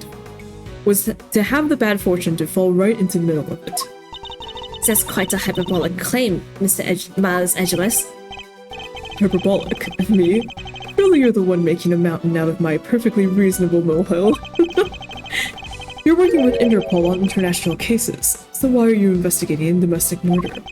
I'll tell you why. Because this case has something to do with the smuggling ring you've been chasing. You followed a trail of items being smuggled by the ring and wound up here. Tell me I'm wrong. Tell me that the something I sense isn't related to any of this. I'm very happy to learn that you giving up your badge didn't completely relieve you of your senses.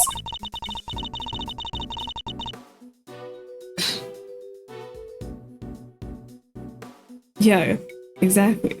So we solved the specifically with the ink, I guess. There was still perhaps there was like a larger smuggling because there was the art too, right? Or did we solve that already as well? I don't know. Snappy here told me about the circumstances that led up to that, by the way. Sorry, sir. I just thought it might help, you know? You did the right thing, detective. So am I right, Francisca? Is this incident part of the broader case you're working? Was the underground auction already on Interpol's radar? Wouldn't you like to know? But you don't need to, and so you won't. Then you knew, didn't you? That the auction was being held here in this chamber. Hey, y'all mind if I butt in for a sec? Your victim over there, the lady in the what? You! Hey, let a gal finish, will ya? No good button and pain in the you-know-what. Youch! Well, this leper sure ain't changed her spots. Your testimony is not required, and neither is your presence. What do you mean? I'm a journalist, you can't- Ow! You're liars, what you are. You lied on the oath that one time, and that other time, and that other time. Seems like Miss Van Karma's none too fond of Miss Hart, huh? I don't think she's her biggest fan, no. Though I can hardly blame her. What's she's called? Ringer, right? She was a member of this hero. She was a member of this hero committee. Well, she's dressed exactly like the ringleader of that. Oh, stop it! Stop whipping me, damn it! What is the meaning of this interruption? Miles Edgeworth, explain. Miss Hart here helped us out by describing how the auctioneer was dressed. And it seems they were wearing the exact same outfit as the victim, Miss Rosie Ringer. Perhaps her name is Rosie Ringer, like ringleader. But does that mean that the victim was also the ringleader? No, how about we just calm down, sir? It seems I have some new information to consider. Ring around the rose, or that. That's actually a good one too, yeah. It's true that I came to investigate the underground auction and to arrest its head of operations, the auctioneer. But if Miss Hart is to be believed, the ringleader is dead. I guess that means your journey here today was wasted. I suppose it does. Nonetheless, I, Francisco von Kama, I believed. Fuck, I can't fucking talk. Okay. I refuse to leave empty handed. Time for a rematch, Miles Edgeworth. Fine by me. But you may find that your wit will go sorely underused this round. Francisca's latest theory. Fine, I accept your little explanation. That will make the storeroom the actual scene of the crime, yes? In this case, the murder is someone connected to the auction. And if the photographer is to be believed, the victim was the auctioneer, and the culprit was an attendee. The killer lay in wait for the victim in the storeroom where the exchange of illicit goods was to take place. They then stabbed the victim in the chest with a piece of merchandise, the candelabrum. And therefore, the murderer must be Miss Lotta Hart. Officer, please. There. There, that's about to sum it up? Because I won't be accepting rebuttals. I'm afraid you might have to. There's a serious hole in your testimony. There is? I didn't spot any. Good thing you're the one in charge here, Mr. Edgeworth. Alright then, time to fight back. You have to win this for us. And I will. Time to take Francisca's testimony to task. Okay. Fine, accept your little explanation. That would make the storeroom the actual scene of the crime. Yes. Hold it! You conceded that point rather easily. I can't help but be suspicious. I'm not in the habit of denying facts that are readily supported by the evidence. That's all there is to it. You were able to show that the murder actually took place in the storeroom. In which case, the murder is someone connected to the auction. Hold it! And how exactly did you come to that conclusion? Members of the big building staff were questioned extensively, but none mentioned a secret storeroom. It seems its existence was known to only a handful of people. And of course, that storeroom was where the items that were to be sold in the auction were being kept. Very good. This suggests a link between knowledge of the storeroom and involvement of the auction. In the auction. If the photographer is to be believed, the victim was the auctioneer, the culprit was the attendee. So you believe that the victim and the ringleader were one and the same? I do. And the murderer was... Why are you asking her this? You just said the exact same thing yourself, dumbit. So I did. But I was merely confirming Francisca's reasoning in order to... Oh, don't give me that horse feed. You get caught saying something stupid and you give a little laugh and you move on with your day. The murderer was one of the auction attendees. What? Yeah, you don't got no notes for our friend here after that little performance of his? Of course, assuming that our friend, the photographer's word can be trusted. I can't quite tell if they love or hate one another. What is...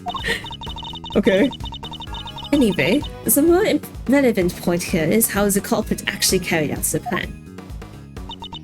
The killer lay in wait for the victim in the storeroom where the exchange of illicit goods was to take place. How exactly did they manage that, may I ask? Miss Hart was in the storeroom too, remember? Objection! Yes, hiding someplace. And if you've seen the storeroom yourself, you'll know that there is plenty of other places to hide too. So you're saying the killer was hiding out of sight while they awaited the victim's arrival?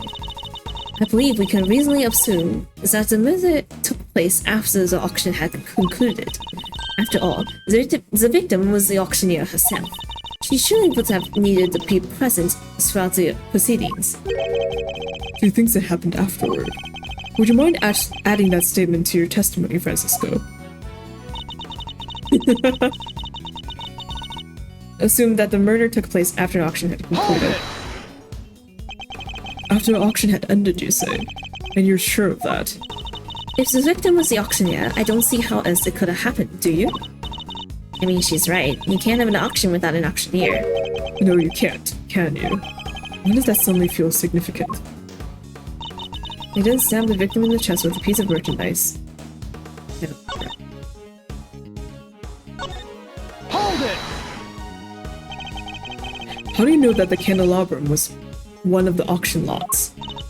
Because if the murder weapon had been deliberately prepared beforehand, it seems highly unlikely that the killer would have chosen such an unusual object. Furthermore, based on the culprit's movements, the candelabrum could have only come from the storeroom. We did find evidence that showed where it was standing, I guess. Exactly. Therefore, it could only have been something that was up for sale.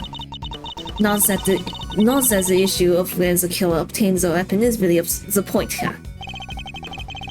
It's a reasonably coherent explanation of events on the surface, but something's off. I need to see if I can tease a little more out of her. Okay. The murder took place after the auction had concluded. No. Objection! Wait, no! Shit! Avoid a boy named Miles Edgeworth if you don't wish to feel the sting of my whip. Don't show me every meaningless item you'll happen to cram in your pockets. Ow. At least I'm not giving you meaningless warnings. Scientifically speaking, that whip looks like it was made to inflict the maximum amount of pain possible. Well, unscientifically speaking, I can tell you that it hurts a lot. Then I'll guess you'll just have to try your best to avoid getting hit, huh? Shit, okay. The murder took place after the auction had concluded.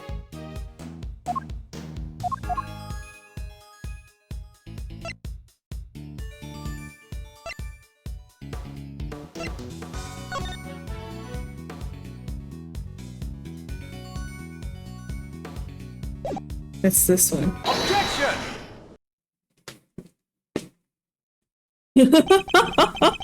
Yeah, we don't have her badge. What am I supposed to do now? It seems you're one step behind yet again, Francisco. I did not look it up this time. I just had to actually read the evidence. How so? The auctioneer was not in fact the victim, and I can prove it. This is a statement Miss Hart gave us. Well, if she made it, it's not worth the air she used to say it. I done told you I'm a journalist and get my words out. Did I ask you to open your mouth? A double out. Calm down and listen for a second, Francisco. Miss Hart witnessed at least some of the events surrounding the murder, and she confirmed that the auction continued even after the murder had occurred. You bet it did. Went right on like nothing had happened at all. How would that have been possible without an auctioneer? It wouldn't. You see, the victim couldn't have been the auctioneer. She was one of the attendees. Oh no! Forget to read Evan. But that totally is not me or anything. As I've been saying since the start, there's no way Kay could be the murderer, because she had been pushed down the hatch by her assailant and knocked unconscious by that time. But then, who was the victim really? Right, well, if the auction carried on after the murder, The victim must not have been the auctioneer, but an attendee. That's enough. I know that sound all too well. Oh. Hi! Order in the courtroom. All rise for the chairman. Oh no, not this guy again. No. Oh, there's no need for all that pomp and circumstance verity. The real victim were the friends who made. Bro. Please, everyone, feel free to call me Celsius. Yes, that'll do nicely. What? As opposed to Excelsius? You've un-X'd yourself? Alright, Celsius, what are you doing here? Kinda weird to make your son call you that. I just stopped by to see how my bone-headed boy was getting along. Are you making friends, Eustace? They say there are all sorts of families, but I'm not sure these two are what they meant. Or let me clear the air for you. I thought I might need to light a fire under this investigation, but it seems not. The suspect everyone's searching high and low for is right back here where we started. Men, detain the suspect immediately. Wait, Miss Faraday is innocent. Shut your meddling mouth! Oh my god, that fire. You're becoming something of a problem, Miles, my boy. I thought I told you. The committee wants this matter cleaned up as soon as possible. It's a matter of trust. We can't have our organization be seen to drag its feet. It's bad for us. And it's bad for me too, personally. Sorry. It must be my age. Your unlawful investigation ends here, and will not be permitted to resume. In case you have forgotten, you're no longer a prosecutor. You have no authority here. And what's more, there's a matter of you aiding and abetting a suspect. Fuck. It's right, of course, as always. You really are a godsend, Faraday. Everything I do knowingly. If you wish to prosecute me for it, be my guest. But know this. We have uncovered a new suspect. This person here. Miss Faraday was attacked by this You can stop right there, Mr. Edgeworth. The raincoat in your picture was discovered nearby a short while ago. The victim's blood was found on the hood, along with some cherry blossom petals. Cherry blossom petals? Like the ones on the roof? Yes, they were stuck to the edges of the bloodstains, probably due to the blood being fresh at the time. The results came back already, my boy, so there's no mistaking it. The person in your picture is the victim, Miss Rosie Ringer. What? Worn by the victim whose fingerprints and blood found on the hood. No, this completely undermines our entire case. All our assumptions were based on the person in the red raincoat being the killer. But if they were the victim instead, then Kay remains at the top of the suspect list. Miss Faraday, you testified to having encountered a person in a red raincoat up on the roof, correct? Yes, I did. We now know that the person was the murder victim, and you are the only person we know of who came into contact with her. Since one of you wound up dead, I think we all know how that encounter went. Objection! No, Kay was attacked by that person. He is the victim here, not the aggressor. As far as we recall, we have yet to see any evidence that proves she was attacked as you claim. And even if such proof existed, Miss Ringer could simply have been acting in self-defense. Well, you can't just jump to conclusions like that. Kay is innocent. But I'm not. Kay? I'm not innocent. I don't want to believe it, but I remembered something. Hearing about the raincoat brought it back. It's just a flash, but I remember what I saw now, right when it happened. The murder, it was me. What?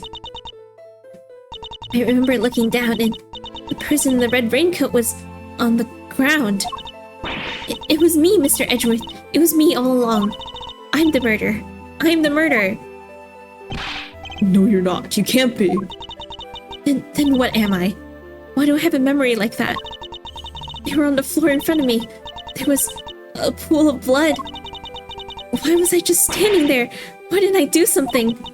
I know why. It's because I was the killer. Yeah, that was a really cool CG. This court continued. Oh my god, I'm so thrown off. Okay, this court recognizes the legitimacy of the accused memories.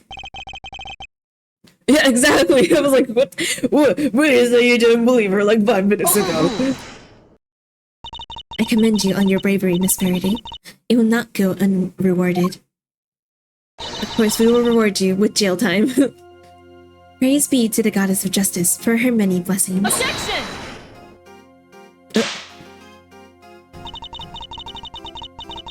As an official representative of Interpol, I hereby request is that the suspect be... Overruled. We don't have time for this. We must arrest Kay Faraday this instant. How dare you take that tone with me? This is a gross overreach of authority. I demand that you give us more time to investigate. You say my investigation is unlawful. What could be more unlawful than this? Unfortunately, you no longer speak for the law. Indeed you don't, but I do. And while I can't help but be moved by your dedication to your friend, I have to agree with Verity. Speaking of the law, it seems there is one other we must arrest. Ah yes, I almost forgot. Miles.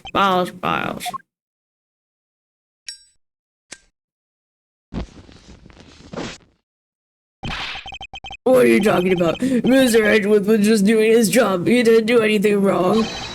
He wasn't doing squat. Also, that's not his job anymore. By which I mean to say, unfortunately, Miles is no longer serving in any kind of official capacity. You went too far this time, Mr. Edgeworth. You conducted an unlawful investigation. Worse, you aided and abetted the flight of a suspect. You are no longer even an ex-prosecutor. You're a criminal, nothing more. Oh, that reminds me. There was supposed to be a hearing today, wasn't there? Concerning your conduct. I'll make sure it's officially rescheduled for tomorrow, although I fear I already know the outcome. Look at this as an opportunity to reflect on your actions, Miles. A chance to really think long and hard. This court is adjourned. There's our to be continued. Oh my god. What has Edgeworth gotten on? You know what? All this shit about the committee ticks me off. I'm like, yeah, Edgeworth should be angry. We should. I'm man.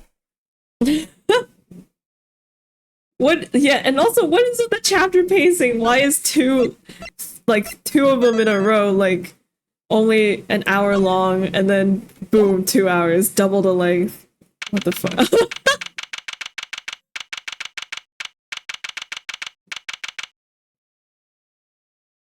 Miles Edgeworth in jail. Okay.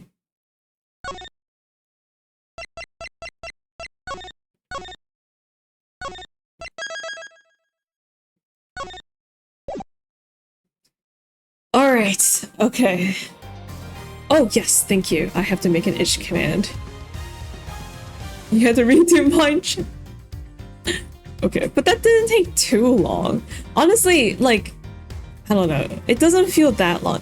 Compared to, that ending, first game ending, and what it took to get that tree guy arrested, oh my god, that was painful. So far, honestly, pacing-wise, has been pretty good. I don't think any cross-examination has taken, like, too long to the point where I'm like, Jesus Christ, can this be over already?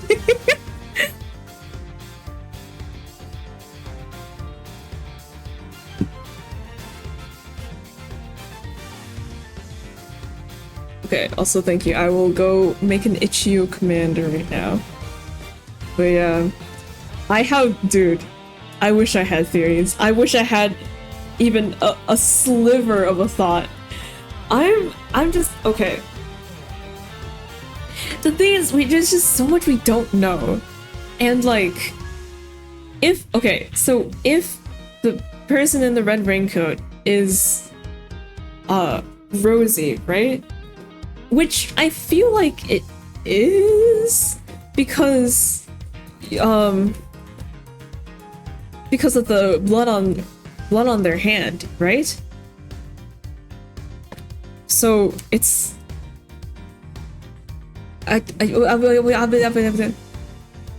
so it feels like it should be her, but if it is her, that means that she is the ringleader, which doesn't quite feel right. I feel like the ringleader would be the one doing the killing. But that's only based on like this seems right.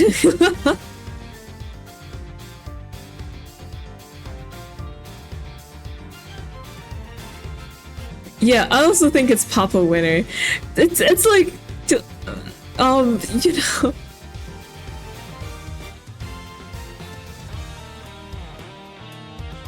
it's like he's so blatantly evil. He's so blatantly corrupt too, you know? Like he like I very see like Verity carries out all these things that are really annoying, like for the goddess of justice and whatever, and like and forcing Edgeworth to comply with the law in quotes, or what is right in quotes, and is always coming in to question Edgeworth's authority and everything, right? But she's not the person in charge. She's just a part of the committee or council or whatever it's called, right? It's Papa Winner that's in charge. So it's like, yeah, right? So it feels like he has kind of like a control on her, it seems. Especially with that one line where I forgot if they made a noise or they stopped the music to make it stand out more. I think it was a noise where he was like, I have like high expectations of you, and I was like, oh boy. Wow, I've never seen someone so evil. Yeah, and if it was Rosie, the auction couldn't have kept going. Yeah. So like, I feel like the ringleader had to be like, the ringleader has to be Papa Winner, right? I mean, like, who else could it be? But then there's the question of Rosie wearing what seems to be the ringleader's outfit. So I guess they could have just changed her clothes or something, but you know, if it is Papa Winner, that's quite a change. It's like the height and everything. I don't like. Would it even like it would have been apparent that it's something wouldn't fit. I don't know. Maybe.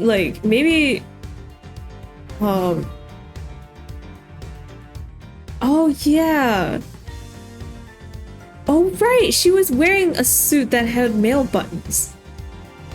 Maybe it is just the ringleader's outfit stuck onto her. Heels. You're right. I was also thinking perhaps she isn't the true ringleader, but instead kind of like a MC or spokesperson, and Lada just mistook her for the ringleader because she was the one organizing and everything in charge, but like the real person in charge was someone else. So I feel like that might be too convoluted. Especially with I forgot about the male buttons. Oh my god, I forgot about the gendered buttons. Especially with the gendered buttons, I feel like it's more likely that the ringleader just stuck their suit onto her.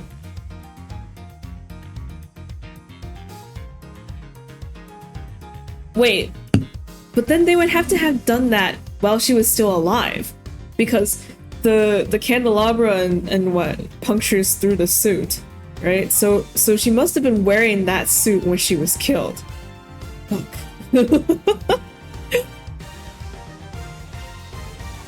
So they had to switch places for some reason, probably. I mean, they had masks and voice changers, so it's not like impossible to imagine that they'd swap for a reason or another. Yeah. Yeah. But like, okay, but you know, in terms of game, it's gonna be Papa Winner, right? He's so obviously evil. It's like when you meet Damon Gant for the first time and you're like, holy shit, this man has definitely killed somebody.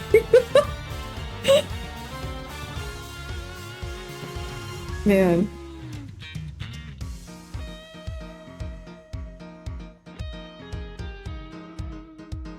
I also do have to wonder if Rosie was maybe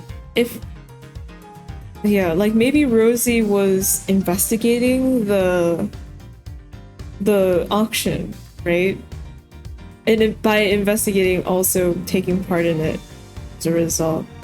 And she was a committee member, so I have to imagine that the committee members at least maybe know or have an inkling of about the auction, because the elevator leads right into their room.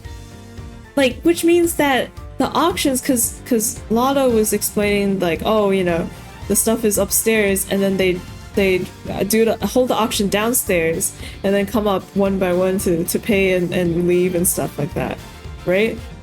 But downstairs, of course, is committee room, so which means that the auction was being held in that room, right? Their room. So, like, is it organized by the committee, or is it just like, or it's just like maybe the committee, so maybe the chairman, so Papa Winner, and some select few other people know about it? I don't know.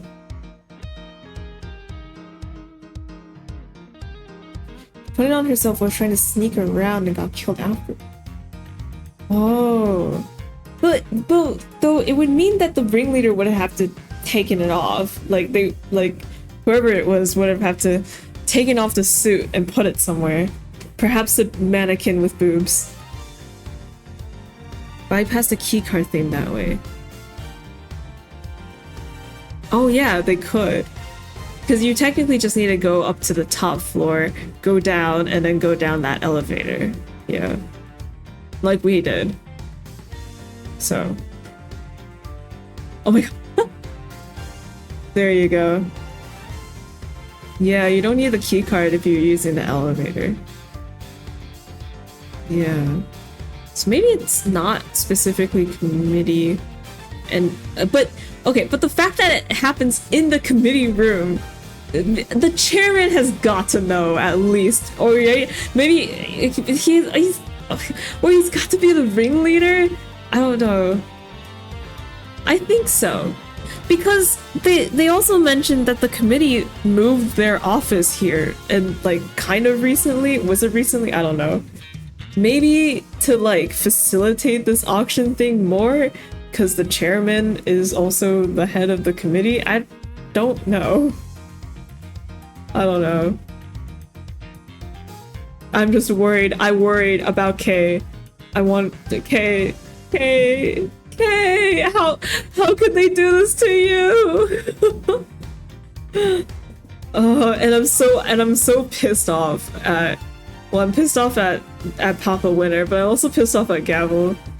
I can feel everything being set up for her to be like redemption arc type of thing, because it seems like she's just like another cog in the Goddess of Justice factory. But it's like, you know, man, it's so like, it's such an awful feeling when it's like, man, this is so not right. How dare you guys have positions of power?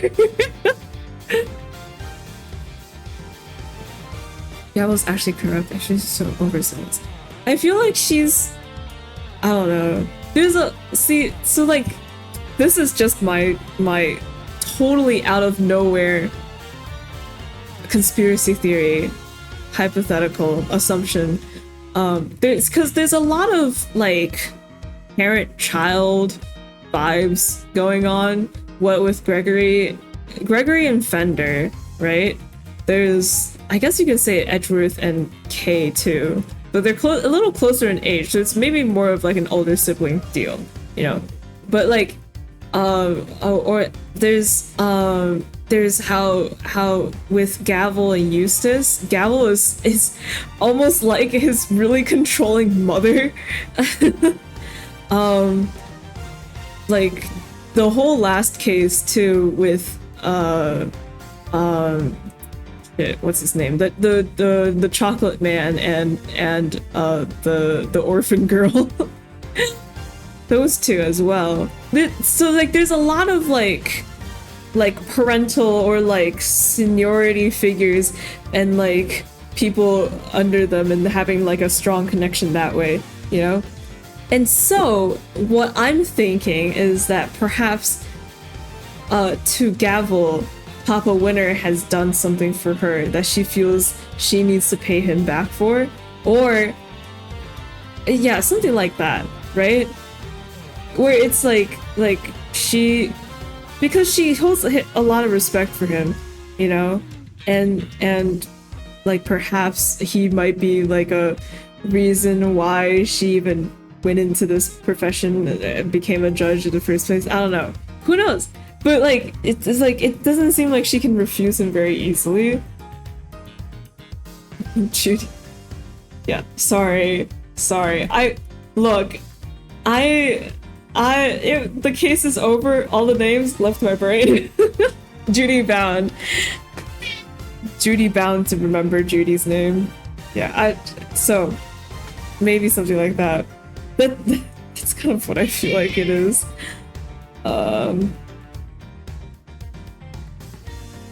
Yeah.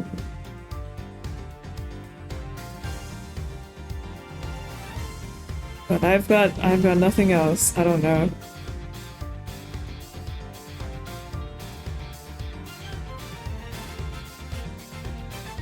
All right. Yeah. I made the itch thing. So wait, what? The emote didn't work. Why? Hang on. Let me try to make it work.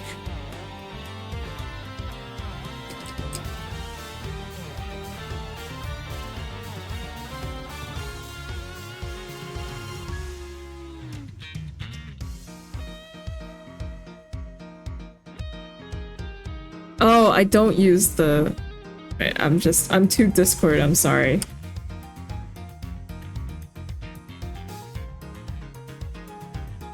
Yay, there we go. Itch. I don't know why it has an extra slash there. Okay. Alright. Hooray! Wow, finally!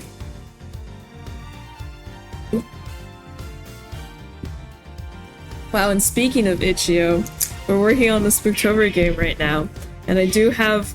Well, I made a casting call today, and I haven't advertised it at all yet because I still need to write some lines for a character. So like lines for the voice actors to say, right? So it's currently unlisted on the casting call website, but there's already people who have somehow found it and submitted auditions for it. I'm like, where did you guys come from? Yeah. QQ Robot can use follower modes at least, but not the other ones. Yeah. Remember manage? Miko's gonna be in China for September. So it'll be, you know, I don't know. I don't know how much Miko can help out. They did help design the pretzel dog though. But other than that, yeah. How long is she gone for? I think it's... Wait, actually... When do they come back again?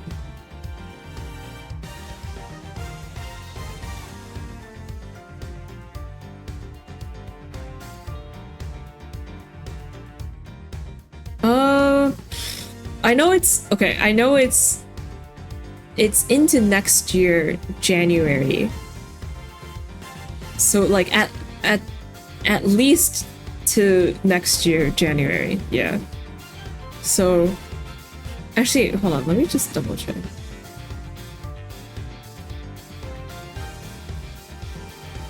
Oh, no, it's a year. Wow, it's right in, their Discord bio. Who would have thunk it? Yeah. Silk Song. Yeah. This is just like last September when Miles Edgeworth Ace Attorney Investigations collection came out, and I couldn't play it because I was working on Spooktober. Wow, look at how the circle has formed. Yeah, but Miko does have a VPN, though, you know, with VPN plans and stuff, it's not like you can use it infinitely, or else it would cost a lot of money. So it's not like a super. It's not like you can stay on call for 12 hours or something. Yeah. But we can always call on WeChat. Okay. All right. That's it. I don't have anything. Bye.